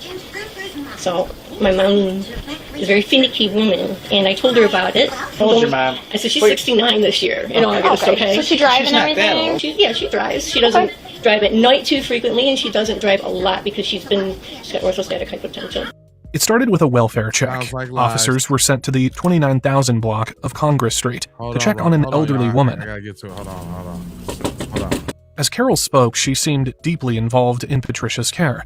She knew the doctors, the treatments, and the details of her mother's medical condition. I had to come up here and take care of her for about 9 months. She had a tumor removed. I didn't see John coming around helping her then. Right. She fell, broke her radius and ulna, his plate in her arm. I had to come up from Romulus and take care of her for another 5 months when she was only a newborn baby and ended up wrecking my marriage because I wasn't at home. Okay. Well, it seems like you do a lot. You do everything for her. I don't. Her cancer's back. She's choosing not to tell children. Right now, it's her choice, not mine. Right. She's choosing to not take treatment for it and ride it out. The officers insured her. They just wanted to confirm Patricia's safety. All right, well, you can go give him the good news. See if you can get a hold of this lady. Yeah, I'm going to call her and I'm going to tell her to let me know when she gets home. So that way I can just come and say, hey, you're fine. At this point, it sounded like a family dispute. A grandmother avoiding a grandson. A daughter caught in the middle. Officers drove back to the gas station to update John. But before she could close things out, something happened. And it pointed right back at Carol. Okay, so she's not there. She's at the doctor's office getting her B12 shot. I just got a message from my dad right now saying that she is at home waiting to go to the doctors at real time. We checked the house. She's not there. Yeah, but we got a real-time Facebook From my dad and my grandma. No. Can I show you the message? Yeah, that's fine. The family didn't believe Patricia was sending the text messages. They believed Carol was the one behind them. And we're gonna... My dad's talking to my grandma on FaceTime real time right now. This is like a minute ago saying, yes, I'm at home. And that wasn't the only thing Carol had lied about. And it says Megan never saw her. It said that he's seen his wife yesterday, but Megan never went inside the house yesterday. These are just screenshots from my father. Well, we went in today, Yeah. and she's not in the house. For the first time, officers started wondering whether Carol had been misleading everyone, including them. Why should put it on Facebook that she's at home? I don't know. Right. She could have just left. No, we drove by the house before we stopped here. Okay. The white car is there, right? Yes. Right. That's Grandma's car. There was a simple way to find out. Call the doctor's office where Patricia was supposedly being treated. Woods Cardiovascular. I'm gonna call them real quick and see if she's there, and then we'll hopefully... Okay. I was just gonna call now. I don't know if they'll tell you guys if she's there or not. The clinic might not share information with family members, but they might speak with law enforcement. Hi, this is Casey from Woods Cardiology. How can I help you? Hi, this is Officer Pelt with the Roseville Police Department. I'm just calling because I believe you have a patient in your office by the name of Patricia Bennett. What happened next was not what the officers expected. She's not here. Actually, they might have got the date mixed up. Her appointment is February the 13th. Patricia wasn't there. The hospital had no patient by that name. She's not supposed to be in today. Nobody's seen, like, she hasn't come in yet or anything like that, but we can for sure watch out and contact you. While the officer was still on the phone with the clinic, another message was sent from Patricia's phone. My dad, she texted my dad saying, they came over again, tell John to cut it out, he's scaring Allison. Okay. My grandma's not at the house, how would she know that Allison's scared if my grandma's not there? Why is it that your mother can't speak to her? No, Your mother's talking to your grandmother. Yeah, but that's the scenario. Let's embrace that scenario right now. Yeah. That's how this messages are getting to you. We talked to your mother talked to your grandmother is now sending messages in regards to that. That's what I'm saying. Go ahead. Apparently, she does not have a doctor's appointment today. Right. That's what we're worried about. See, she's just lying, making shit There's up. something wrong. And she said right on Facebook, I'm home. Right as you guys were going over there. So why would she say she's home and she's not home? Now, the pieces were starting to clash. John believed his grandmother was missing, and the one person living with her had just lied about where she was. As soon as you pulled away, she texted my dad that. There may be other circumstances that we're not aware of, or the family's not aware of. So what your expectation is that this woman here who's your mother, is hiding your grandmother from you? Yeah. For what reason? For months. She's trying to take the money from her that you think is entitled to you? No. Okay, I don't know. Your grandmother, what? Our grandma raised us. She's Raised like you, our okay. mother. Okay. So generally, yes, I'm really concerned. Our mom's been in and out of her where life. she's at. Right, okay. Well, our mom was never in her life. Gotcha. And I just don't want my grandma to be passed away and she's collecting, or hopefully she's just hiding her because she's sick and my grandma's on the response. No, I'd rather have a pissed off grandma than a missing or a dead one. Well, if she's dead, then, I mean, if she's got a body hiding somewhere or has done away with her, I mean, and then trying to collect Social Security or whatever she receives. Remember Carol claimed John was after Patricia's money? But the grandkids said it was actually Carol who had been taking money from her mother. My grandma has fraudulent police reports on her. Yeah, police reports on her. When was it done? A couple years ago. Yeah, A couple years ago? back. Okay. So, And what happened to those charges? I think my grandma decided to not pursue them. Okay. As they stood there talking, another message appeared from Patricia's phone. my grandma just texted me again. Okay. Sent the cops to my house again. My grandma's not at the house. As Carol spoke, she seemed deeply involved in Patricia's care. She knew the doctors, the treatments, and the details of her mother's medical condition. I had to come up here, take care of her for about 9 months. She had tumor root. I didn't see John coming around helping her then. Right. She fell, broke her radius and ulna, has plate in her arm. I had to come up from Romulus and take care of her for another 5 months when she was only a newborn baby. And ended up wrecking my marriage because I wasn't at home. Okay. Well, it seems like you do a lot. You do everything for her. I don't. Her cancer's back. She's choosing not to tell the children. Right now, it's her choice, not mine. Right. Yeah, I just want to see that part At this again. point, Patricia wasn't at the hospital. Nobody had seen her in months, and the messages kept coming. So officers headed back to the house again to find out if Patricia had returned home. Back to Patricia Ann Bennett, 8750 to your address. Hello. Hi again. Hi. Is she here now? No, she's up at the Weber Cancer Institute getting her B12 shot. I'm sorry, I don't mean to be gripey with you, but No, Where is she at? we're just getting conflicting information, that's why. So we just have to Because confirm. she has 2 doctors. Dr. Tapazzo is who treats her leukocytic white blood cell cancer. She goes to the Weber Cancer Institute, the one up here at St. John McComb Hospital now. It used to be McComb Hospital, 12 Mile in Shaner. On the back side of it, there's a place called the Weber Cancer Institute. Okay. That's where she gets her monthly B12 shots. Officers were no longer just listening to Carol's story. They started testing it. One of the first things they confronted her about was her claim that Patricia had spoken with officers during the welfare check the night before. They already knew that never happened. When the officer came here, she did not speak directly to her. No, she spoke to me. Okay. Because she was at my aunt. She was here night before last. As the questions became more direct, Carol began to get upset. Listen, we just want to know where this lady I is. understand, but you guys are upsetting my daughter and you're upsetting me. She doesn't look upset. Okay? Because you don't hear what she says when she leaves. I just went through a really bad domestic violence divorce situation. He had CPS up my butt for the past 2 We're not years. here, but that's not what we're here for. My mom's She's sitting on the sending couch. messages telling everyone she's here. She's currently here. No, she's coming back here because she just called. She just called. Why don't you call her right now? While we're here. And she's on her way, and shortly we'll be able to. We'll wait for her. If she's on her way here, we'll wait. Notice her demeanor changed again. She realized that arguing wasn't helping anyone. Up to this point, she had been deflecting. Now, she became measured and careful, choosing each word much more deliberately. Will she answer you? I don't know. She went up there to get her B12 shot. I know she's supposed to be calling John because John's the one that started this. They finna hear the She phone didn't ringing in answer the her house. call. Why can't your mother directly speak to John? Not through a message, not through text. She can. FaceTime. I don't have nothing to do with her and John, though. Well, that's why we're here. I'm getting stuck in the middle of it. Yes, we and gotta- so are we.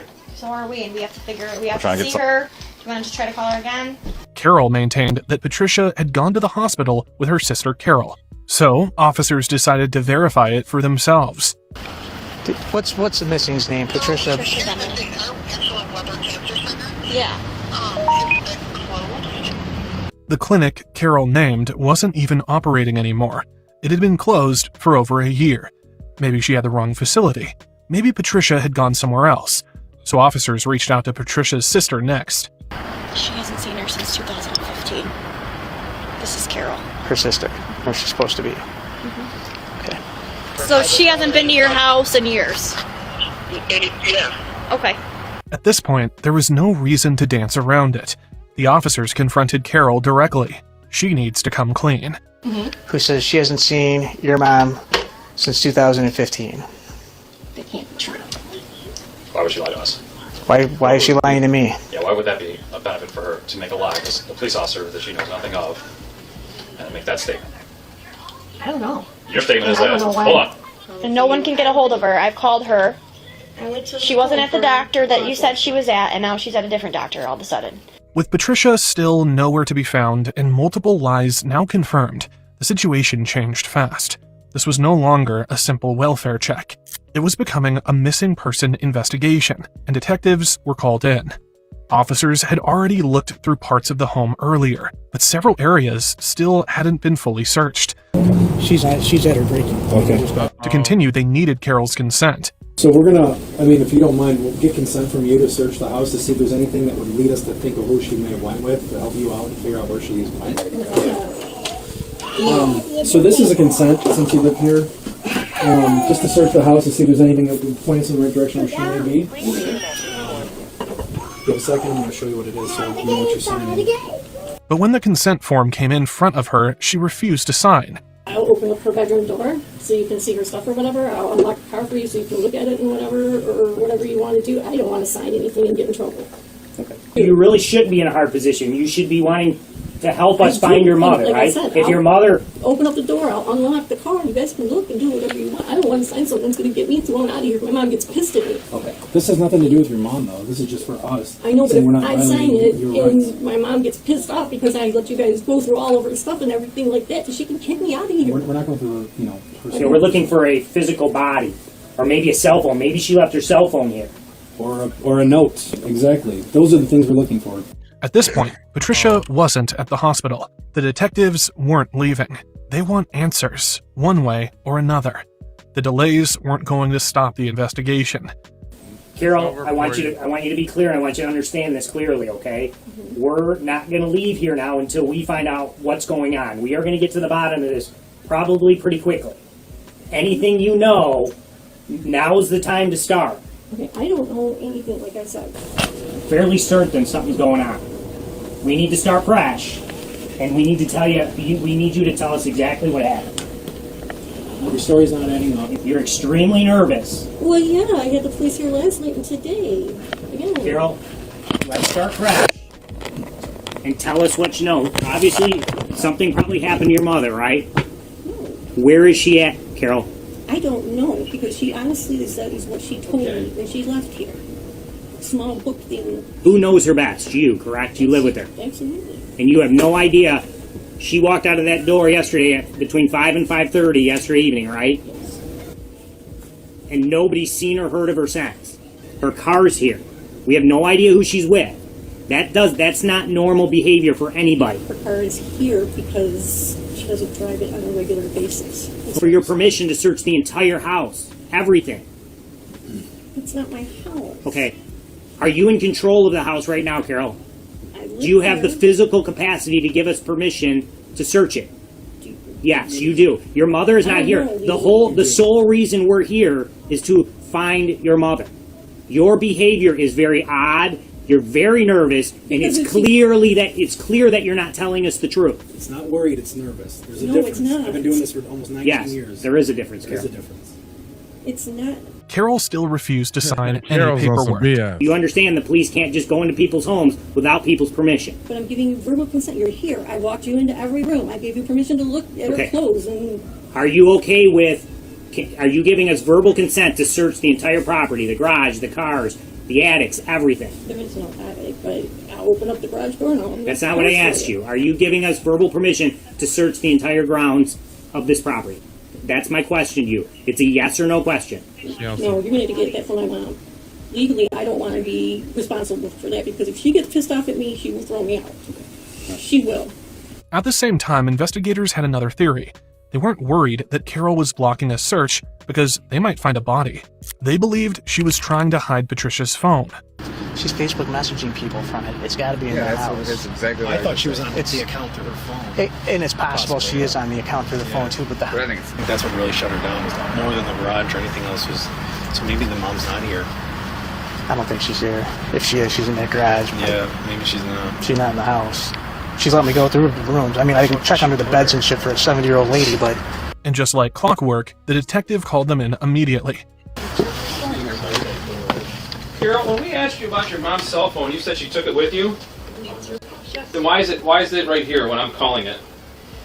I don't know because she just handed that to me. Where'd you find it? This discovery changed everything. Investigators now had evidence that Carol had been using Patricia's Facebook account while Patricia herself remained unaccounted for.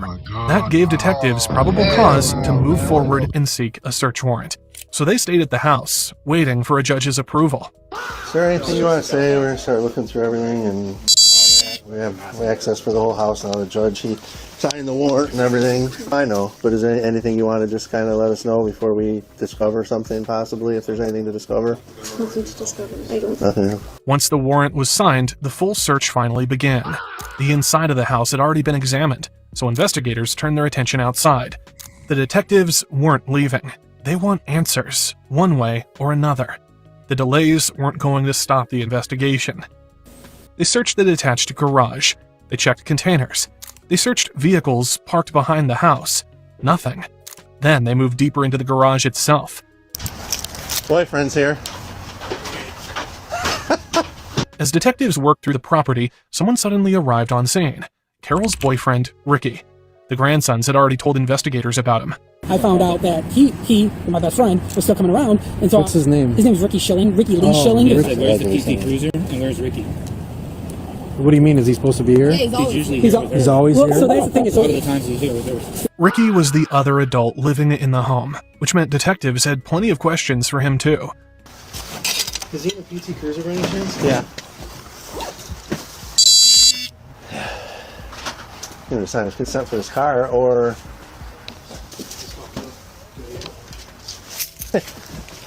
You open it. And that's when investigators noticed something inside the garage, a large storage tote. Fit in here. I mean, Bloody. oh, all right. Bloody towels. There's shit in here. She's in there. She's in the Oh, house. she's in there. While this was happening, Ricky stood in the driveway watching everything unfold. Oh, he's looking. He's looking at nothing. I think I opened up that grave bin and it's full of bloody towels and shit. And it stinks like a dead body. Bloody pillow in here. It's ready? Yeah, there's a body in there. Yep. Where? You can see the legs in the far corner. Okay. Somebody said he was back here, so he needs to. Everybody needs to. That's a boyfriend. He just showed up. We've been looking for him. They stopped Ricky before he could go anywhere. Then they began bringing everyone up to speed. Everybody was saying, the brother, they need to find out what they were telling officers because they were saying he was like in the back there yesterday. It was coming and going. Somebody might have seen. There's still moisture on the top of that. I open it and there's still moisture on the top, so that's not been in there long. And there was somebody we got to talk to over there.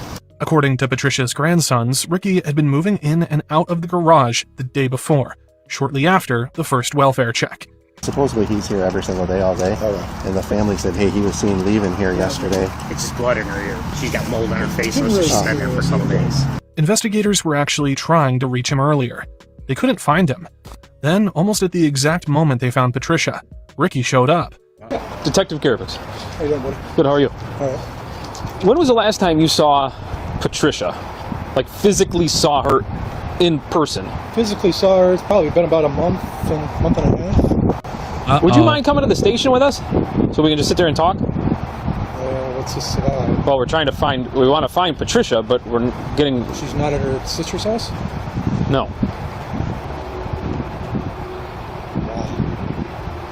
That's what we're trying to sort out here. Oh, he know what's up. And you were here, how many nights have you been here in a row? I've been here for like a month and a half. Month and a half, every day? Yeah. And every day in that month and a half, you have not real seen... bad for you, Rick. All right. No, I have not. And in that month and a half, did you ask where she was? She kept telling me she was at her sister's, and then like Thanksgiving, she's like, oh, my mom's going to stop by for Thanksgiving, or she's going to come by for this day.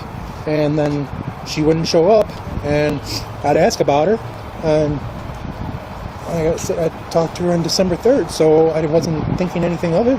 Come on, Bucko. And then, so last night, you spent the night here? Monique, and then, where'd you go in the morning? I went to work. Ricky lived on the property. He had access to the garage, yet he had seen nothing unusual. To detectives, that didn't add up. Come up here for a minute.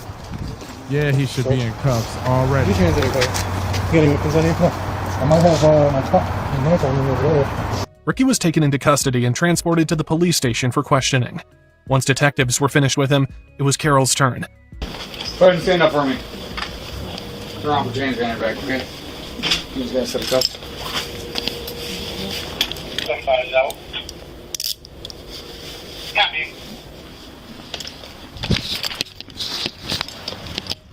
After her arrest, Carol sat down with detectives. By now, Patricia's body had been found, and for the first time, Carol had an explanation ready. According to her, it had all been an accident. That night, we were sleeping between 1 a.m. and 4 a.m. in the morning, and I heard loud banging. My daughter and I were sleeping in my room in the back, and my mom was sleeping on the couch. Anyways, there was a big crash, and it sounded like someone was breaking through the glass window or breaking down the door in the living room. I grabbed my gun. I went running down the hallway and had my finger on the trigger like an idiot. But I went not running, but walking fast down the hallway. And I hit with my right foot to the shoulder that hallway, making my heel like this, and it went off. Doing things, I shook her shoulder, and then I heard gurgling. And I screamed, Mom, and pulled her on the floor, and I noticed that she had blood coming out of her mouth. I couldn't even hear what she said, but I know it sounded like some bullshit.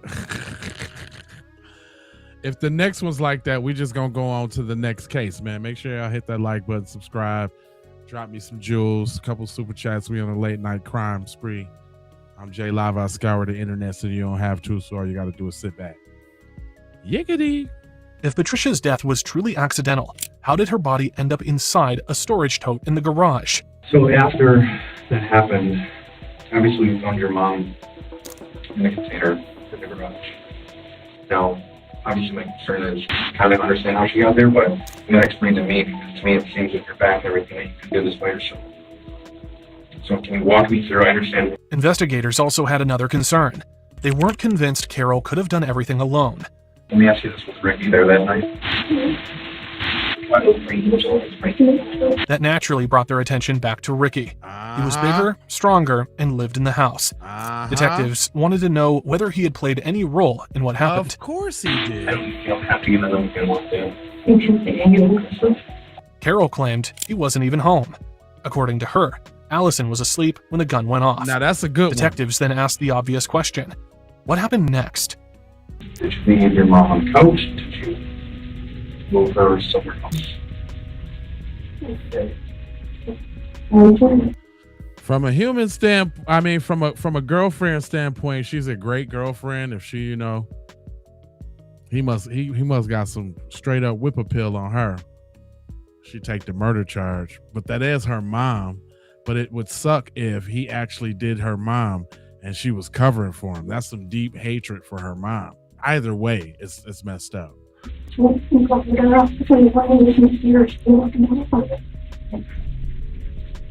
that? Very hard for you to understand. Obviously, we're operating under panic, right? I mean, I can picture myself in a situation of panic. You got your daughter there. Where did you move? Where did you move her from the house to where first? We found her in the garage. She moved anywhere before the garage. Directly in the garage. Okay, so this is where I'm concerned with Ricky. Your mom, and I know this is a hard detail to get through, but picking up your mom, there's no way you're picking up. How did you do that by yourself? You're saying Ricky's not there. Did Ricky come over and help? Did you have him help you move? Carol didn't answer. Are you afraid to tell? He asked, did Ricky come over and help? Must be afraid of Ricky. You don't have to be afraid, I promise. You're scared, aren't you? Carol stayed silent again. She was willing to say it was an accident and that she panicked afterward. But beyond that, she wasn't giving detectives anything. How did you get the toad out of the house? Your past all that stuff in the garage. Is it possible somebody else could have moved it for you? The problem was that Carol's story didn't fit the evidence. Moving Patricia's body into the tote and getting it into the garage would have been difficult for Carol to do by herself. And this wasn't the only part of her story detectives had caught her lying about. The autopsy results revealed more of her lies. The other thing I want to bring up is they obviously did an autopsy on your mom. They found some puncture wounds in her neck. 3 puncture wounds. Not a old scar, but actual fresh puncture wounds in her neck. Uh-oh. How did those get there? You know, never was anything after the fact. And I'm not saying you were killing her, but like, you know what I'm saying? I'm saying, I don't know, maybe growls and she was suffering or anything like that.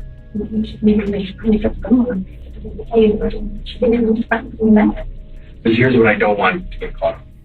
Is that once they tell us exactly how deep they were, if it was a cause of death or contributed cause of death, it can be really bad. So we have to get everything out here now if you're trying to do something with those wounds that don't cause those wounds or anything like that. So I want you to think right now, what could have possibly caused those puncture wounds in her neck? I don't know if she had testing or anything like that. I didn't hear anything. Patricia was shot once in the back of the head at close range. But that wasn't all. She also suffered 3 stab wounds to the neck. A single gunshot might support an accident theory.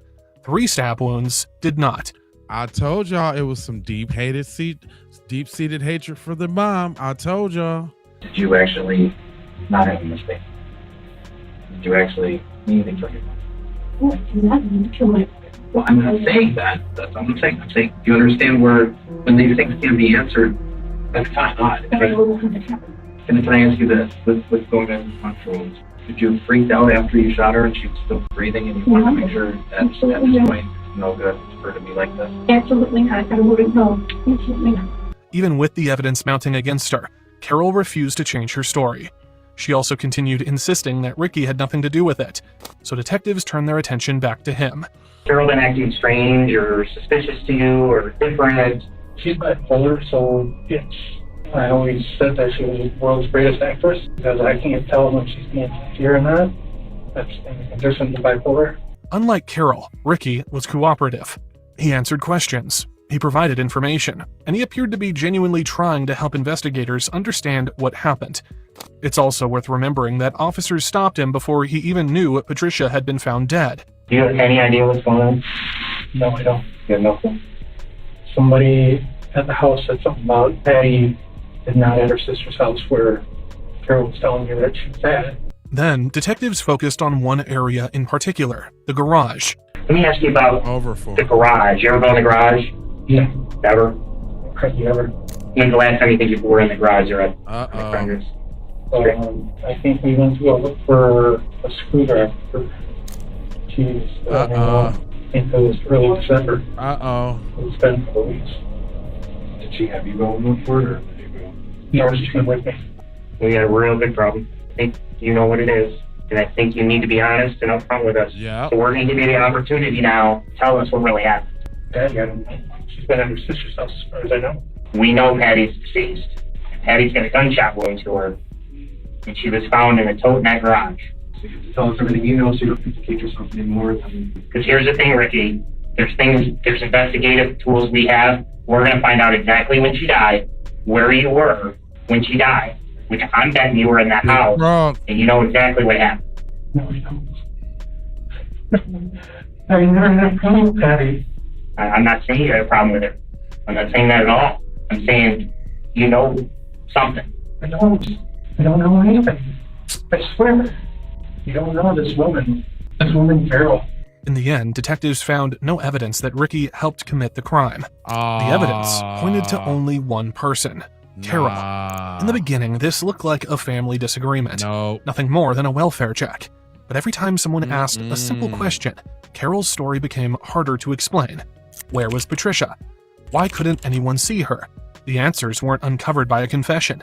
They were uncovered one detail at a time. And the reality was far darker than anyone expected. Patricia Bennett's body remained hidden in the garage for nearly 2 months before it was finally found.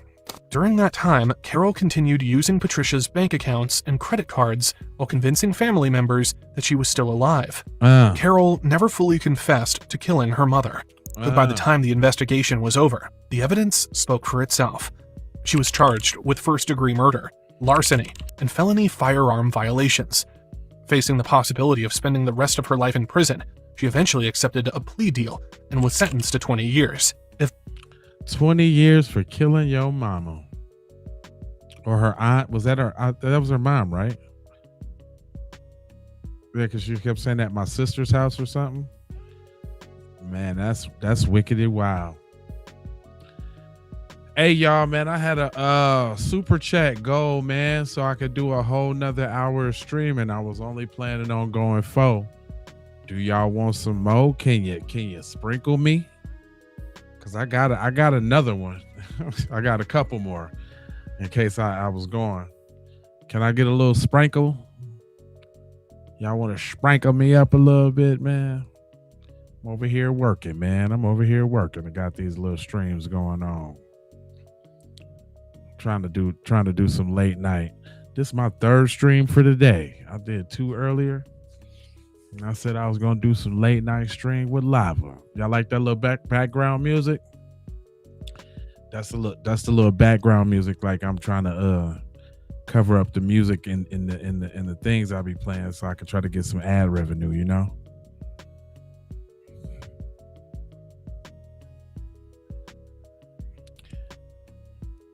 Let me see. All right, I'll do one more case. Cause y'all up in here rocking with me. I appreciate it. It says drunk son has no idea he just killed his mother. How he don't know he just killed his mother? It's already starting off the wrong way. September 13th, 2023. It all started with this 911 call. 911, what's the address of emergency? Appreciate you, Lee. Appreciate you. A man was you, hiding in the basement. He was too scared to come upstairs. Shout out to my mods. I heard the guy leave out the back my door members. and his kid, and I went up there and heard the dog crying. He said he had just heard a man leave the house. His mother was upstairs, and she All right, wasn't Chris. responding. Your mom's not responding? Does she need an ambulance? I didn't even want to go in there because they were like, Black Cherry. bang, bang. I Does she need an appreciate the ambulance? love. I don't know. I have no idea. I didn't hear shit. The dog's at the door. 5 minutes later, officers arrived for the welfare check.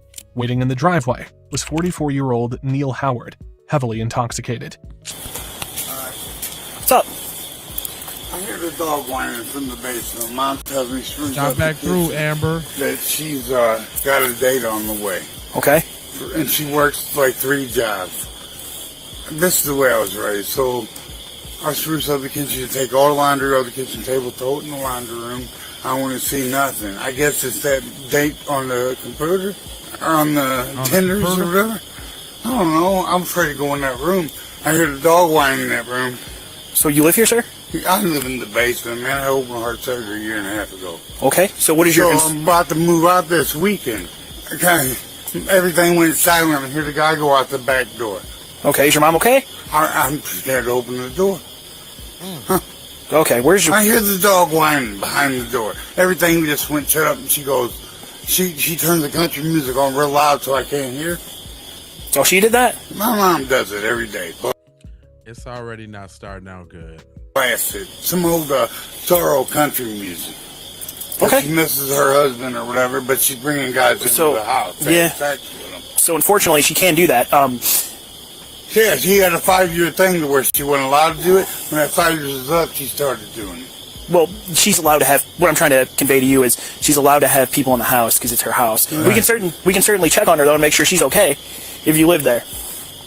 Please. Certainly. The woman inside was 60-year-old Norma Carricker. Her husband, Tom Carricker, had been a businessman and the former mayor of Troy. He died in called the police 2018 on himself, I for know. 5 years. Norma lived under the terms of his will, but that restriction had finally ended, and she had recently started openly dating again. Tonight was date night. I heard the back door, the sliding door open, and she goes, "You ain't gotta go, you ain't gotta leave." So you heard her? I heard her. So she's okay. Well, I tell you what, how about this? How about you go see if you can get her to come out here before we go inside? We made contact with a son who is extremely intoxicated. He lives in the basement. He's going to try to get his mother to come outside right now. We are secure. That's when Neil came back out. His mother was bleeding from her mouth. What's up, dude? You go. Why do I have to go? I'm telling you, she ain't gonna get up. Okay, but you can hear her? She's not a word. I pushed her a couple times. She's bleeding out the mouth. She's what? Bleeding out the mouth. Man. Police department! Police department! Rhonda, appreciate you. Norma was lying face down on her bed. Police department! Police department! She wasn't responding. You said she's got blood coming out of her mouth? I said, shit, you not. You tried to say, call her name. I woke, try to wake her up. A pillow was covering her head. When an officer pulled it away, he saw bruising around her face and fresh blood on the bed. It was then the officer realized this was attempted murder. Oh shit. She's... Hey, pop him, detain him. You're fine. That's okay. Stand up for me real quick. Stand up for me. Where'd that guy go? Sit down. He went out the back door. For right now, unless you're being detained. 146, can you roll out here? Listen, you're just being detained. He went out the As Neil back was door. detained, officers began life-saving measures. Have female bleeding out the face. Not conscious. Not breathing. Start me some other units, please. She said a male went out the back. She appears to be choking. Somebody strangled her. I'll be starting CPR. I'm putting him in my car. I'm going to go look. Walk with me. Walk with me. The bungee cord was wrapped tightly around Norma's neck. Her hand was trapped between the cord and her throat, as if she had been trying to pull it away. Someone had tried to strangle her. Officers took off the cord and noticed she was still warm to the touch. We need some other units to clear the house. This looks like a homicide. While this was happening, Neil was being detained. Troy, just for your 43, I have the male subject to call and detain. I'm going to place him in my car. I'm going to go look, see if there's another male. I heard the back door slide open. That's fine. You're going to find that thing on the drink. That's fine. in there. Just They were relax. having You're fine. You're fine. Was there any cars here when you showed up? I never see him. She told me never come up the stairs. Okay, hang tight. I be wanting to see what's blurred Listen, too. come here real quick. She's still warm to the touch. Somebody strangled her. This is homicide, man. So we have not cleared the rest of the house yet. Okay. I'm gonna keep working on her. The son's intoxicated. He said somebody ran out the back. No description. We have him detained in the car. He's in the car? We have him detained. We need some other units to clear the house. This looks like a homicide. I'm going to start clearing. You got it? You got it? I'm going to clear. He's requesting more units. He believes this might be a homicide. I'm going to start clearing this house and then work my way outside. If there's anyone in the house, make your presence known. Troy Police!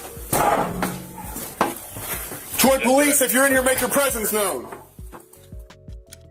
It all started with this 911 call. 911, what's the... That's when backup started to arrive on scene. It was their shift lieutenant. No, I'm clearing it. We don't know if there was someone else, if it was him. I'm coming back to you. Dude said that he heard the back door open and somebody went out, but he never saw him. He's also mad intoxicated. So I don't know if it's him. He's detained in my vehicle right now. Alex is doing CPR until Matt gets here. I've not cleared the basement. I'm with you. Troy Police! Troy Police! This is where Neil Howard lives, in the basement. Uh-oh. There's no other cars in the driveway. Because he said she had a date that came over, so Plot it could be twist. him. He could have been The one detained in my car could be the suspect, because he's highly intoxicated. And when we showed up, he kept talking about how she brings these random guys over to the house and has sex with them, and she's not supposed to, but he was agitated. Officers cleared the entire house. No one else was inside. Then finally, EMS arrived. After handing CPR over to EMS, the officer immediately went looking for the man Neil claimed had fled the house. Fuck. But outside, there was no sign of anyone. If a suspect had run, they were already gone. Then the lieutenant was quickly brought up to speed. The way Neil acted initially confused everybody. Officers couldn't rule anything out. Neil was highly intoxicated. He could be confused. Or he could be involved. It's time for a background check on Neil Howard. Neil had a long history with the police, including domestic violence calls and even a child abuse case. Despite that history, he had never been convicted. Then I looked, she had like a bungee cord wrapped around her neck. Okay. But she's still warm to touch. So it just happened. I almost wonder if he didn't do it and then called us with the story. That's what I'm thinking, because he, right here, he's still making it seem like he's going back and forth with her. Because that's the reason why we didn't immediately come in here. Yeah. I asked him if he just happened to see who ran out of the house, and he's stating that he was not allowed to come upstairs when these dates are taking place. This was what Neil said. I'm not supposed to go up the stairs. You're not supposed to go up the stairs? I gotta sit there with earplugs in and be quiet. That's how we were raised. Okay, I'm just asking. Raised a little different than I guess. Raised differently, they had to wear earplugs and stuff. Dude, she's still like warm though. So it just happened. I think it's probably gonna be him. EMS had done everything they could, but they couldn't save her. Norma Carricker was pronounced dead. So we're at Norma Carricker's house with a homicide. As the homicide investigation began, detectives started finding cracks in Neil's account. Uh-oh.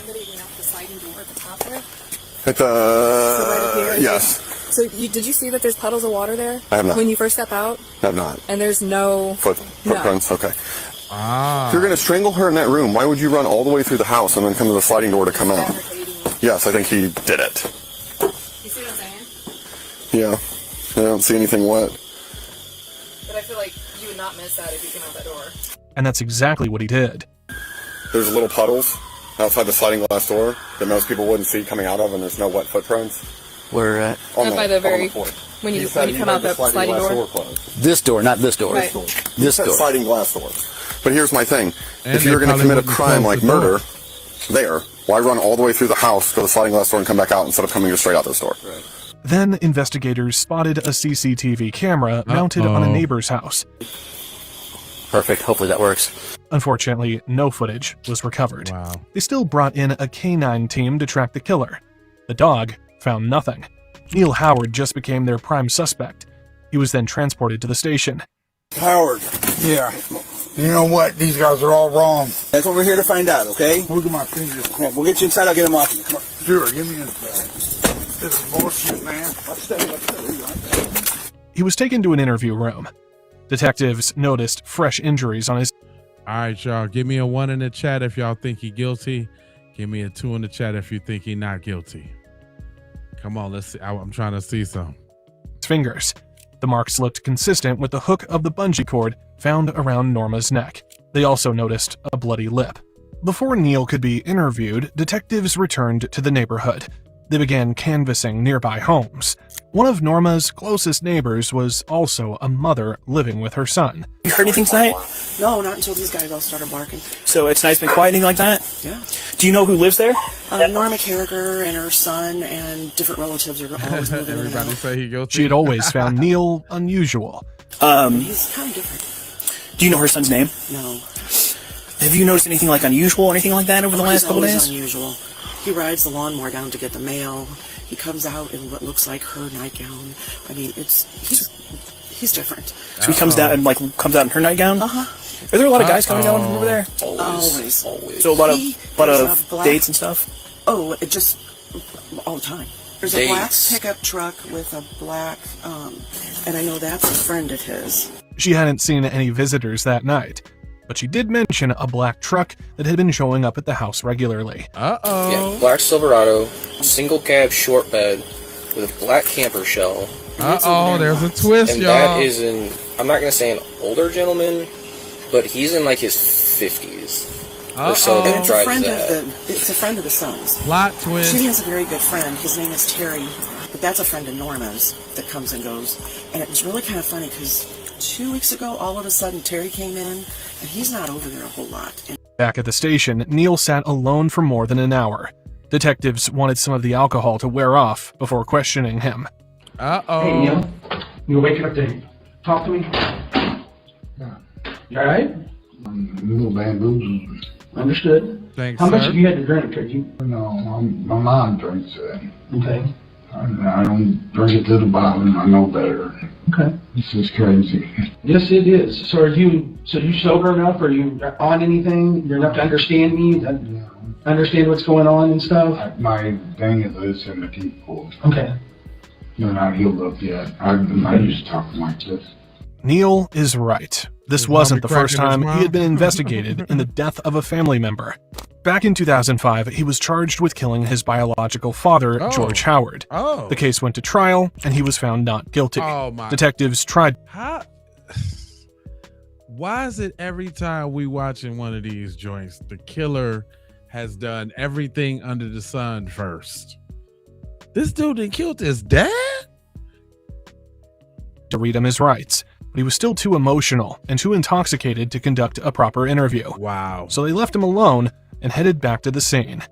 Back at the house, detectives found wet footprints near the sliding back door. That actually is bare feet. I see it. Bare feet. Yeah, I see it. No one inside the home had been barefoot except Norma. Was he barefoot? Do you remember? I don't think so. Those are smaller feet than his. You sure? Yes. Well, no, not positive, but. Water right there at the fridge. Under the table. If you look right there, let's flash that for just a second. You look right there, there's a puddle right there. And then there's a puddle right there. And then there's wet footprints inside of this room here that are coming into the house. The prints were small. Investigators initially thought they could belong to a woman, possibly Norma herself. Then they found the evidence that would keep drawing them back to Neil. There was blood on the mattress, blood on the pillow, blood on the bungee cord. Investigators also noticed blood near the very end of the cord's metal hook. Neil had a puncture wound on his hand that appeared to be about the same size. And there was one more thing. A painted fingernail lying on the bed, a possible sign of a struggle. After processing the scene, detectives returned to the station. Neil had been sitting in the interview room for nearly an hour and a half. Hey, Mr. Howard, here's another water. I didn't know if you were still thirsty about it. Hey, I apologize. There's only two of us trying to get all this stuff done. Now they were finally ready to hear his side of the story. After being advised of his rights, the interview began. She called me. He should have just lawyered up and not say it. A new job in St. Jacob, the Rooster, she calls him. Who did? My mother. Okay, she got a job at the Rooster? Okay. That's about 8:30? Yeah. It's over. She usually calls me and asks me if I want something on the way home to eat. And she says she's going to have company. And says that don't gotta clean the whole kitchen, just spruce up the kitchen. It's gonna be a while. You drive my car off first, I got a headlight. Neil said Norma finished her shift at Roosters and drove home because her headlights stopped working. When I went up there to spruce up the kitchen. What time was that? Do you remember when you went to spruce up the kitchen? No, as soon as she called me, about 8:30. Okay.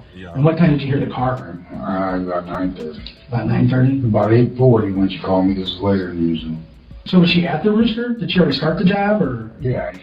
Yeah, she was all getting off. Oh, okay, so she's getting off work from the Rooster. Yeah. Okay. After dropping her car off, she rode with her date to the timeout bar. She had the candle melt thing there, and I wiped off the Kool-Aid, took the counter, put the thing and the dog on the counter. The red liquid found on the kitchen counter. Neil said it wasn't blood. It was Kool-Aid he had spilled while mixing drinks with vodka. After cleaning up, he went downstairs. And I went downstairs because the dog don't bark. I went downstairs.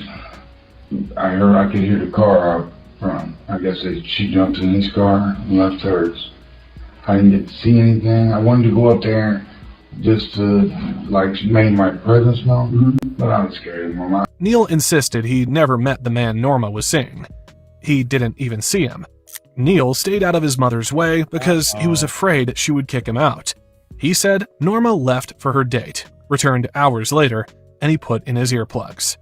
If I don't think Trish out did a curve on time, whatever. And I put my earplugs in, and I could hear the banging, bang, bang, bang, the headboard. So right there above the bed. Did you ever hear anybody else come in the house? I heard them. I heard them banging off either the headboard or... And that's when Neil could hear Norma and her date talking. She's got to tell that radio what to do. The Alexa. Okay. I didn't hear her say that. All of a sudden the music picked up real loud, but I heard her talking to somebody. Okay. And then I heard her saying, "You ain't got to leave. You ain't got to go." And it wasn't because of me making noise.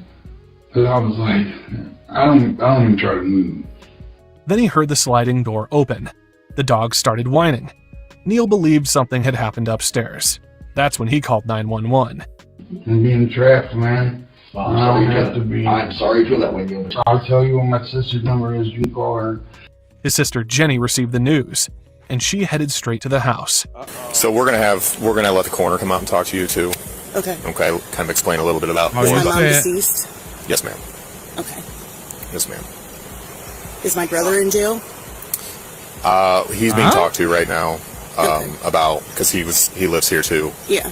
So we'll definitely need to get some information from you guys and have you come up to the police department and talk to the detectives about what's going on. Okay. Back at the station, Neil sat alone for more than an hour. Hold on. That was hold up. Is that the last one? Oh, you know what? There's not an extra one after that, y'all. That's crazy. But no worries. I wanted to see the end of that one. All right, let's take a vote. How y'all? Was it Neil or was it this fictitious mom's date? I want to see who wins. Was it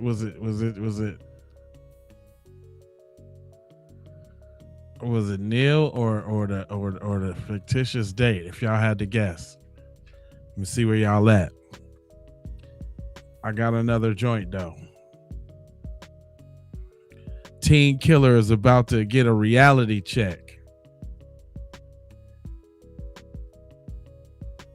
This is 19-year-old Christopher Matthews.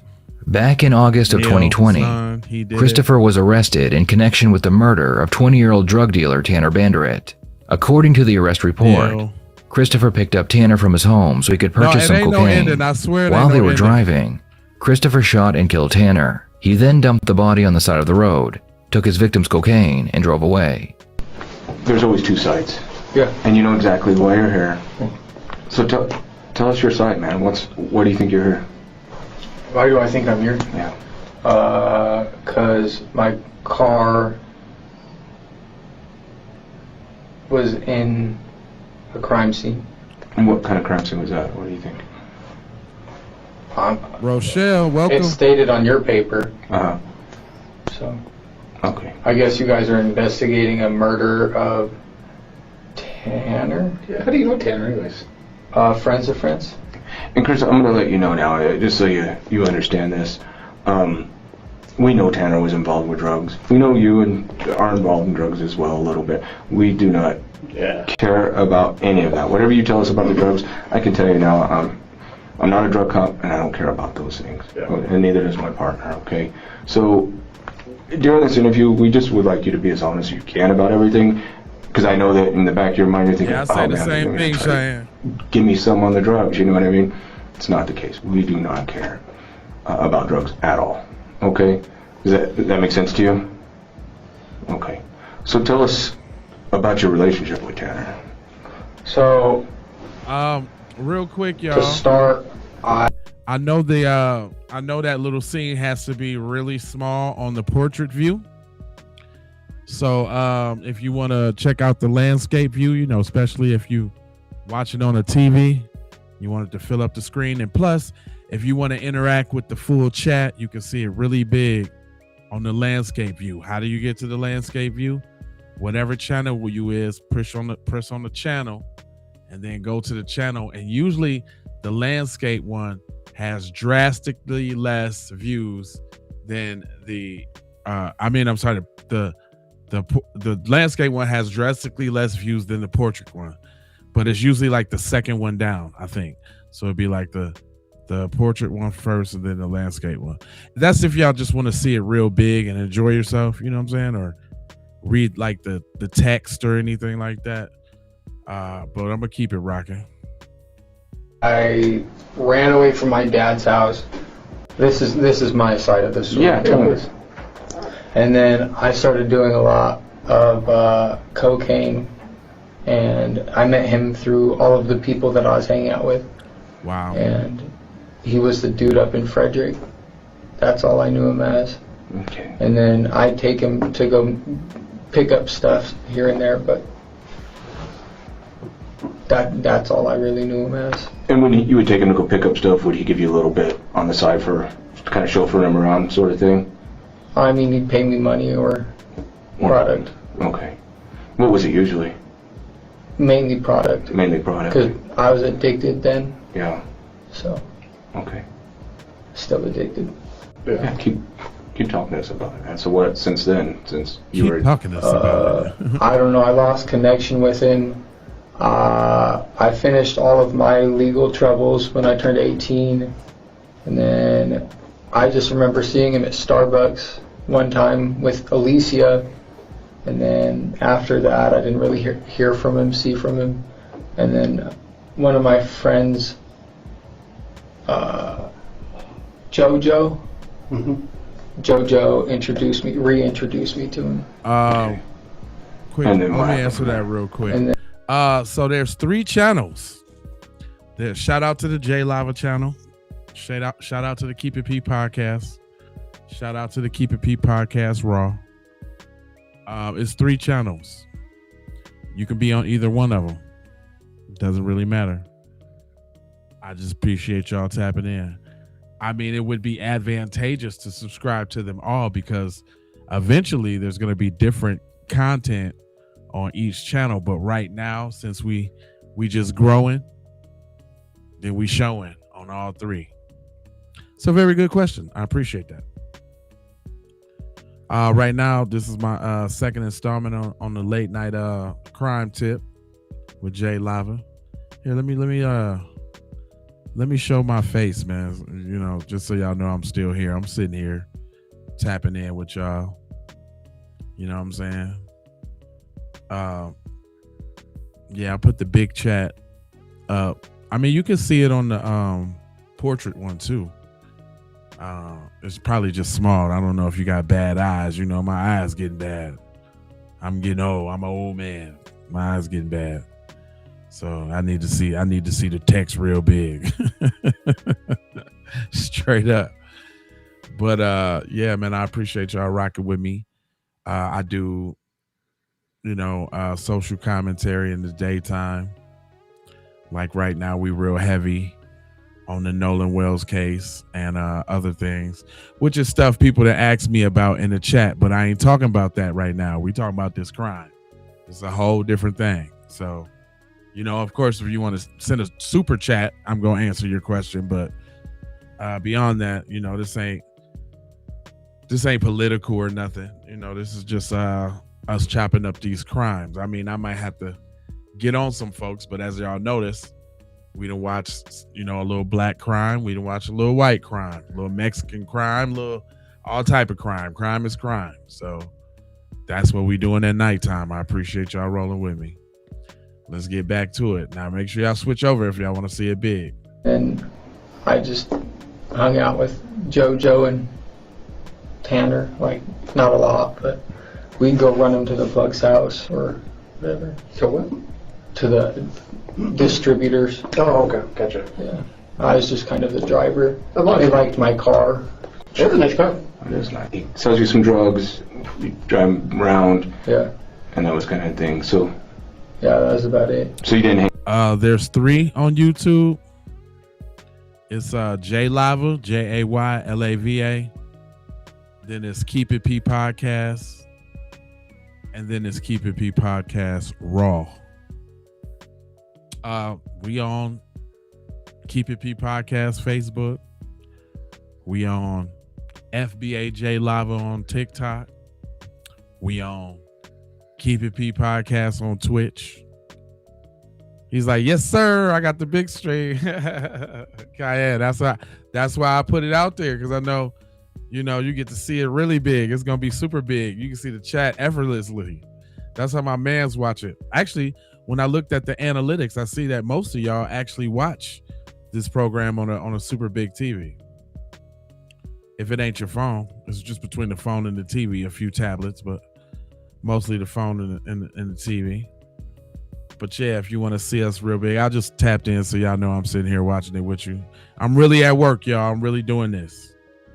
So we gonna let this little case ride out, cause I do got to stream in the morning. I got a whole bunch of news and information to get to tomorrow.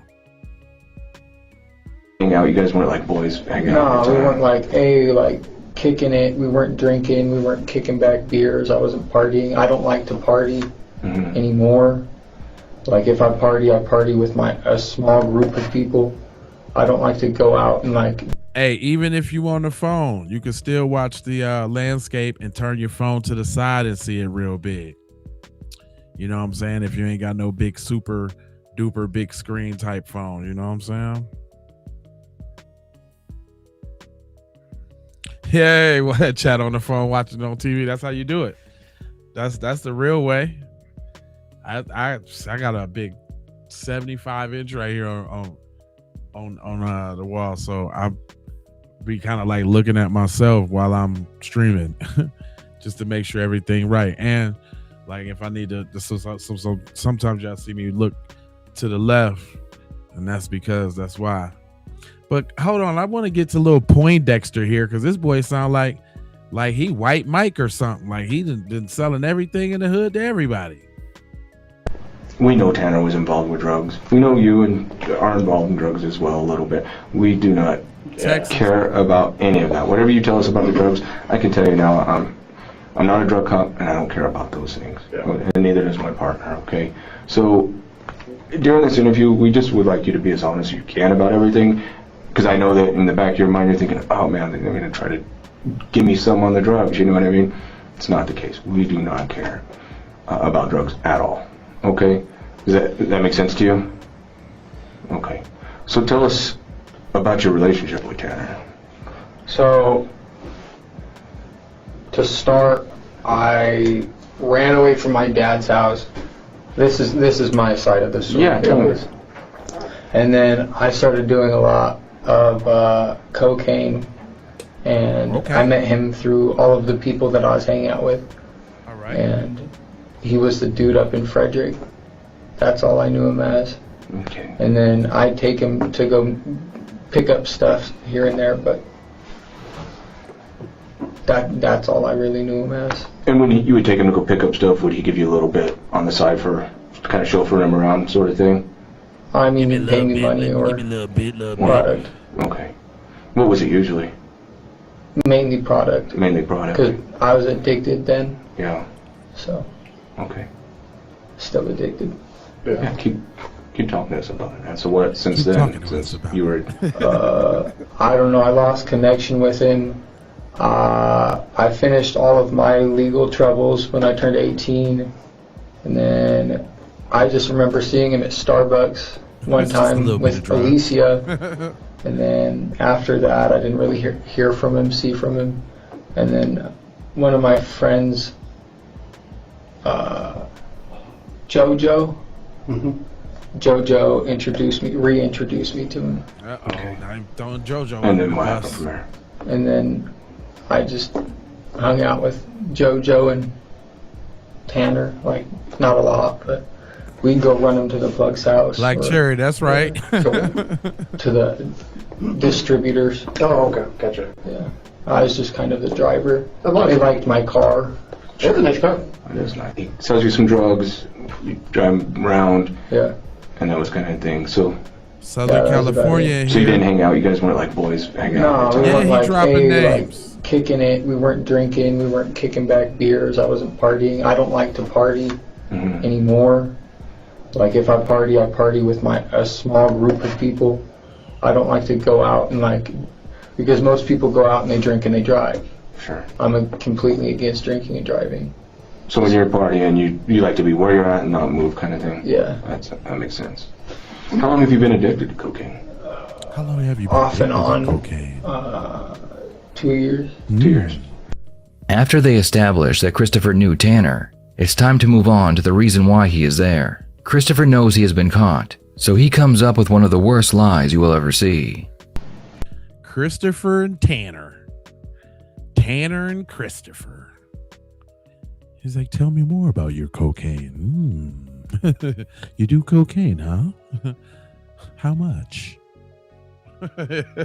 So let's fast forward. You said that you know that you're here because somebody borrowed your car. Is that what you said? Yeah. You told a different detective that, right, over the phone? I told the detective that over the phone, yeah. Yeah. Well, I would imagine they're being nice because you catch more flies with honey than you do vinegar. I would imagine you don't want to go into said interrogation pissing them off and making them defensive. You know, you go in with the good cop, bad cop, or maybe just I'm your friend. Tell me you can confide in me. I could understand that. Tell me about that. So basically, honestly, I'm just going to come forth and tell you that was a lie. Okay. We appreciate that. Yeah.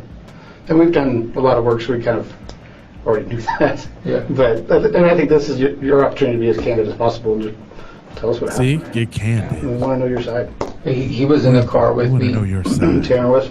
Yeah. So what happened? And then we drove down to Pecos. We hit the 7-Eleven, and then we're driving back. And then he tried to reach for a gun.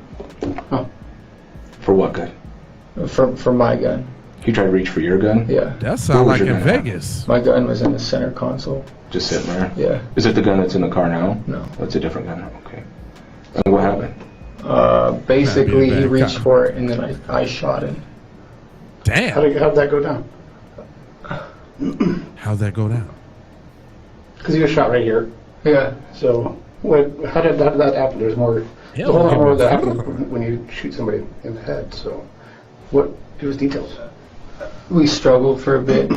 I mean, I was driving down the road, and then he reached for the gun, and it was self-defense. Sure.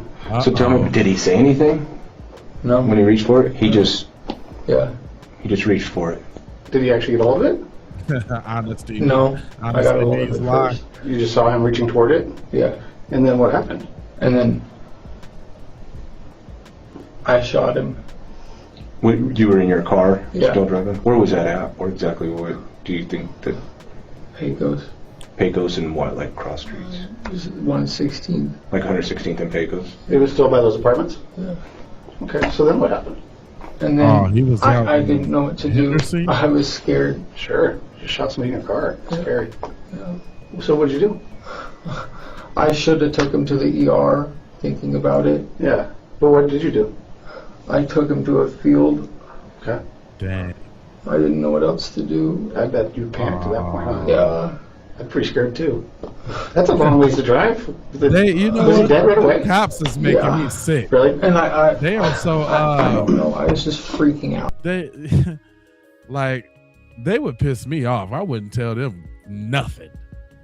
They are so condescending. It is ridiculous. Like, yeah, tell me more. What you mean? Tell me more. Yeah, sure. Yeah. Tell us about that, man. Yeah. Walk us through the emotion. Because I told you in the beginning, there's two stories. Yeah. Tell us your version. Tell us everything. I mean, I want to be with you and in the car. Help us understand the self-defense part of this. Yeah, because who else? It was just you in the car, or was there somebody else in there? No, there's nobody else in the car. Okay, so tell us what happened. He reached for my gun. I grabbed it, and then I pointed it at him and shot him in the head. What did he do when you pointed at him? What? What did he do when you pointed at him? He tried to grab it. You tried to grab it when you were pointing it at him? Yeah. So did you guys struggle over the gun? Not like terribly, but he grabbed it. Oh, you're That's okay. Go ahead. Yeah, take your time. He tried to grab it, and then I grabbed it, and I went like that. Nah. Okay. So you're in the driver's seat. Nah, you ain't been with. Did you touch his head with it? Not I don't have any idea if I touched his head with it or not. Okay. So now you done Steven Seagal the gun. So you driving with your left hand, paying attention to the road. You Steven Seagaling with your right hand, and flipped the gun out his hand with one hand, and pointed it back in him and blah blah. Okay, all right. There you go. You pointed the gun at his head? Yeah. What, did he say anything? I mean, he was trying to reach for my gun, but... Did he say, like, don't shoot me or anything, or...? He was trying... I don't know, honestly. It's memories that I've repressed. Sure. Yeah. It's a very But traumatic... this is really important to get this all out. I mean, this is really for your benefit. Yeah, get it all out. So, and we appreciate your candor, so how did you shoot this guy? What happened? I just remember picking up the gun after he they should tried be to grab talking it, at all. and then I pointed it at him and shot him, and then after that I was just like, I don't know what to do. I don't know what to do. I don't know what to do. Absolutely. I totally get that. And then you drove a long ways. You have that guy inside your other side of your car. A long ways. You're freaking out. Yeah, I was like, I don't know what to do. Yeah, sure. At that point, it's like, do I bring him to the ER or what? Like, he's sitting there gargling. He's gargling? Yeah. Really? Just blood all over the place. Is there a lot of blood? Yeah. Did it get on YouTube? Yeah, I got on one of my shirts. Okay. So, what'd you do? You drove south, apparently, obviously. Yeah. And then, I don't know, I was just like, I found a field, and I was like, I don't know if I should just put him here. That's what was going on in my head at that moment. Yeah. Yeah. And then I put him in the field. Yeah, that's and I was just like, freaking the fuck out. Yes. Just freaking out. Because killing somebody, whenever you kill somebody, it's just, you're never the same after it. Sure. Probably haven't been sleeping much since then. No, not really. So when you got to the field, what happened from there? Walk us through that. Basically, I grabbed him out of the car, and then I pulled him into the cornfield. I don't know what kind of field it was, but I dragged him into the field, and then that was it. And then I jumped back in my car.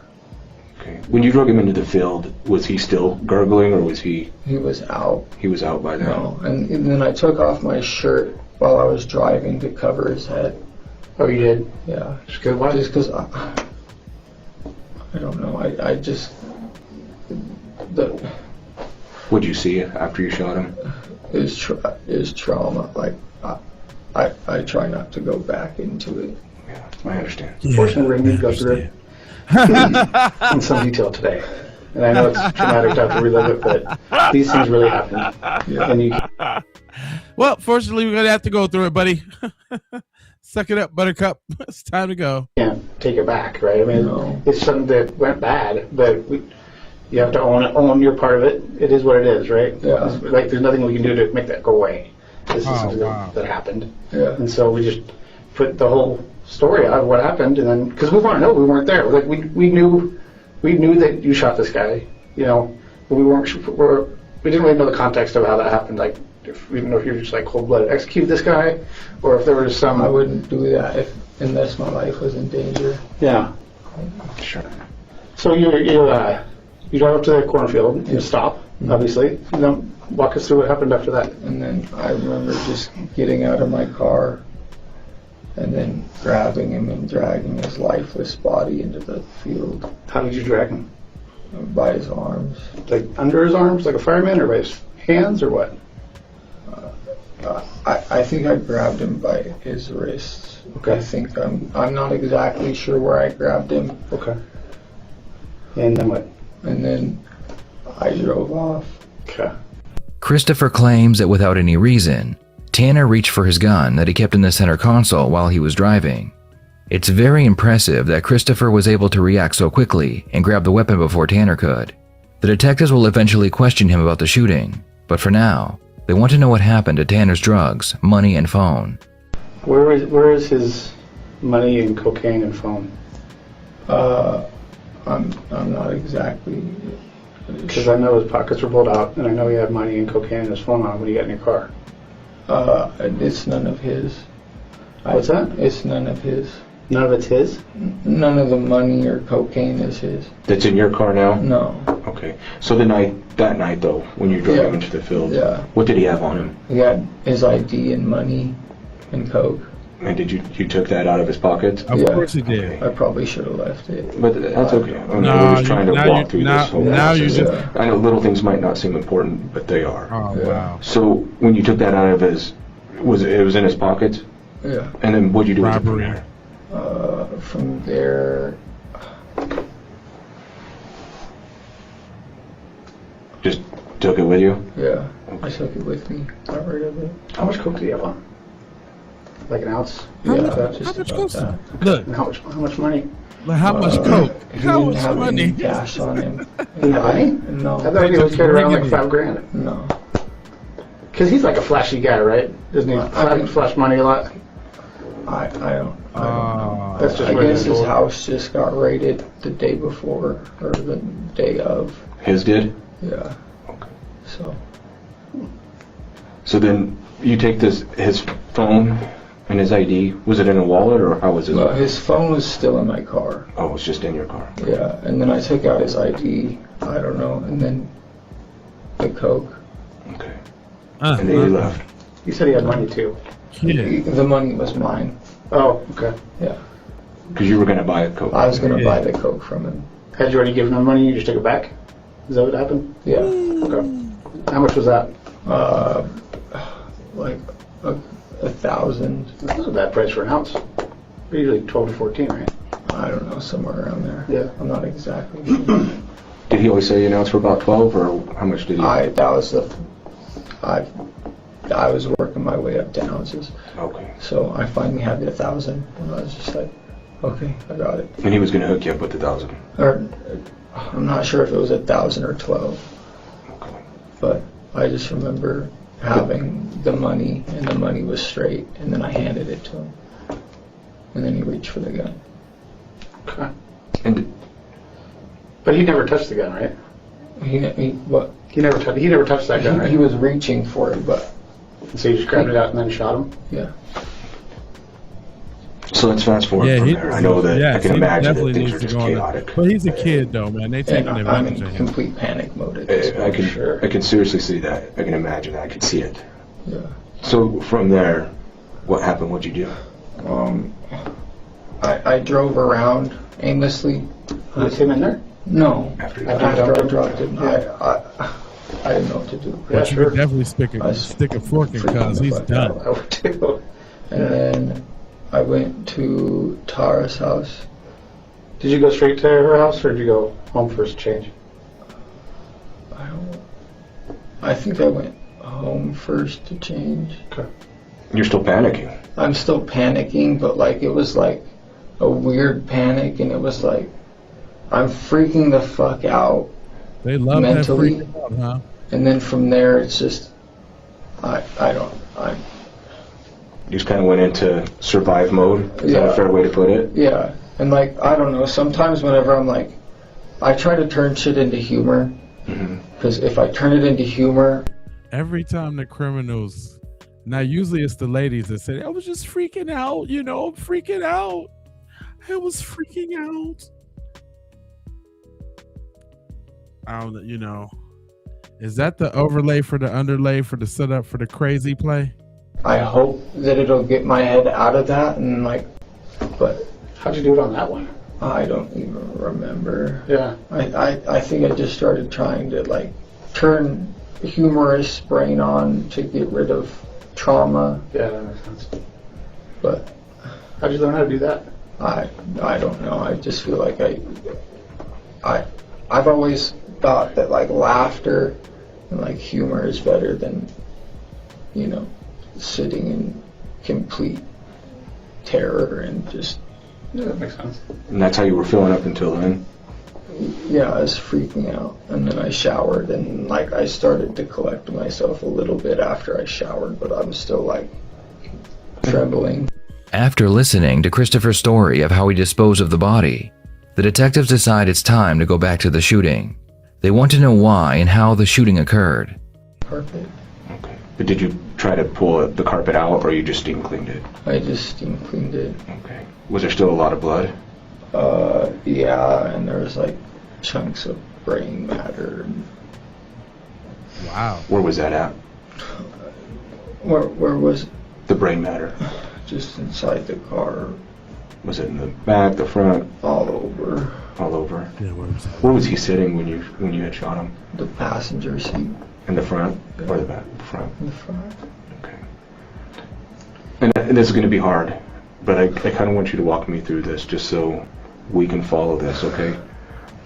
You're doing really good. You are. Yeah. And if you need some water, take a drink. Do you need some more? Is it gone? It's all right. Okay, we'll get some. They ain't spit, boy. I tell you that.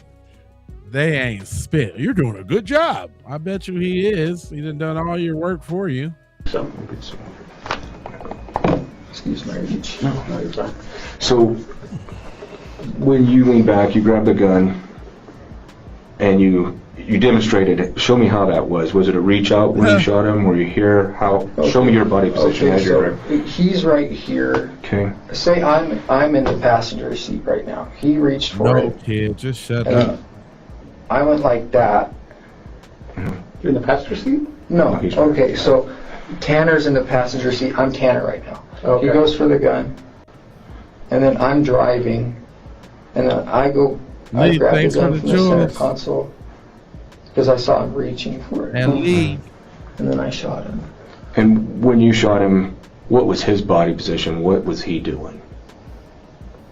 Was he just sitting there? Or show me how he looked when that happened. I think he was trying to reach for it like sly-like. Okay.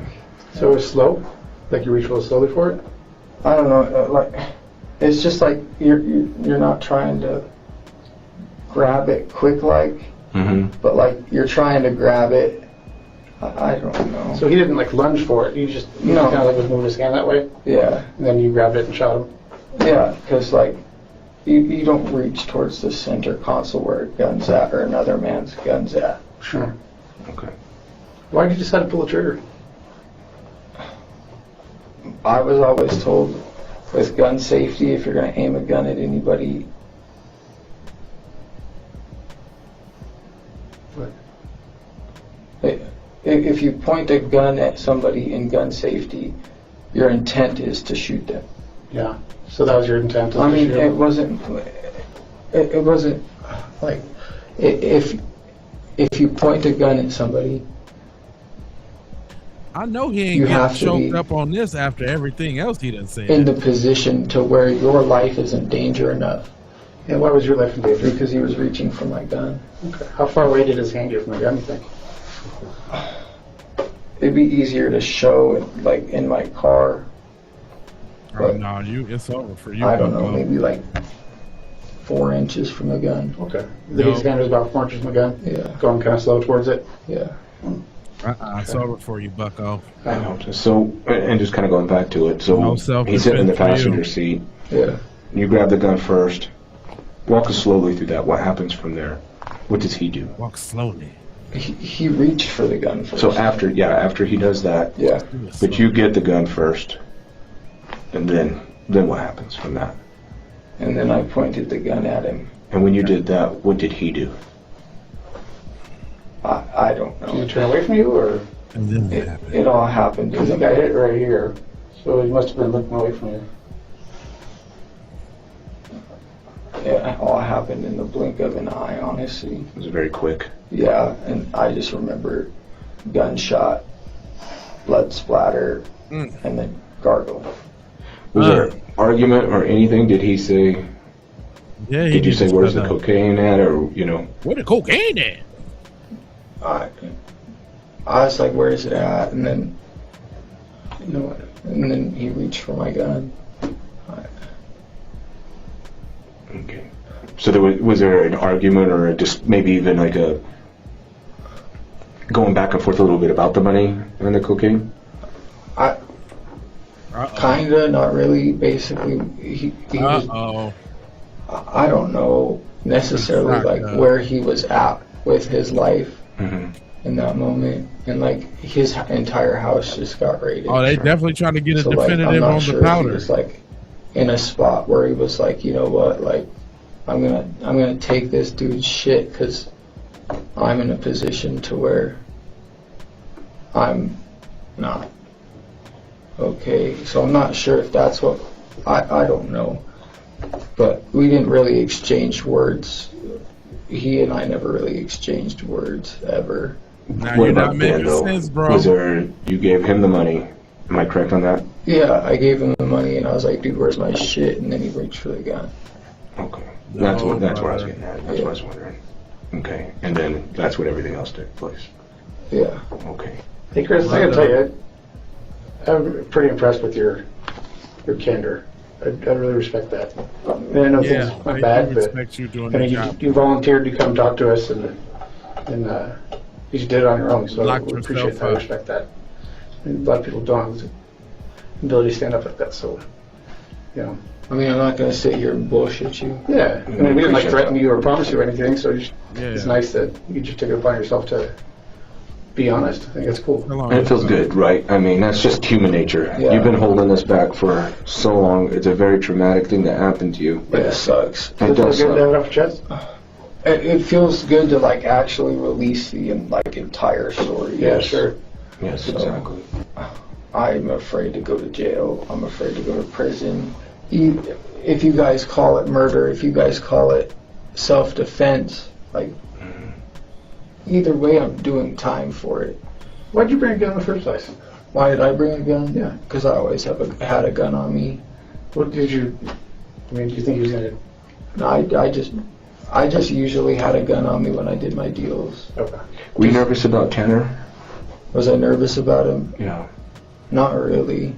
Didn't you have an issue with him before? No. I thought he tried to rob you or something. No. He ripped you off before, right? No. Not that I remember. Because we were, and this is why we're asking, because this is stuff we've learned. Okay. And it might not be accurate. It's good that we're talking about it. But from what I understand, there was a point, even a couple of years ago, I think they said a couple of years ago, that he ripped you off. No. And that Aaron had to get involved and it was like, pay my brother back. No. He ripped That you didn't off. happen? No. That didn't happen with him. Okay. Before they end the interrogation, the detectives have one more question for Christopher. If he had control of the gun, then the threat was gone. So how can Christopher justify claiming self-defense? Uh-oh. How is he threatening you when you have a gun pointed at his head?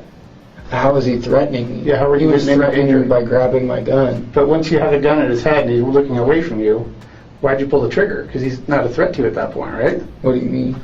He was grabbing my gun in the first place. But he didn't have it in his hands, or he didn't touch it, and you have him at gunpoint now, right?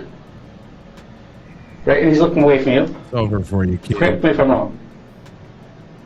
Why do you feel threatened at that point? Yeah, why'd you pull the trigger? These are just some things we need to know. Gun safety. How's that gun safety when you shoot somebody in the head? Okay. What do you mean? So let's rewind. You said that you felt threatened when he was grabbing your gun. Yeah. And I understand that. Yeah. But you grab your gun. Okay.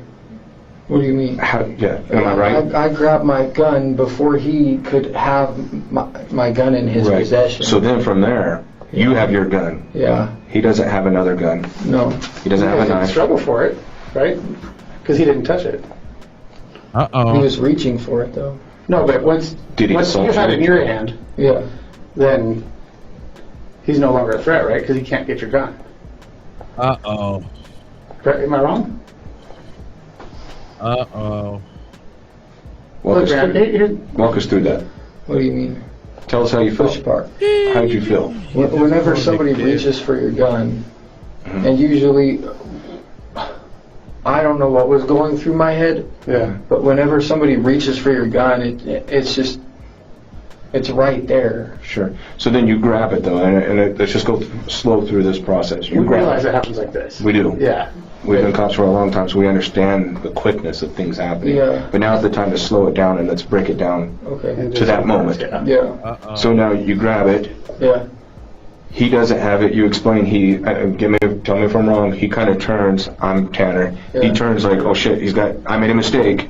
Yeah. He's like this. You're like this. Is that correct? Where's his arms? Is his arms in front of him? Where's his arms at this point? His arms are. Is it still here? You're motioning like that. I think it was like. Okay. But so from there, did you feel like you had, without a better word, you got the draw on him at that point, correct? So if you're going back to cowboy stages, two guys coming out with guns at the same time, the duel, you got the draw. Is that fair to say? Over for you. He tried, but you beat him to it. I'm not trying to put words in your mouth. I'm just trying to help you explain. We're trying to understand what your position is. Exactly what happened. So, we recognize things happen fast. Really? I don't know. Is it me, or was they trying to put words in his mouth this whole time, and now they're not all of a sudden trying to put words in his mouth? Come on, man. Shut up.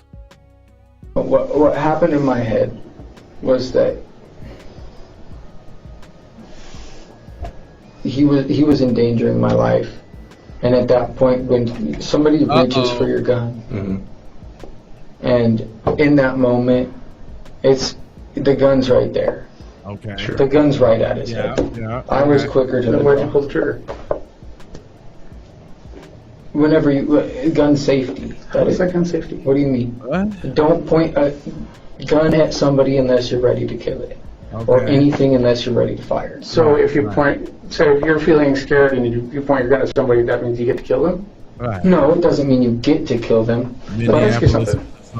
If I'm a police officer, right? Yes. So say you did a burglary, and I see you coming out and I point my gun at you. Yeah. Right? Yeah. Do I get to shoot you?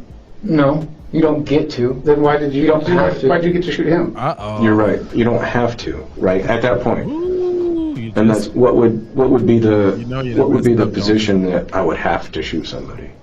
What I've always been told is don't aim a gun at anything unless you're ready to kill it. Okay, and I understand that. Or like.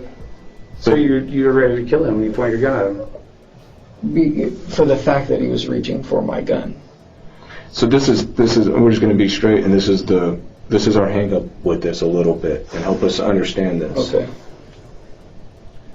You have the gun pointed at his head, right? Yeah. He's looking away from you. He's looking away from you. He's not assaulting you. He doesn't have another gun. He doesn't have a weapon. Explain to me why at that point, that particular moment, that spot right there. Let's pause. It's vision. This is a VCR DVD player, and you have to hit pause. You're like this. He's like that. His hands are here. Why did you feel threatened right then at that point? Woo, it's over for you, bud. For the circumstances of the previous behavior. Of his behavior. Okay. But he didn't try to come back and take the gun, right? It wasn't a struggle or fight over it. No, there was no struggle or fight. Okay. Did he even threaten you? What do you mean threaten me? Did he say, I'm going to kill you, I'm going to kick your ass? Things like that? I asked him where my shit was at, and then he reached for the gun. Could he have been reaching for your cocaine? Right. He was reaching for the gun. That's what I saw. That's what I saw. So he was slowly moving his hand towards where your gun was. Which is right by the then gun you holder. decided that you had to kill him because of that. Because he's reaching for my gun. Okay. So, but there's no other weapons. There's no assaultive behavior. He doesn't actually reach for your gun once you have it in your hands, right? No, but at that point, like... Did he say anything when you pointed the gun at him? No. It was just that quick? Yeah. Okay. Thinking back now that we've paused it and we've slowed it down, would you have done anything different? Would I have done anything different? Yeah.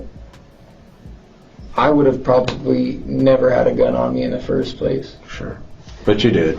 I mean, that's usually how I would always sell. That's how people always taught me how to sell. And out of 100 times of doing it, nothing's ever happened. Yeah, but and then this one time, this guy does this. Yeah. But now that it's all done, now that we've slowed it down and we did the DVD-R thing pausing, you know what I mean? Like, would you have done anything different? I wish I didn't pull the trigger. Yeah. Do you think you should have pulled the trigger? What do you mean? I mean, do you think that was a good decision? For reaching for my gun, that made sense to me in that moment in time. In hindsight, what do you think? In hindsight, no. You think that was not a good thing to do? Heat of the moment when somebody reaches for your gun, near your gun. Yeah. But when you think about it logically, okay, that's fair. It makes sense. It does. And we appreciate everything. I don't want you to feel like we're trying to push you into something saying. I don't want you to feel like we're trying to push you into something. Yeah, whatever. He just did the whole case for him real quick. Like, that case is over. He said everything. They made sure they asked that boy everything. They played him like a fiddle diddle dooski. Hey, man, I'm over here working, man. This is a 5-hour stream, man. 5.5 we rolling up on. I like to end on like close to an hour. So I'll say I probably got like 34 minutes. That might be enough for another little story. Should I do another story? I say, should I do another story? Yeah, this dude, he told everything. Like, what's wrong with you, brother? Little brother. Yeah, all they had to do is they ain't even got to do the paperwork. All they gotta do is play the tape back. Uh-oh, y'all some riders. I swear, man. I appreciate that. Do I gotta make a true crime t-shirt? Give me some ideas for a true crime t-shirt. I'm gonna make us a true crime t-shirt for strictly this crime stuff. Give me an idea. I'm gonna put it in a store. Do a whole store, nothing but true crime, based off what y'all say. All right, I got another one for you. April 4th. Killer doesn't realize entire murder was caught on camera. Brandon pull into the dog park parking lot. It was a quiet morning, their routine start. But before they even step out of the car, something on the gravel road stops them cold. 911. I appreciate We have a dead body on the road. South Fork Park. Yes. Okay, was the person struck by a vehicle? No, we were driving. It's a park. We were driving on a gravel road, and it's a female person that's laying in the road. It's a young woman in her early 20s. There's blood around her, a lot of it. Her head was completely smashed. Hard to even process what they're looking at. Okay, and you've checked for a pulse? There's really no need to. At first glance, it looks like a hit and run. Tire tracks ran straight across her body, crushing her skull. No doubt she was run over. Investigators arrive and process the scene. Nearby, they find a bong, a makeup bag, and a tablet. It belonged to Darian Sather. She was just 21 years old. They run her name through the system. She has a record of drug-related charges for which she spent some time in jail. Dang, I was gonna say, cause I'm like 21. Boy, she looked like Bette Midler's little sister. 21. Boy, she looked like she got a whole 401k and a Roth IRA and going for a root canal on Thursday right after Pilates. What are you talking about? 21. Them drugs is kicking her tail.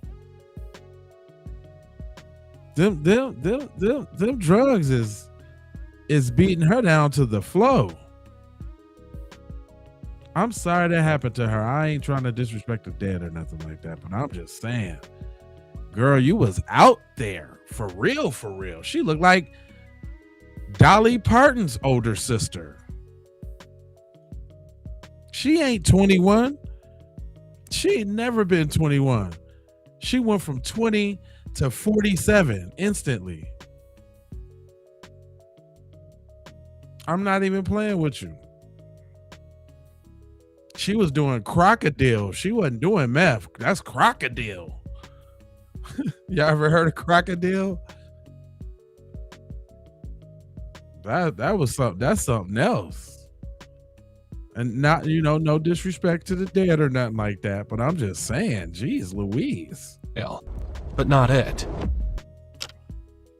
Just 12 hours earlier, she called police, reported being mugged and assaulted near another park. That night, she was with Tyler Orstad. They were driving to a tow yard. That's where things turned. A woman named Caitlin came at her, swinging a bottle. It wasn't just Caitlin. There was a man with her. He joined in. Darian was outnumbered. Stranded on the street with no money, she called the police. An officer gave Darian a ride home to get her out of there. You just give us directions as we go.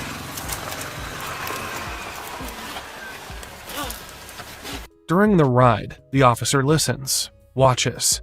Something feels off. He knows she's holding something back. So he asks her straight. So this didn't have anything to do with drugs or anything, did it? Couldn't have been drugs. Of course it wasn't drugs. Drugs? What drugs? No, it didn't. But I think it had to do with something that happened like 3 or 4 years ago. She doesn't. Crocodile. Crocodile is a drug that like kind of eats your flesh a little bit. Go look it up. I'm not just making it up. It's called crocodile.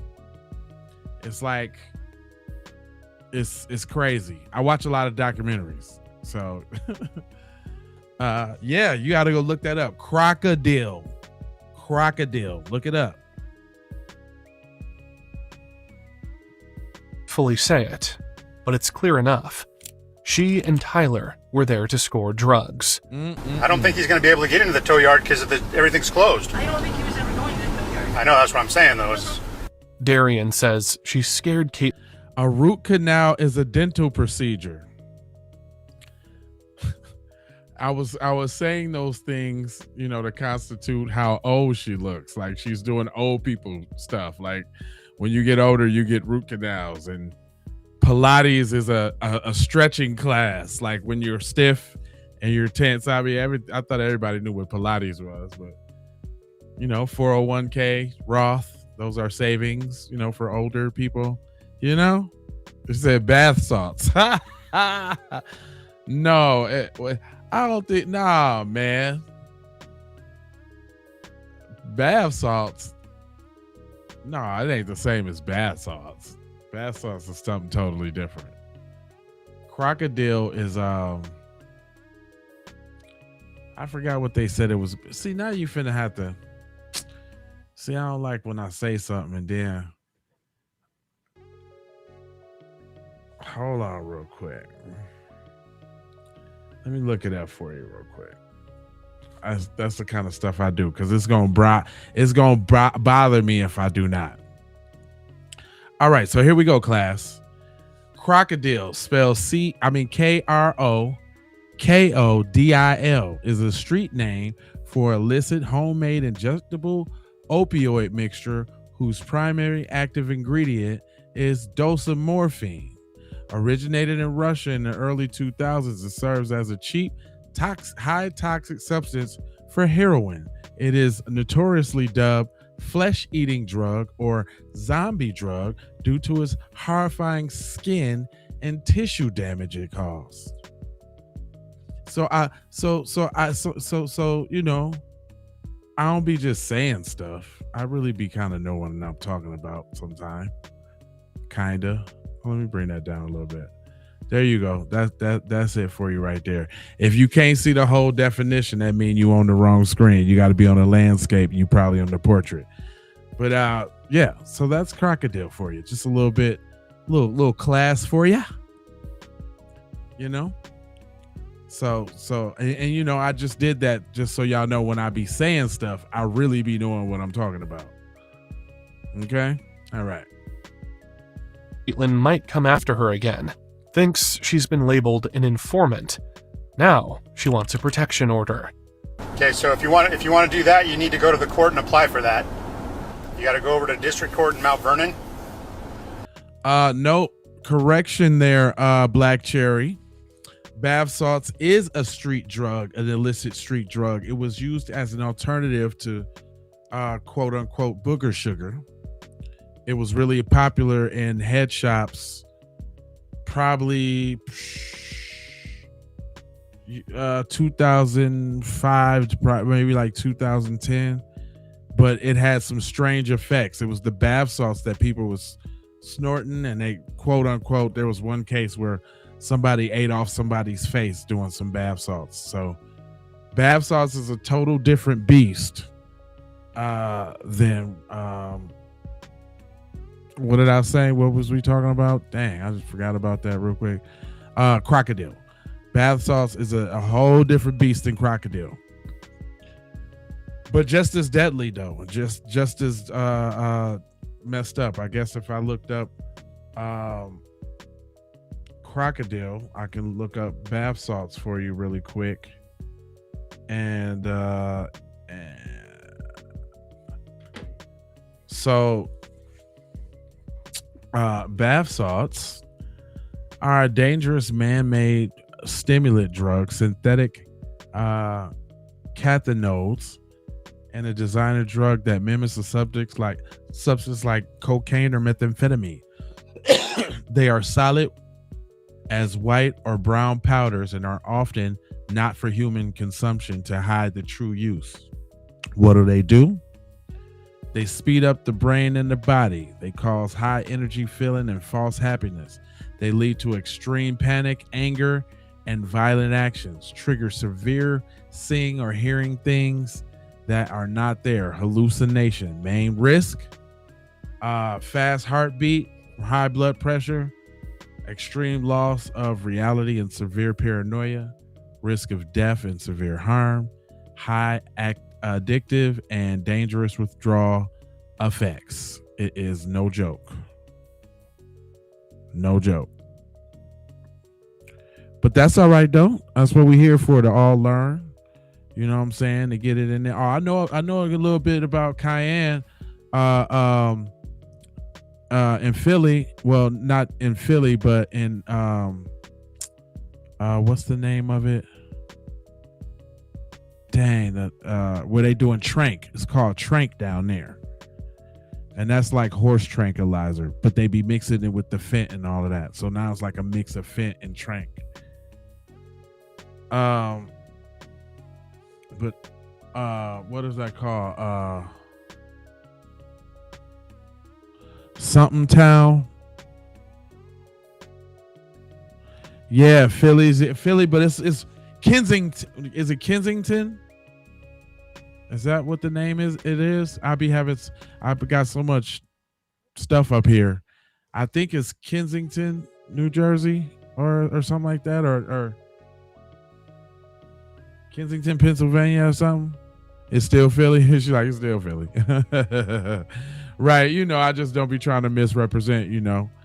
But yeah, I'll be watching a lot of documentaries, man. So I just be knowing about stuff. And the stuff that they be using down there is called trank. Let's look up trank since we're looking up stuff. So trank drug is, I guess it's spelled with a Q. But trank is a street drug name for xylazine, a non-opioid animal tranquilizer mixed into illegal drugs like fentanyl. What is trank? An animal sedative, approved only for veterinary use as a pain reliever or muscle relaxant. It's not safe or approved for humans. The illicit addiction, frequently cut into street opioids like fentanyl and heroin to make it last longer. The risks and health effects: severe sedation, lower blood pressure, heart rate, and breathing to dangerously low levels. So I guess that's the lean with it, rock with it. It says severe skin wounds, causes painful, rotten skin ulcers, abscesses, tissue damage, and can lead to amputation, even away from the injection site. If something's gonna do that to me, I just don't want to do it. If I got to look all like that after doing it, I don't want to do it. No. So you saying I got to get high, but then I got to deteriorate and I got to turn into the yayo monster? No, I don't. If that's the case, I don't want to get high there. I just can't. Just give me some weed. Give me a little weed. Ain't nothing hadn't ever happened to nobody from some weed. You can talk your ass off. Ain't nothing happened about no weed. But yeah, hard pass on that. There's a real hard pass on that. I don't know how we got into looking up different drugs and drug effects. Oh, because we're watching Criminals and Crime, and we was speaking to the degradation of the beauty of the young lady that didn't realize that the entire murder was caught on film. Let's finish out. After I finish this out, then we can rock out. And go in and tell him you go into the office and tell him you want to apply for a protection order. And that's after all this is the corona stuff is done, right? Yeah. But when it comes to pressing charges, she hesitates. Says she might, then... The first name? Joseph. And Caitlin, you said? Yeah. Is she Caitlin Dawn. she white, Hispanic? Yeah, she's white. Okay. What about him? He's Hispanic. All right. And so you don't want to take any action, you just want to get the order? Yeah. Okay. So you remember how to do that? 12 hours later, she's dead, which means after the officer dropped her at her aunt's place, she left again. This time to another park, South Fork Park, looking for another fix. Back at the crime scene, investigators find a phone near her, a black Samsung Galaxy J7, lying on the dirt road. Problem is, Darian's phone was stolen the night before. They trace the phone. It belongs to Malachi Dexter. Deputies get into action, and that same day, 5 arrests were made. Caitlin, Joseph, Malachi, and 2 others. Turns out Joseph and Caitlin had a solid alibi. Malachi, on the other hand, different story. He confesses. Says he was there that morning with Darian Sather and Tyler Orstad for a drug deal. Tyler Orstad was the 4th arrest of the day. He was found at his grandfather's house. And I was like, dude, what do we do? Like, how do we report this? And we just didn't know what to do. We were high and we were paranoid, scared. What were you high on? Crystal meth. April 5th, detectives bring them back to the park. Walk them through it, step by step. Tyler says they got there around 6 to 7 in the morning. They see a white truck and 3 men standing outside. As Malachi pulls in, those men get back into the truck. Then Malachi explains what happened next. just go ahead and we're going to start here. Just tell me about what happened when you first pulled in. Tell me and what you were doing. When we were coming here to buy drugs from the people, and we first pulled in the parking lot, and we came down the road. We saw their truck parked over here, right by the corner, and we came down, turned around, and pulled up behind them. Okay. So we turned around right before we didn't go past these signs or nothing. So I turned around right here. Yeah. So in other words, you just this big gravel area here, right in front of this grass. This is where you turned around. Yeah. Okay. We came back down this way, and drove up where we were behind their car. I didn't pull up next to their car. I pulled up right behind their truck, and they backed up and reversed until they were right next to my car. So you said you drove down here, and where were they parked? They were parked probably right up there, past right where the roundabout turns. Okay. And I was parked probably right about here. And they backed up to where they were up on this hill right next to my car. Okay. And their car was, there was barely enough space for her to get out of my passenger side back seat and go around to their side.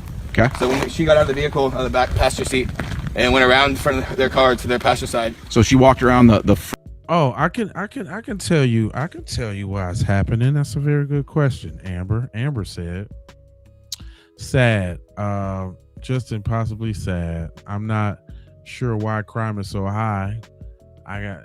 It's got to be the drugs, right? Or what do you think about is causing it? Well, I would definitely say that drugs has a lot to do with it, and if you're ready, I can bust it down.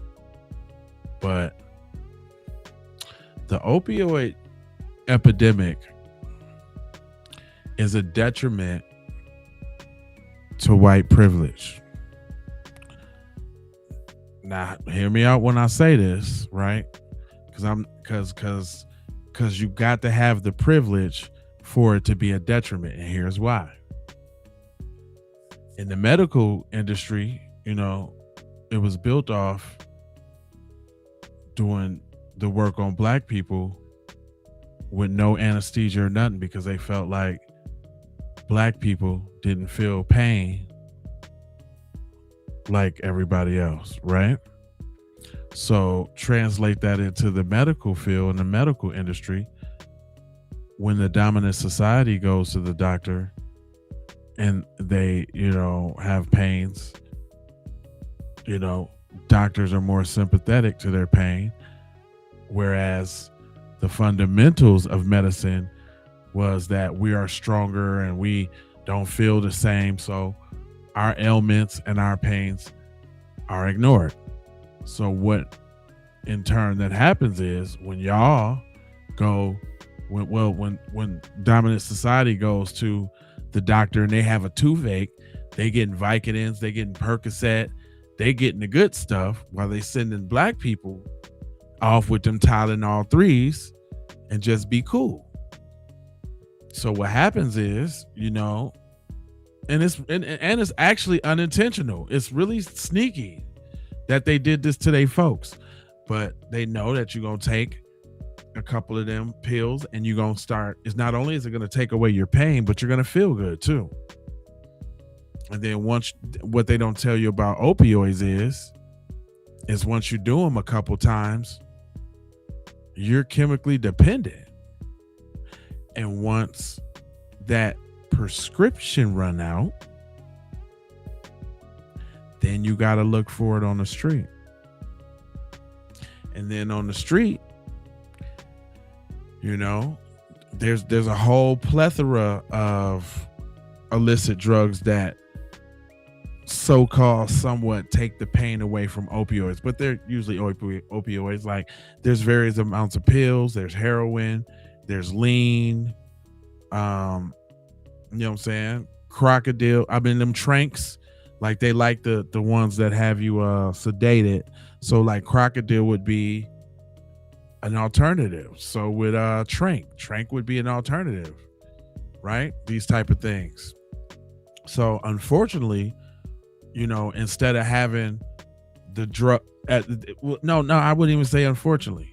I would just say similarly to the black community where crack was pushed into the community, covertly prescription drugs was pushed into the dominant society's community.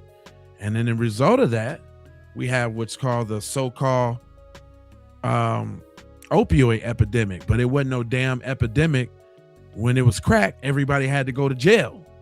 It was the war on drugs. But all of a sudden, now we supposed to be sympathetic because it's a disease now. And you got, remember when the Biden administration was giving people free bubbles and tourniquets and needles to get down with? Big difference. So, and I speak, you know, and from inside the shoes of the dominant society. Unfortunately, due to privilege and having access, it created a large dependency. Oh, there's another couple ones that I forgot, and this is in addition to that. This the Cliff Notes. Check this out. This the Cliff Notes.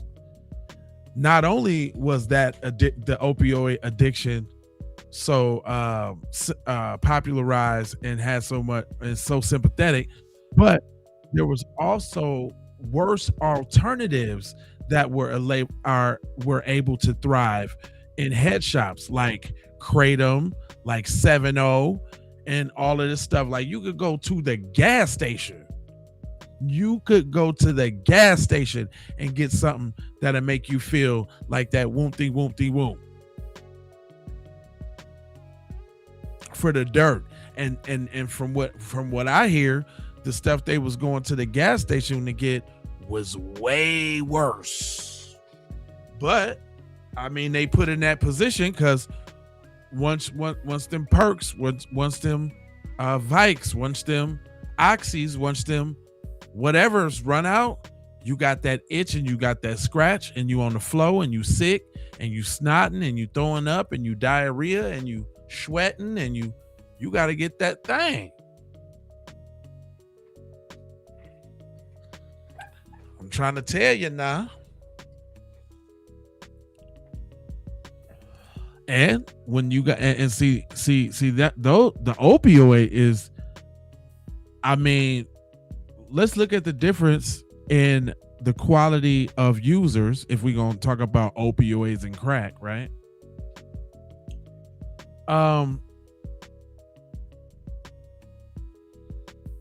You know, opioids motivation is not even just to get high. It's actually just to like survive, to feel normal.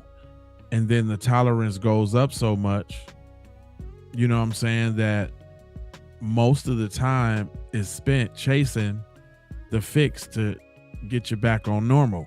Whereas crackheads used to do a little. You can get crackhead $20. They'll mow your lawn. You can get a crackhead $40. They let you borrow their car. You can give a crackhead $20. You can get their TV, their cow. You like.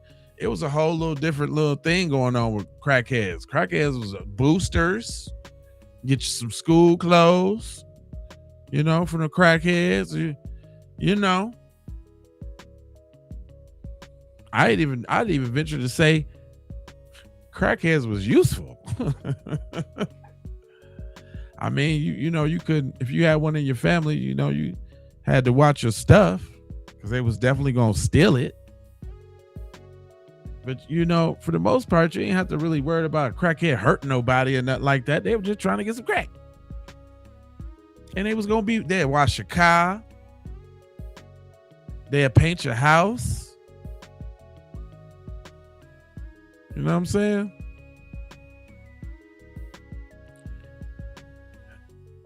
Just random thoughts, you know, since we on the subject. You know what I mean? But I don't, you know, you'd be surprised what you know about in these streets, because I knew some crackheads that had way more money and was doing way more than I could have ever imagined on doing at the time, and they was doing crack. Now whether they still got it or not, you know, I don't know, because I ain't, you know, but I know some people who was balling out. Matter of fact, a couple of people I was copping from. I don't know how you selling it and blowing back at the same time.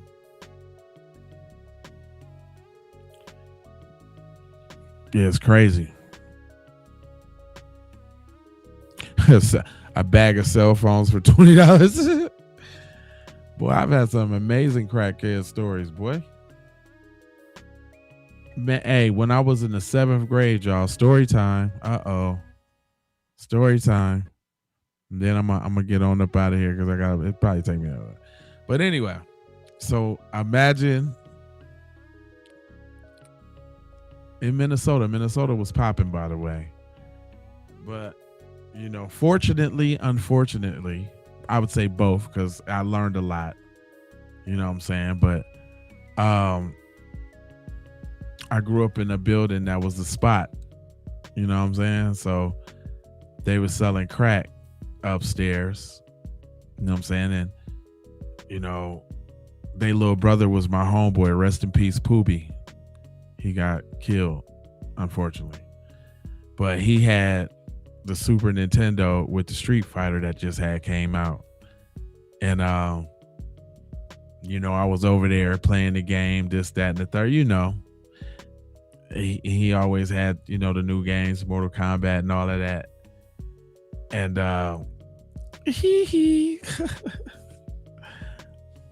so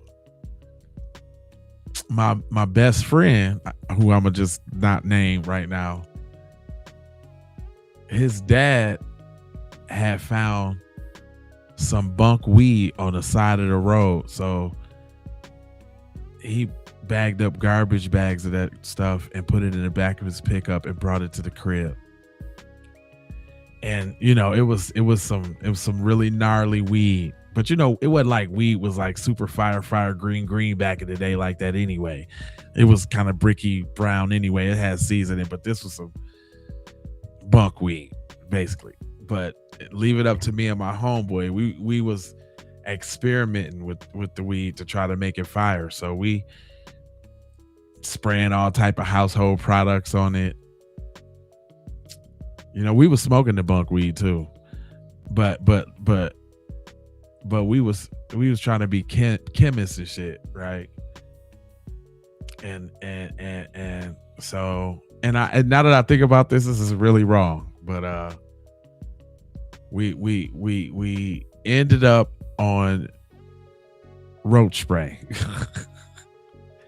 Raid roach spray, because it kind of smelled like weed a little bit. And not only like the regular raid, but like potpourri raid. I just think about this. This is funny. Oh, but this story gets deep though. Wait till I'll get to the end of this story. So we think we the men. We are them guys now because we got a whole bunch of weed. Whether it's fake or not, we got a bunch of it. One of the fiends that was at the homeboy's house, older white dude, straight fiend. He's talking about he had a car for sale, right? I was like, I got weed. I was like, how much you want for it? He was like, 2 ounces. And me, I'm Tony Montana at this point. Mind you, I'm in the 6th, 7th grade, y'all. Mind you. I grew up pretty fast. But mind you, listen. He say he'll take 2 zips for it. So I'm like, okay. Whatever's clever, we decide on. We gonna give him 2 ounces of potpourri bow. That's what we called it, potpourri bow. They used to call weed bow. So it's potpourri bow. We probably didn't call it that in front of nobody. Let us tell it was real.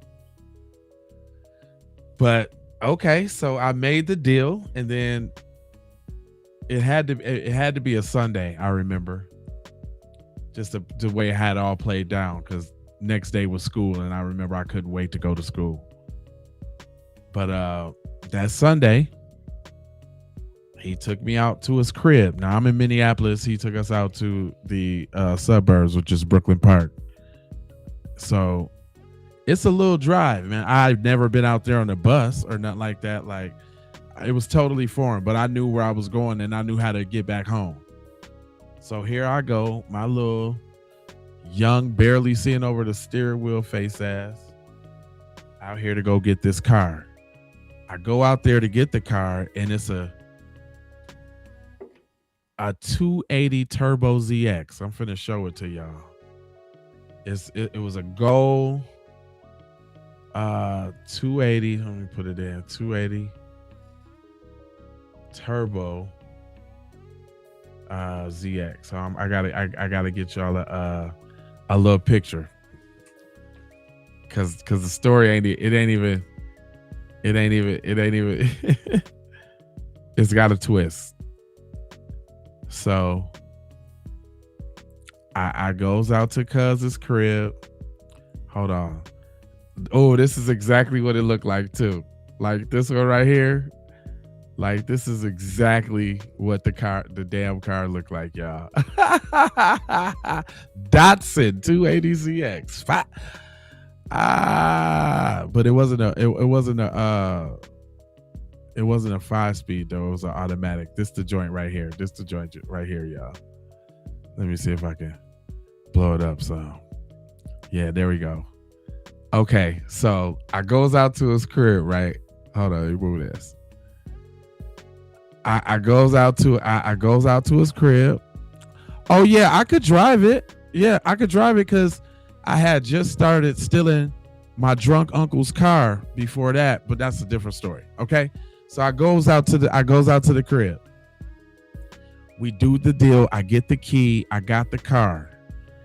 I drives home all by myself. Right. I ain't tell nobody. I think I called a homie and told him on the phone, but I ain't tell nobody because I wanted to go to the crib and hurry up and get dressed so I could go to school tomorrow because I was going to be the shit in school. And this was, you said those were worth good money. It'd be good money these days.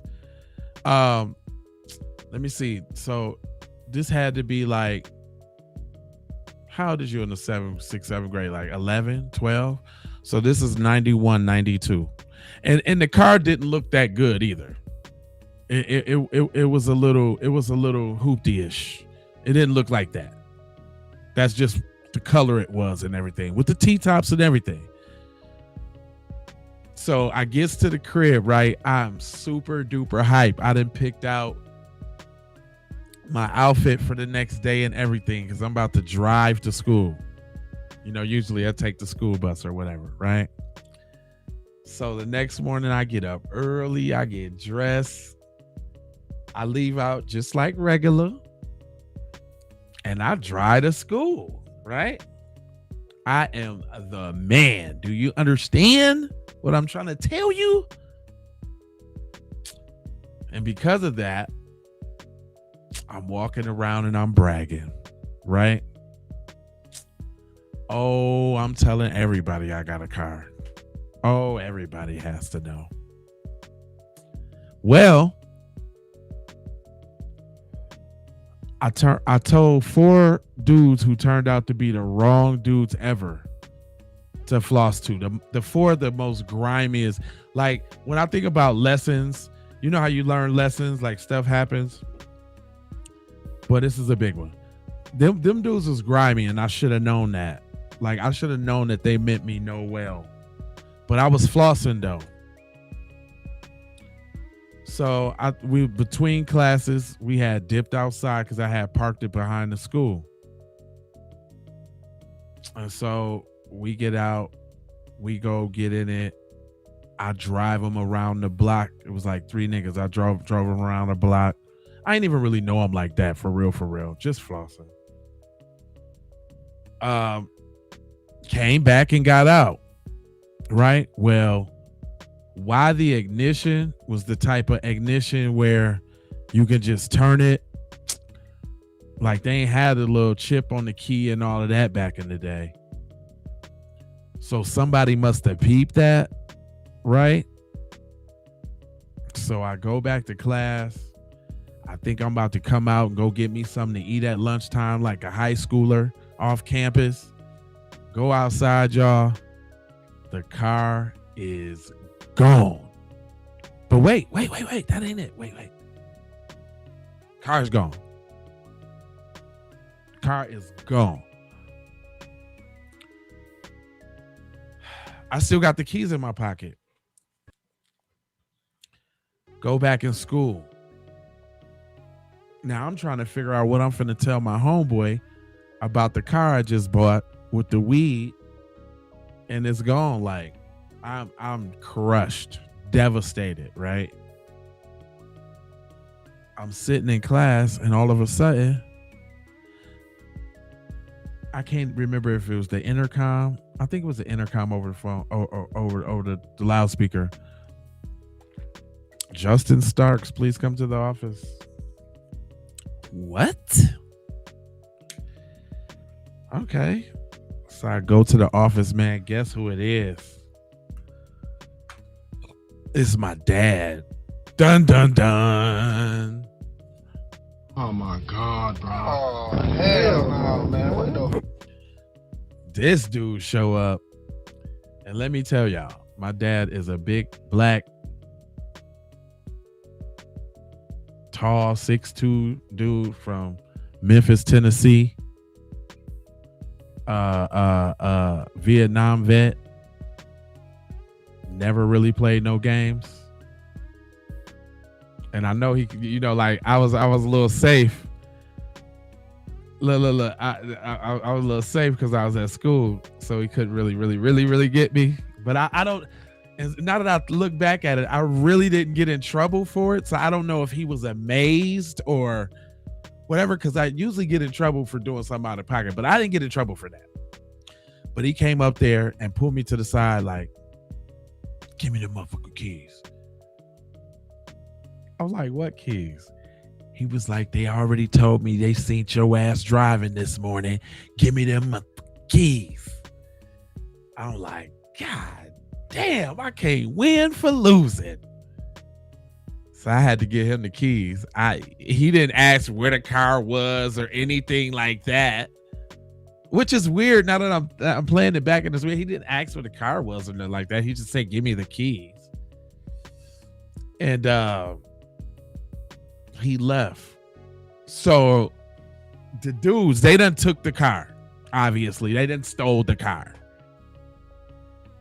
This story actually gets longer because there's a little something with them dudes. And it became a problem with one of them dudes after that for a while. I might have to tell this story another day, but I'm gonna finish this one. So long story short is, now I'm the buster, goofball. I'm everything in the world, and these are still my homies to the day, so they got over it. But I'm the buster, goofball that got the car stolen. Fam, I ain't never seen that car again until one day we was all walking home through the alley right off the main street. I don't know what we was walking through the alley for. It's probably like a week, about a week and a half later, maybe. Walking. Oh, what do you know? There go the car in the back of somebody we knew house. Unable to start, broke down. They just left the joint there. We just looked at it and kept walking. Right. And that was it, man. Like, I thought we had. Now, in hindsight, looking back, Cuz didn't give me no title. I don't really understand how. And after that, he got on our head too about that weed too. It's like, hey man, that weed, man, you sold me was bunk, man. And I had to tell him, like, man, somebody stole the car. I mean, he was a fiend, like, so, and they end up changing spots too. So when they left, he left too. So I really didn't see much more of him. You know what I'm saying? I don't even know what happened to him. But yeah, man, like I had a car in the 7th grade. It's a hell of a story. There would be more antics, trust me. But yeah, I had a car in the 7th grade, dog. Before that, the reason why we was on it like that, because I had an uncle that used to drink a lot. Rest in peace, Uncle Ronald. But my Uncle Ronald used to get smashed, and he used to live with us to kind of watch me and my brother while my dad was at work. And he had a blue Chevy Impala Caprice. And as soon as that boy hit the couch, he used to drink. His drink was Wild Irish Rose. Soon as but it take about 2 or 3 of them though. And he used to hide the bottles all in the couch and all of that. Uncle Ronald was a special guy, man. He was very smart, very intelligent. As a matter of fact, they used to compare him to like Eddie Kane Jr. back in the day. Like they used to call him Little Smokey Robinson. Like he used to sing him and my uncles and them. They had like a group, like the Real Live Temptations, for real. But as soon as he would go to sleep, me and my homeboy Haas again, who I stayed up to the antics with, I stole a phone book and got in the car and dipped. I didn't even know how to drive. Cause I seen it done. I knew you put it in gear and all of that. I knew you put your foot on the pedal. I didn't know how to drive, but I took the car. And my first time out driving, the first time I took the car, right, it's me sitting on the phone book driving. My homeboy, who's way bigger than me, who could have been driving, who could have looked like almost an adult driving. Then my other boy, homeboy Den, in the back seat. So we out on my first drive, and I got both of my feet on the pedal, and we came up to a stop sign, but it was somebody in front of us. And tell me why I bumped the back of their bumper, y'all. Like, it wasn't really hard, it wasn't really tough, but I ain't stopping enough, and I bumped the back of the bumper. Man, why my nigga Den jumped out the back of the car so fast? I mean, skirted, skedaddle. Me, I'm all flustered, so I hit the corner, drive off. I guess it was a hit and run, I guess. Whatever. We made it back to the crib safe. I see my homeboy, he made it back to the crib. We're like, nigga, where you go? He's like, dude, I was scared. I got out. But then eventually, like, my uncle found out that I had took his car a couple times. He's like, oh, I didn't know you wanted to drive. He's like, come on, let's go drive. And he took me out and showed me how to drive. Like, no problem. Like, no questions asked. Phone book and all. Like, said, he suggested you got to get a phone book, nephew. You too small. So that's how I learned how to drive. Shoot, the sign of the times, y'all. The first car I bought with my own money was a Buick 98 or a Buick 98. Is that what it was? It was like a 1991 98 or something. Hold on, let me look it up, because that's where it is. Well, I had like 40. I stopped counting after like 35, but I think I done had like 40 cars in my whole life. I was terrible with cars, y'all. I used to buy cars, and if they break down, I used to just leave them right there. I was reckless with cars, like super reckless. It was 1991 Buick. What was it? The Sabre Century Roadmaster. Let me see. 98. Maybe it was an Oldsmobile. And it must have been older than 91, because that's not the body style. And it must be older than 89. What about, damn, was it like an 86 or something? I thought it was an 89.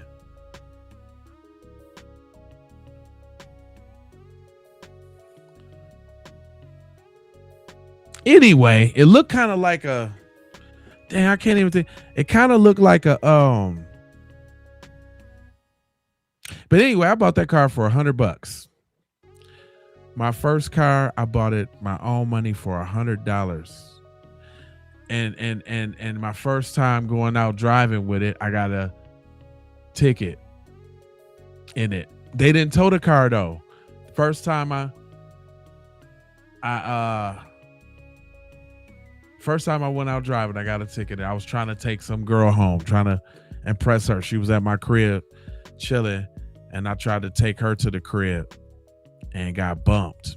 Got my first ticket before I even had license or anything. I couldn't have been no more than 17 or 18. I started driving late. I didn't get my first car legitly. So I was probably like late 18, early 19. But shit, I've been driving ever since. Okay, there we go at 6 hours. But I appreciate y'all rocking with me, man. I'll just be chopping it up with y'all. Most of y'all must be at work. Y'all ain't got, what y'all doing up so damn late? I know it's 3 o'clock over here. What time? Y'all done rock with me into the wee hours of the morning. Who on the West Coast with me? Because if you ain't on the West Coast, you're out of pocket. If you're on the East Coast, it's 6 in the morning, fam. You better be at work on an overnight shift. Cutlass, there you go. Cutlass 9.8. Is that what it is? Let me see. It was let me see. Hold on, let me see.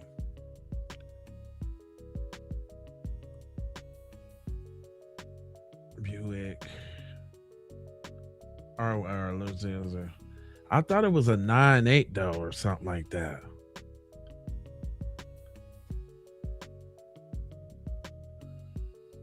Oldsmobile Cutlass. Was it Cutlass Supreme Sierra? No. Cutlass Supreme Cutlass. It was a long one, so it must be older than that because them is the new bubbly body styles. It must be like older than that.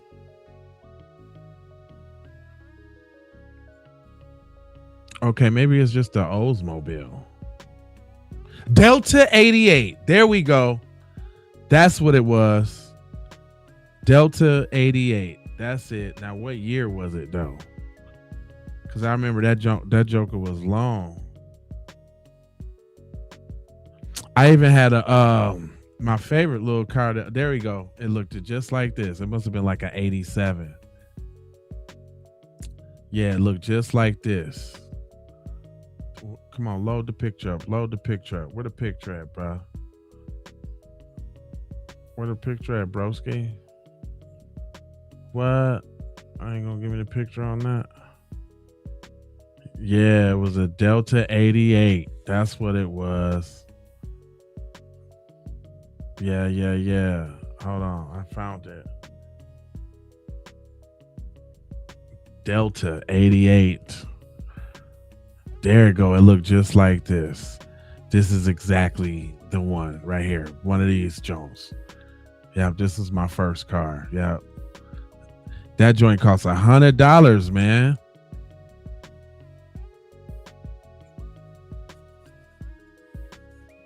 Yeah, that joint went long right there. It was a little dustier than that. It wasn't as clean as that. And funny story about that, man. My dad had this partner, man, that fixed cars. And I remember, now that I'm thinking about it, it was probably like a fuel pump because it wasn't getting like no gas to it. But I took it to him. Yeah, my boy Charlie, man. My boy Charlie fix cars, man. He'll get you right now. He won't charge you a little nothing. My boy Charlie. Boy, I took that car over there and never seen the car again. Never seen the car again. Took it to Charlie. Never synced it again. I forgot even how I got that car. I must have got it out the classifieds. Cause that's how we used to shop for cars back then. Looking in the want ads, the classifieds. Then you would actually have to go all the way out to the car and test drive it and all of that. That is crazy. It wasn't none of the online, none of that crap. You didn't even get to see the picture of the joint. You had to ride out there to see what it looked like. The only time you get to see a picture was when you look at the dealer cars. The dealer cars had them little bitty little something, and most of the time they didn't either, but then oh yes they did. They had the little squares with the colors on there. Yeah, it was Ford Probe.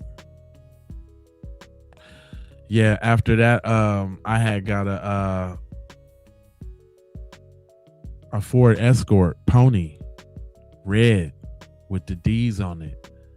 Boy, I put every accessory in the world on my red Ford Escort. I wish I had a picture of that car. That was when I like really had got in the game. That was like my first car. Red Ford Escort Pony with the gold D's. Boy, you couldn't tell me nothing. Had speakers in there and everything. I had 12s in there.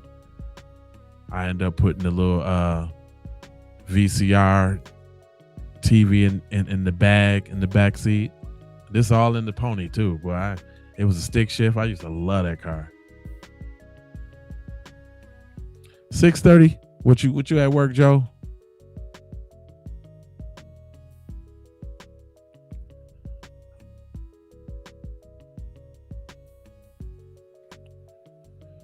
Yeah, I'm not even necessarily tired, but I'm gonna make myself go to sleep because I got a long day ahead of me tomorrow. Excuse me, y'all. Sorry about that. I mean to blow your ears out. I forgot that we was over there I don't know. I was over there streaming on TikTok, but I guess they don't let you go past 6 hours. It looked like it stopped. That's crazy. I made this beat so long ago, but I never put it out, so that's why I'm able to play it on the show. Hey, I got another Keep It P podcast beat too. You know what I'm saying? Like when we want to exorcise the demons, when we want to get them folks up out of here, we can play this to do a roll call. I got a new roll call beat.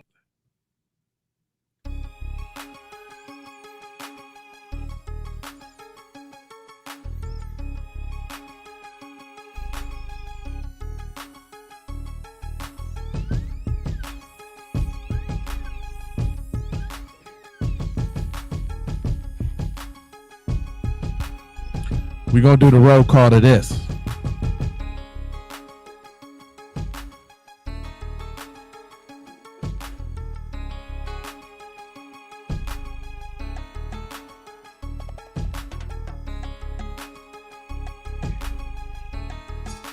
This is going to be the roll call beat, y'all.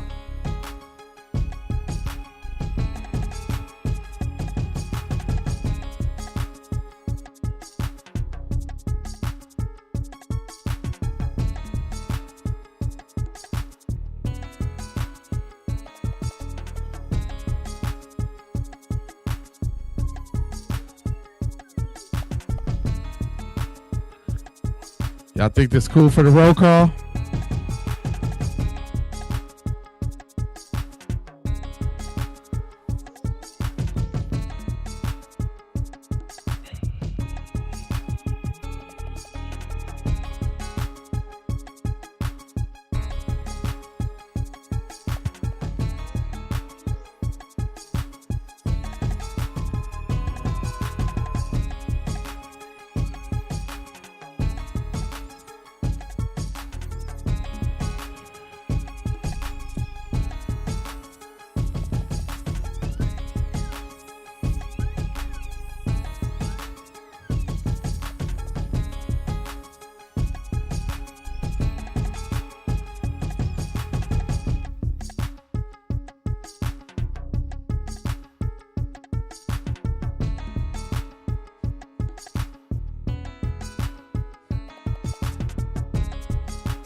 Of course I did this.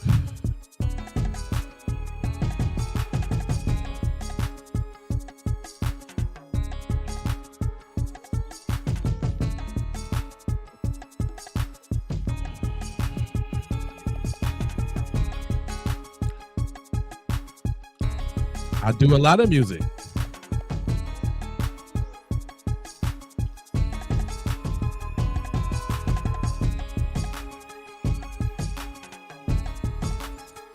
See? You go to my joint, like go to my Spotify or Apple Music, whatever you got.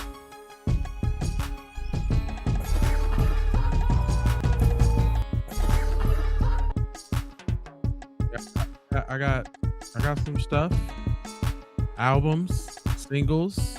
I got a bunch of albums.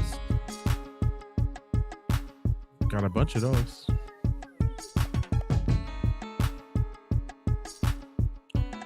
Look, I got a song that's about to hit 1 million too. I got one I'm finna get a plaque for here shortly. California up in here. Look, y'all starting already.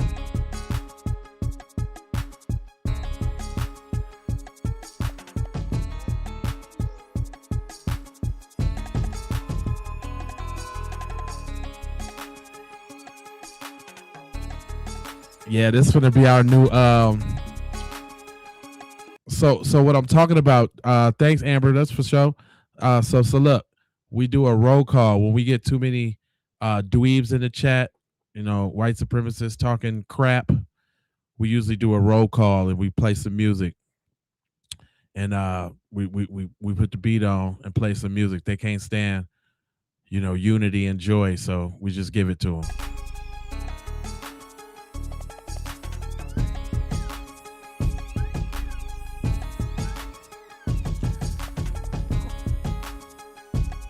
That's not the usual music. The usual music go like this.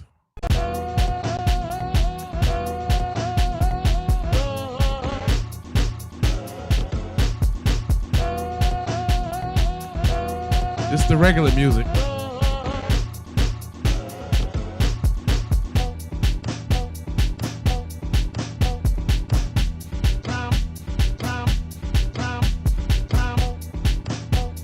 Then everybody just say, you know, the city and state they from.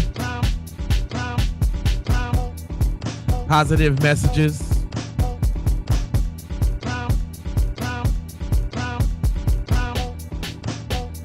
Oh no, that's not saying that you are. That's just how we get them out. That's just how we get them out the we get them out the chat.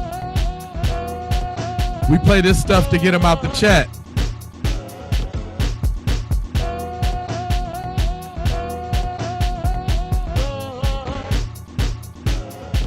But this is my Spotify though. I got some tunes. I got Spotify. I got Apple Music.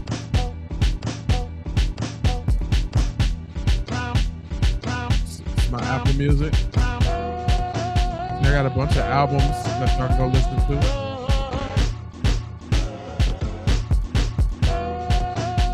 I think I got a YouTube one too.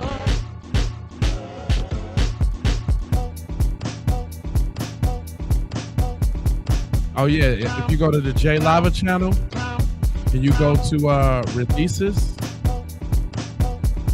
it'll show you all my albums. All my albums and songs. It's a bunch. It's a bunch for y'all to go listen to and check me out.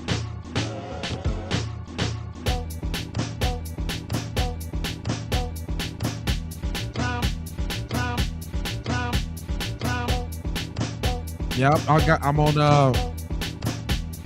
YouTube, Spotify, Apple Music, Amazon, all that. Yeah, this is our good vibes music.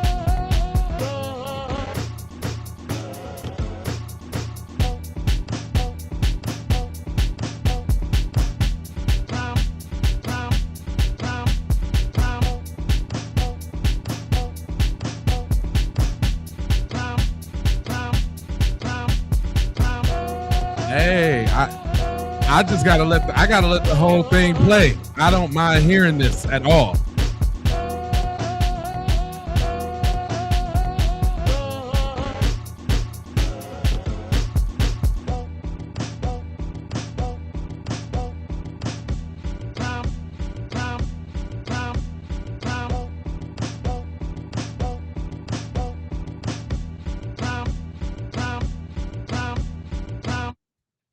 So yeah, that's how we exercise demons, as we call it.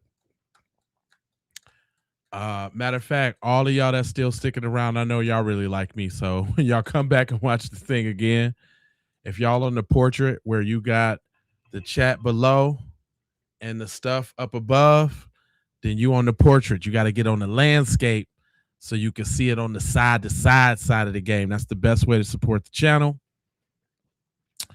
That's the best way to support the channel. Since y'all know now, make sure y'all subscribe, hit all them bells for notifications. Boop-de boop-de bam bam. And we gonna do this again this week on the crime side of the game. We're gonna go ahead and kick it one time. Plus, might have some story times or something like that. You know what I'm saying? We got Ontario in the building. That's what's up. That's what's up. Yeah, I like doing this. I like, it's funny. I call this free in my mind when I'm not speaking about social issues or something like that. But crime is good. I like crime. Crime is exciting. I'm also going to find some other things to watch too. I'm going to see if we can watch movies. I've been trying to figure out if that's going to mess my channel up or something like that. Because I see a lot of movies posted on YouTube already. And, I would imagine that, they are or aren't. It don't matter. We'll have to figure it out. Because if they take the revenue, they take the revenue. That's cool. As long as we have fun. You know what I'm saying? I know my peoples look out for me. Again, shout out to all my members. Shout out to all my mods. Y'all are awesome. I appreciate y'all. And for my people though, just on the other side, ain't it kind of nice to have a cool chat without nobody talking this and that? You know what I'm saying? Where we all just chill. That's how it's gonna be when it's members only. So if y'all want, y'all should go ahead and get on the member side of the game. For me, they got a little special right now for the first month. But come on and jump on the member side, because soon we finna be doing members only streams. And it's just going to be us having a great time. So I appreciate y'all all the time. This is never a problem for me Oh, I got the Discord. I know you can do it in the Discord. Okay. They got movie room. Okay. All right. They also got it on the Facebook group too, where we can all watch whatever movie we want on Facebook too, all together too. So go follow the Keep It P podcast Facebook and go follow the J Lava Facebook too. That way, even if y'all have stories or something like that, or y'all want to tap in with me, especially all my mods and my members, y'all definitely need to be on my friends or follow on the J Lava so we can do the messenger thing. So y'all can send me little briefings, or I can text y'all, you know what I'm saying, if I'm doing a pop-up live. But as y'all see, my schedule is usually anywhere from 3 to 5, the first live. And then I try to do the second live. And then if I ain't too tired, I ain't got no other things to do, then we'll do the late night joint. So, but you can count on, I want it to be 3. I need it to be like 11, 12 o'clock, 3 o'clock, and 5 o'clock, something like that. But I'm gonna figure it out, because I told you I'm trying to go towards this goal. I can't tell y'all what the goal is yet, but I'm just working towards it. So, and as y'all see, I'm trying to improve the broadcast as well. So whatever I could do whether it's new lighting or something, or new sound effects, or a better mic or something. I don't know. I'll make sure that we get that done. Also, I told y'all that we was gonna start opening up the lines this week. So tomorrow on the stream, I'm gonna open up. I'm gonna put the link in the chat. That's another reason why my mods, y'all need to get with me so I can give y'all all the links and stuff to the stores and blah blah blah, so y'all can be spamming the chat with that, but also like spamming the chat with the link when it's time to bring somebody up on stage, because it'd be a lot of people talking. You don't do Facebook no more? Okay. Well, I got Facebook, I got Instagram, I got X, I got TikTok, I got Snapchat. You can get up with me some type of way. Matter of fact, they even got ways that you can send messages on YouTube now. I don't know if y'all noticed that new feature, but now you can send messages to each other. We got like a YouTube inbox. I don't know if y'all knew that, but that's another way that we can all keep up. Maybe I'll figure out how to send all my mods a little notification in a YouTube message, and then we'll figure it out from there. Yep. I ain't gonna leave the responsibility all on y'all. I'll try to figure it out as well too. But I do got the Discord. Let me set that up a little bit more, so we can all we need something that the family can have.